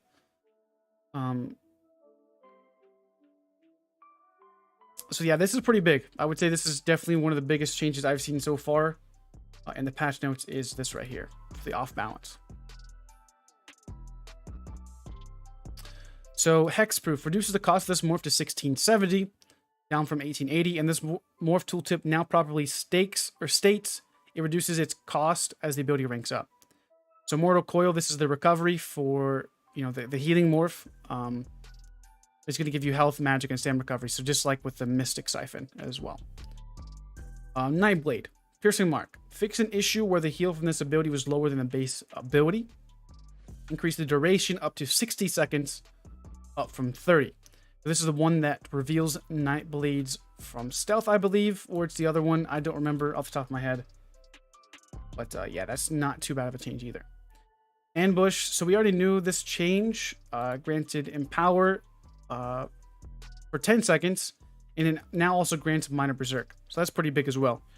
Hopefully, well, probably not. It still won't be as viable, but it'll still be better if you do want to use it, because Ambush is slow, and it's not always the best to have a skill slot there for that, because it doesn't really work too well in laggy situations, but it still could be an option. So Refreshing Path. The morph now also grants minor endurance and intellect for 4 seconds each tick. So that's definitely a big change of this skill. I definitely like this. Nobody really used this skill much. I think this is the healing morph. This definitely could be nice. So Surprise Attack. Fix an issue where this morph had no upgrades at it ranked up. It will now deal 1% more damage per rank. So, I mean, I guess a buff to Surprise Attack by 4%, which is actually massive. So that is pretty big. Drain Power increases the duration of Major Brutality and Sorcerer granted from this ability to 30 seconds, up from 20, to make up for the fact that this requires a target to gain these effects. Power Extracting this morph now grants Minor Courage for 30 seconds upon dealing damage. So this could be a viable counterplay to Whirling Blades on a Nightblade, on a dual Nightblade. You definitely could see this use, because Minor Courage and Brutality could be pretty decent. Definitely could be a viable option to use it instead of Whirling Blades on a Stand Blade. Soul Shred. Fixed an issue where this ability and its morphs would ignore line of sight in some cases. Fix numerous issues where the damage or healing of these abilities could use the wrong stats to scale. Okay. Sorcerer. So for Crystal Frags, this morph now activates on non-ultimate active ability cast rather than only magic costing abilities. So reduce the proc chance to 33%, down from 35. That is pretty massive. So Mag Sorks can now be Stam Sorks, kind of. This could be pretty big. So whenever you use any ability now, you can proc a hard or insta-cast C-Frag.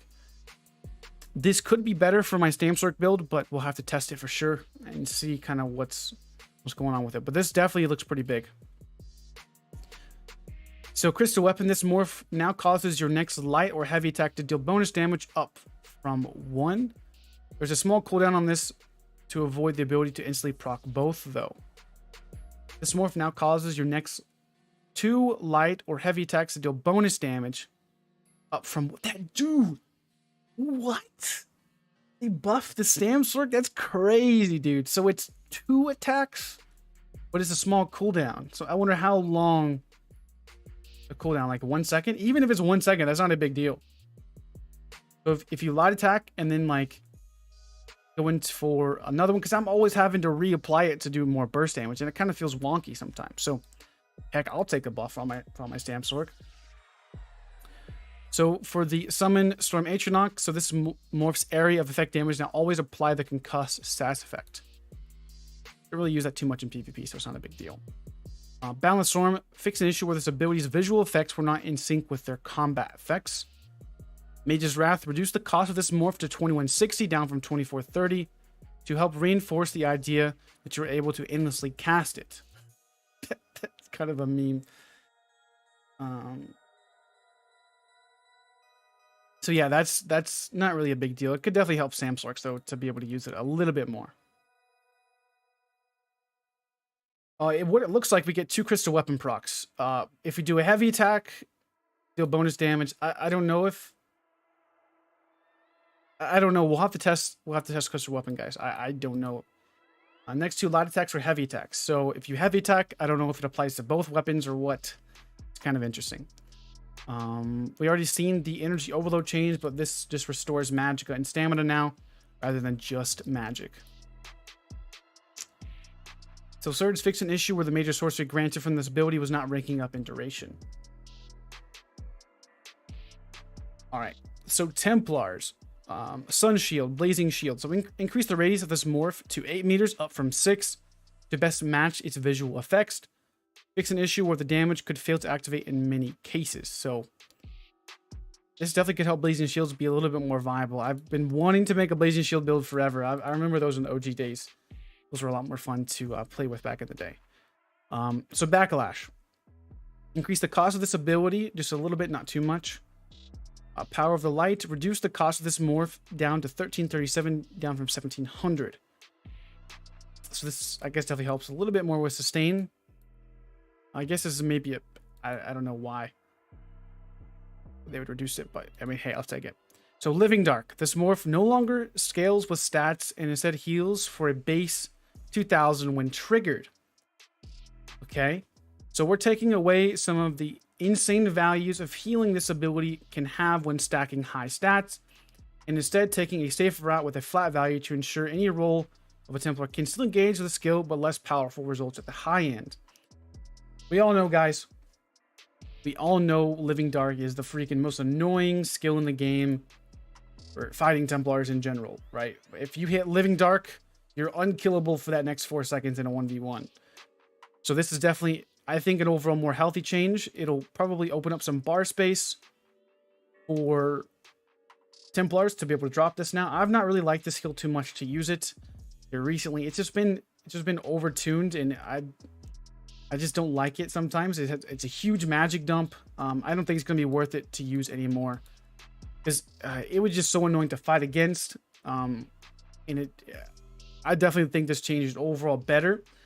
I would maybe want to see the base value to 2500 to make it, a little bit more fair, but now that it doesn't scale, it's not a big of a deal anymore, especially for high spell damage setups. It was crazy. You can get like a 6-7k tooltip on Living Dark. It was absolutely obnoxious. Solar Flare. So Dark Flare reduced the cost of this morph down to 2430. Still don't think this is going to make this viable at all, though. So Rite of Passage. This morph now allows you to move at a reduced rate when channeling it rather than unable to move at all. So that's definitely nice. I mean, Pink may be able to use this if it depends on the snare value, obviously. But this is overall good change. I don't like how you couldn't move with this thing. It kind of was annoying. So Animal Companions, Feral Guardian. So this is the Wild Guardian morph. This morph now deals 10% more damage, up from 5%, to ensure it deals similar damage to Eternal Guardian when you take the Piercing Magic passive. This morph now converts the damage to bleed damage instead of physical, and each attack applies the emerging status effect. I don't think this is going to make a difference in PvP. The bear just sucks any pets except for like magic sword pets are trash. So I don't think this is going to be used. It's good for duels, but not good for PvP. So Deep Fissure, this morph now also applies minor breach to hit to enemies for the duration. Wow. So this is 9k pen on this skill. Now that's a pretty big buff to Wardens. 9k pen. That's pretty powerful.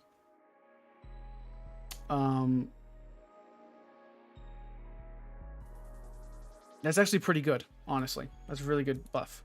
Corrupting Pollen. This morph now applies minor courage to enemies in the area to help gain some viability in PvE areas. Minor cowardice isn't too bad. Is that like 300 damage reduction? It's minor cowardice. Is it like 300 damage? 215. 215. If enemy hit, you apply minor cowardice for 10 seconds, reducing their weapon spell damage by 215. Okay, so that's what minor cowardice does. Pretty good.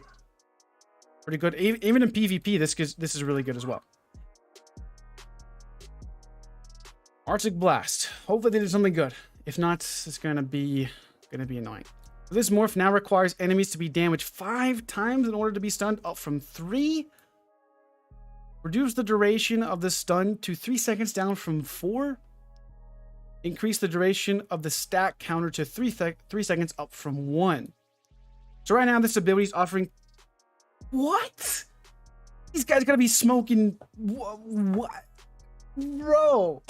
What? Oh my goodness. What are these guys smoking? Okay. Let's look at it. Let's read the developer comment. Right now, this ability is offering too much offensive nature for the Warden, allowing him to line up their bursts perfectly with a Scorch to remove counterplay. By increasing the stack count required, there should be a less of a guarantee with this combination to require more reactive play from the caster. While the increased duration of tracking helps, also reduce the ease of counterplay by backing off for 1 second from the Warden to completely avoid the stun. Okay, I get this may help.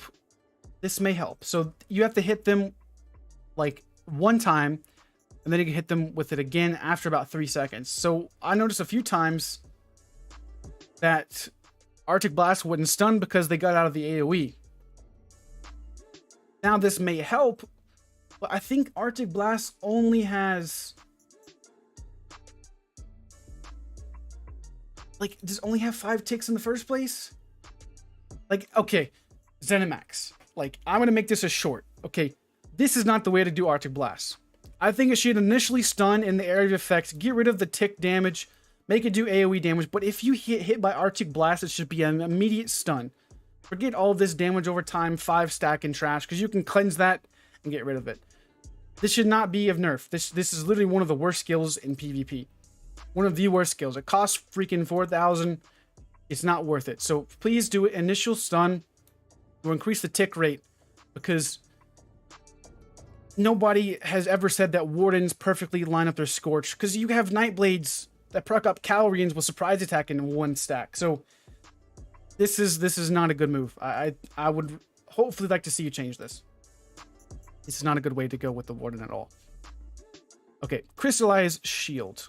Crystallized Slab. This morph now also stuns the target upon dealing damage. Okay, that's good.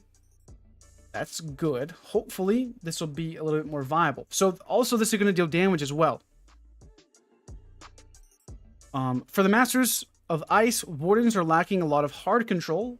Okay, without giving them something to over the top to make them even more oppressive to melee attackers. We've opted to add in a reactive range stun option to help deter these range builds that naturally kite and hound Wardens. Okay, this will help. This will definitely help.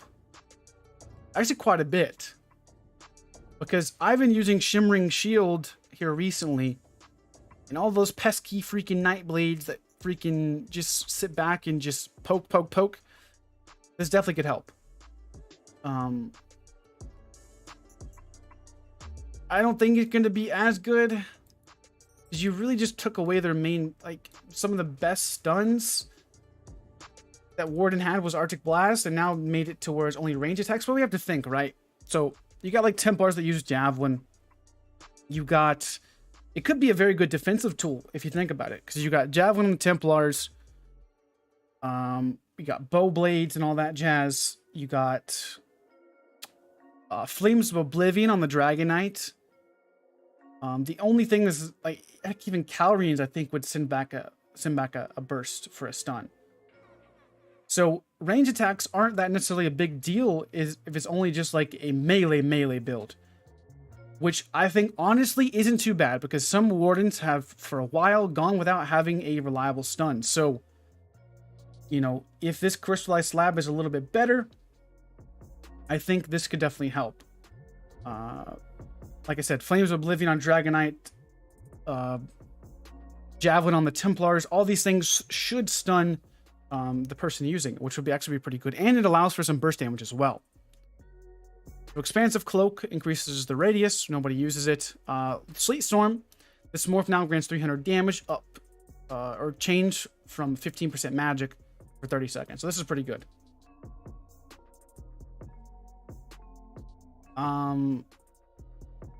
So Reverse Slash, this morph no longer deals damage based on the initial hit, and instead deals damage to all targets around the initial. I thought that's the way it was before. I thought they were changing this. This will allow the area of effect damage to increase and decrease by bonuses, and to be calculated separately per target. Didn't they just have this? I swear they did. I don't know. I thought they just changed it to where it scaled off of enemies hit, and then they just changed it back to what it was before. I don't know. I mean, that really doesn't make a huge deal, honestly, at least from what I could tell. But,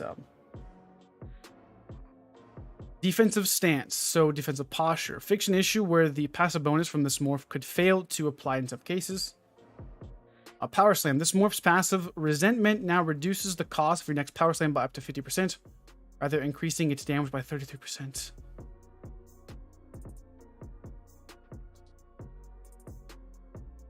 I mean, all right, Bash builds, you guys had your day. You guys had your patch. Now go back to being trash again. Bash builds nerfed. I guess they're too OP, guys. Bash builds are too strong. Way too strong.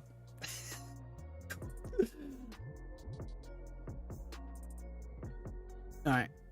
Well, Heavy Armor adjusted the bonus damage to Bash attacks to grant 30 more damage per piece of Heavy Armor 1 rather than 3% more damage. I don't know if this is going to be good or a buff or a nerf.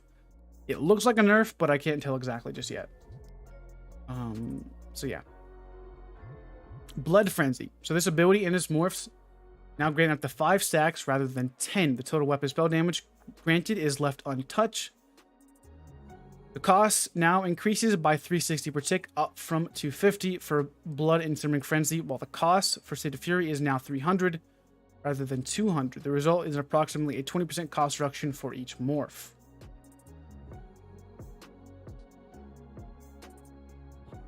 I'll have to test this and look at it on the PTS. They've been touching this for a while. It's hard to tell. I don't use this skill much. Not well versed in the Vampire Blood Frenzy, but so it looks like it's shorter in duration or shorter in stacks, so it takes less stacks to get it, so it takes less time. So it could be okay. It could help a little bit. So feed.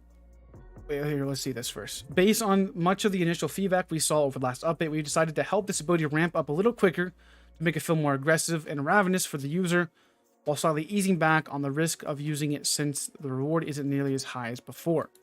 So yeah, so it looks like a little slight buff to this. Vampire Drain, feasting, so it gives you a heal. Fix an issue where this ability and its morphs could be reflected despite being beams. Okay.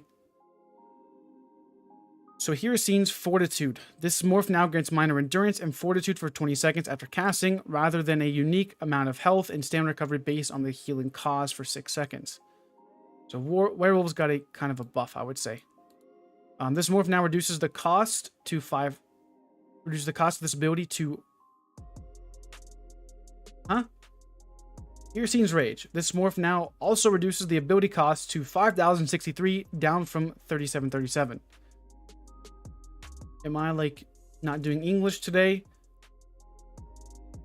So is this number supposed to be flipped from 5,000 to 3,700? This is a typo, it looks like. I don't know what this is yet. So we increase the duration of Major Berserk and damage taken to 10 seconds, up from 6. So that looks like a typo. If it's reduced cost, that's a buff. If it's not reduced cost, it's a nerf. So Silver Bolts. Silver Shards. Fiction issue where the morph could sometimes fail to be recognized as a stamina costing ability for certain proc conditions. Equilibrium. Fiction issue where this ability against morphs could not be cast if he had less than 6,000 health, even if the cost was less than 6,000 health. Okay. Been bugged for a while, actually. Alright, Warfare. So, this is champion point system now. So, added the following stars to extend the Might constellation. So, we got off balance by 2% per stage. So, 10% more damage to off balance enemies. Increased penetration by 900. Wait. Increases your offensive penetration by 900 for each fast effect your target has. One stage, 450 points. So this is mainly a PvE thing, not a PvP thing, I would say. Unless you're doing a charge build, that's going to be 2700 pin, which could be similar, like could be viable for like a Force Pulse Draugr setup, maybe. I don't know. Okay. Rebalance the numbers and progression for a number of nodes. The following nodes now grant 3% to their list of bonus per stage, with 2 stages at 25% per stage, rather than 2% for 5 stages at 10 points per stage. So, Binding Aura. So all of the damage increase and damage reduction. This is going to be 6% damage increase. Damage reduction. So everything went from 10% to 6%. So Binding Aura, AoE damage 6%, Deadly Aim 6% damage, Duelist Rebuff 6% reduced damage, Ironclad 6% reduced damage, Mastered Arm 6% increase in direct damage, Thaumaturge 6% dot damage, and so on and so forth. So yeah, Backstabber, this node now grants 2% critical damage per stage, down from 3, so it's only going to be 10% at max. Cutting Defense, this node now scales with the higher of your physical or spell resistance rather than your max health. Fighting Finesse, this node now grants 4% critical damage and healing per stage, with 2 stages at 25 points. So it's a power creep nerf to champion points, looks like. So Ocular Overload got a buff. This is going to be good for Dragonites with Plague Break. Riposte now increases the damage done of your next direct damage attack by 33%, rather than dealing a flat 4,800 damage to the attacker. This could be actually pretty crazy. I think this has to do with blocking an attack. So yeah, this actually could be a pretty big buff to this CP slottable. Kind of low key. Wrathful Strikes and Rejuvenator. This now grants 41 weapon and spell damage to their effects, up from 33. So this is a little bit buff there. Okay.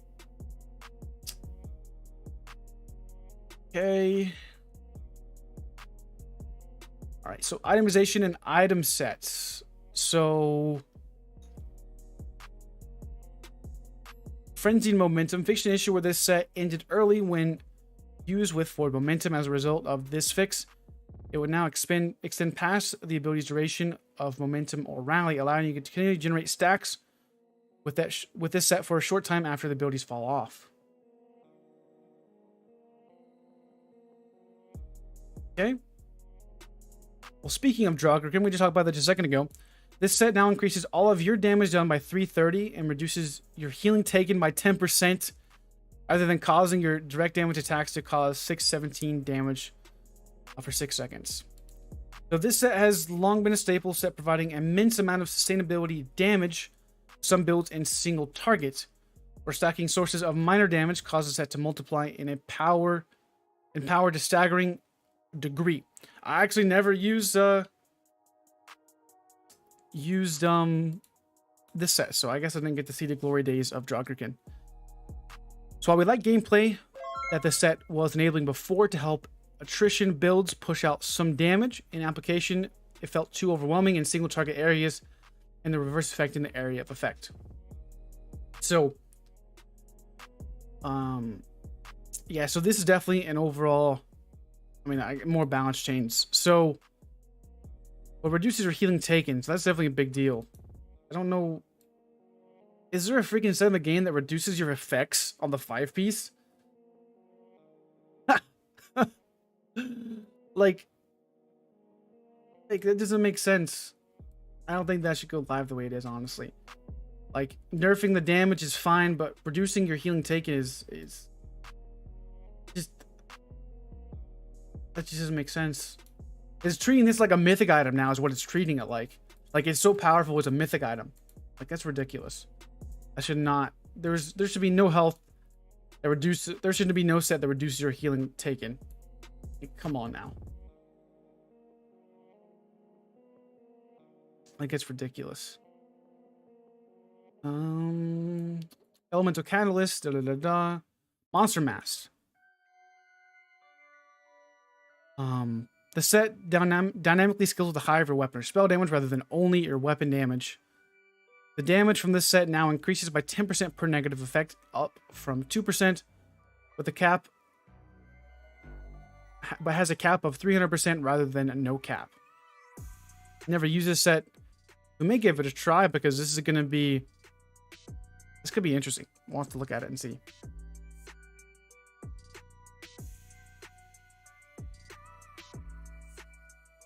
Oh, they said the healing nerf is there because you can stack it with defensive traits higher. I mean, I guess, but no. I mean, I get it, but I don't know. I don't think that should be there at all. Mafala, nobody cares about that. Tremor scale. Increase the duration of this set effects to 15 seconds, up from 8. Increase the cooldown. Increase the damage done by 4%. This set now reduces the armor of the enemy by 8% of the higher of your physical or spell resistance rather than reducing it by flat 2400. Okay, Zaun. This set now applies a tether to the target that damages all enemies touching it other than a beam that hits one target. Okay? So they reduce the damage in half, but it's AoE based now. Increase the duration to 10 seconds, up from 6. Increase the cooldown by 2 seconds. This set has a guaranteed chance to block the burning effect. This set requires a critical light or heavy attack rather than just a light or heavy attack. Note that the proc chance remains the same. Okay. So after adjustments in up to 32 to allow proc sets to critically strike, Zaun has fallen off course considerably despite its intense requirements for low mobility stationary encounters in PvE. While remaining relatively powerful in PvP when paired with crowd control and roots, rather than merely increasing the damage or enabling critical strikes, we decided to take some upfront damage away and put it into only long-term encounters. So that's definitely kind of cool. Don't know how well it's going to do because there's just other base sets that may be better, but I mean, AoE damage on a Dragonite could be interesting. Plague Break and Zaun could be pretty good. To think of a setup, could be pretty decent. Harpooner's Waiting Kill to reduce the duration of the stacks granted from the set to 10 seconds, down from a minute. Reduce the critical chance granted per stack to 110, down from 125. So nobody cares about this except for in PvE. Overland sets. So the set now causes you to dodge all incoming attacks within 1 second after leaving stealth or invisibility. The 8-second cooldown rather than causing you to ignore movement speed penalty of sneak. Okay, I don't know how that's gonna be, to be honest. Hrothgar's Chill fixed an issue where the set would not proc the stun from heavy attacking an off-balance target. Okay. I mean, nothing crazy there.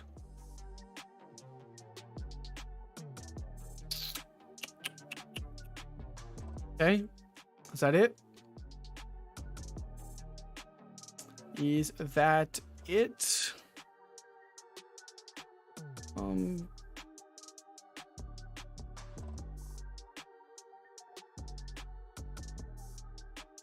Where's my fix the Dragon Leap?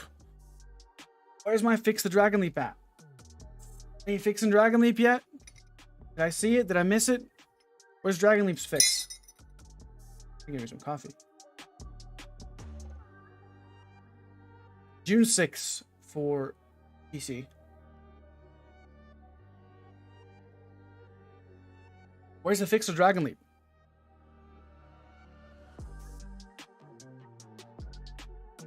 Okay.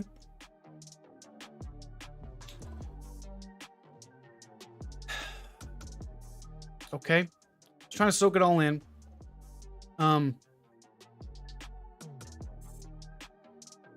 I would say overall it looked fine.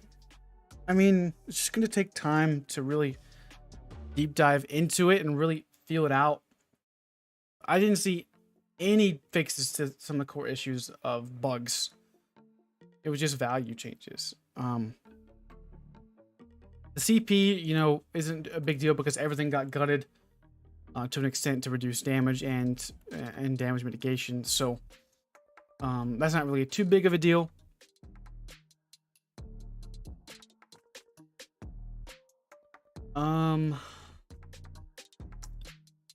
So yeah, I really hope that they do something. I hope this is more usable than I think it'll be usable. I think this will actually be a semi-decent skill, because let's just read it over again. This morph now also stuns the target upon dealing damage. So for masters of ice, wardens are lacking a lot of hard control without giving them something too over the top. We've opted to add in a reactive range stun option to help deter those range builds that have to cut around and hound wardens. So I'm not saying this is going to be perfect, but I am saying this will definitely help.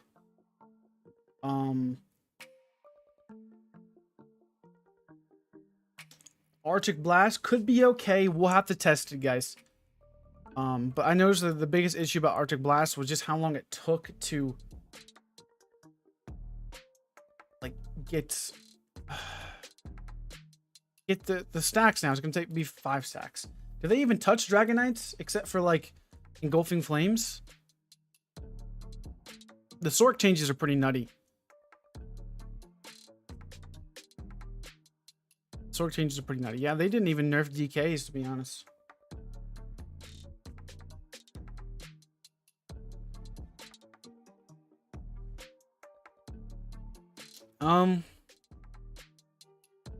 Yeah, they should definitely touch some DK's damage or sustain one. Well, I would say they're damage, to be honest.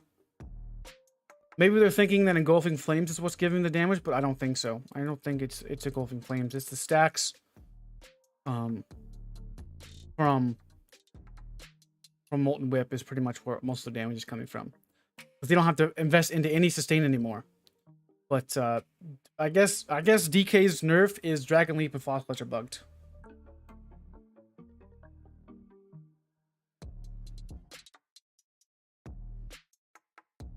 I think so. The key takeaways is, so for some buffs to classes that I think are well warranted. Ruinous Scythe is a big change to Necromancers.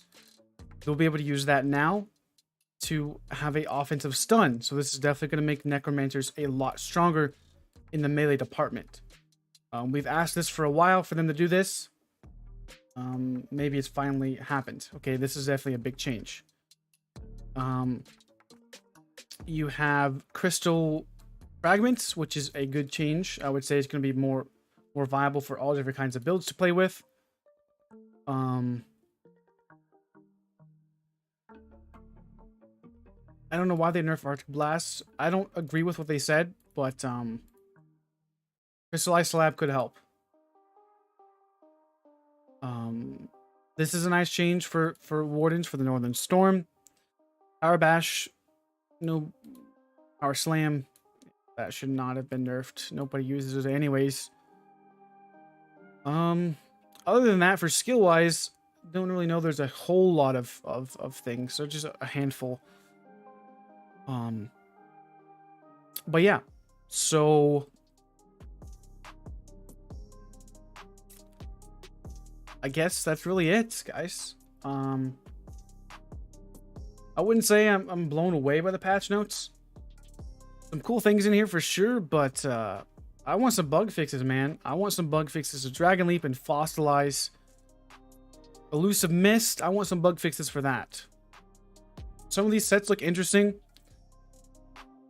I definitely want to look at this mythic item. This one for the left-hander's War Girdle. Wait, they added more damage to this. Bro, you're insane. Are you out of your mind? I went over the freaking sets, but they upped this damage even more. This was 300. This was like 3,000. This was like 300.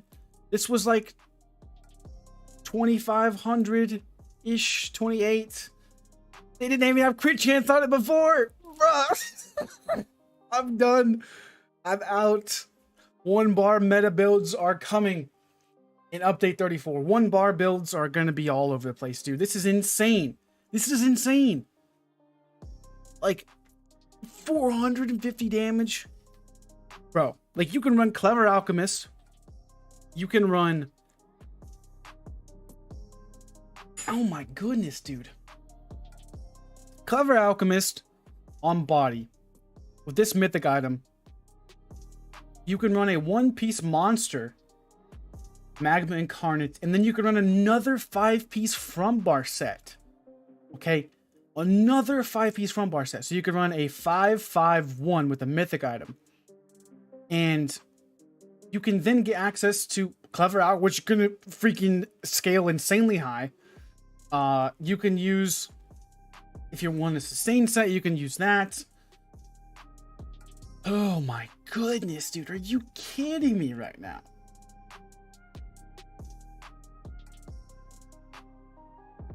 Gosh. Werewolves are meta next patch. Like, if you're not a freaking werewolf the next patch, you're not playing the game right. Just facts. My goodness, that's insane. This was... I think, seriously, this is what... Watch, guys, watch. They're going to nerf it to what it was on Outcast website. They're going to nerf it down to there. You watch.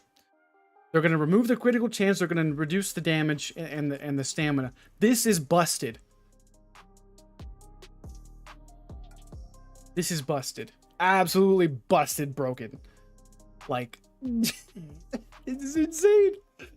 Oh my goodness. That is insane. Here, I'll send you the link.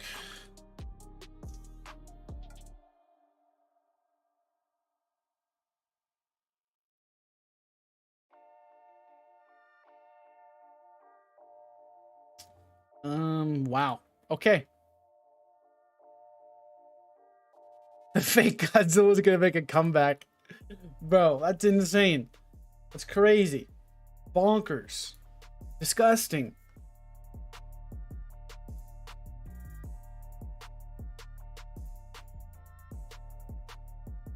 Well, I mean, for just a werewolf build, this is insane. This is literally buffing werewolves. Insanely high. Like, if you use something like Clever Alchemist, what else? What else could be used? Like, Clever Alchemist, Wretched Vitality. You're never gonna run out of magic. You have your potion to give you damage. This is legit the best build now in the game. Let's play a werewolf, bro. It's crazy, dude.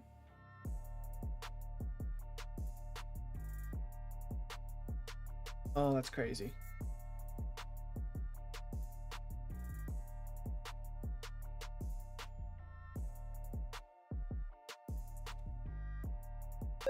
Well, that's pretty much it for this video, I guess, for the later on, whenever I post it. But well, I'll catch you guys. I'm not ending the stream. I'm not ending the stream just yet. But I just want to end this video. But all right, guys, well, have a good rest of your day, and I'll catch you guys in the next one. Peace. Okay, so yeah, that's crazy. I'm literally astonished at how much ZeniMax pays attention to the game. Nobody said a single word that Arctic Blast was OP. Nobody said it. Nobody said it. And even if you did time up Arctic Blast effectively, it was only because you knew what you were doing, right? So it wasn't just that. If you used Arctic Blast the way you needed to,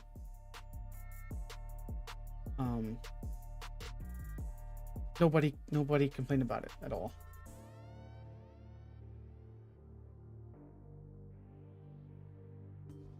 But yeah, that's the best mythic.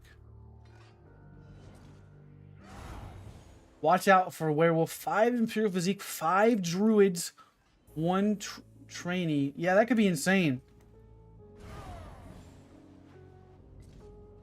That could be insane. Yes, Dual Samco could be pretty good. Dual Samco could be very, very good. Okay, well, is there anything else you guys want to talk about before we wrap up the stream? I've been streaming for about, I don't know, 4 hours. I want to wrap it up. PTS is live right now. I'm gonna actually get on it. I need to eat breakfast and whatnot, so I may end the stream here, and I'll try to stream it some tomorrow. I may do some card game duels and test out that stuff first because I want to try it. But oh yeah, I forgot about Crystal Weapon. Yeah, that's a pretty big change. So I'll have to test on the PTS, and I'll probably do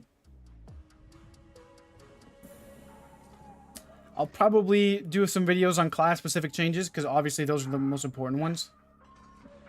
But all right, guys, well, have a good rest of your day, and I'll catch you guys next stream. Peace.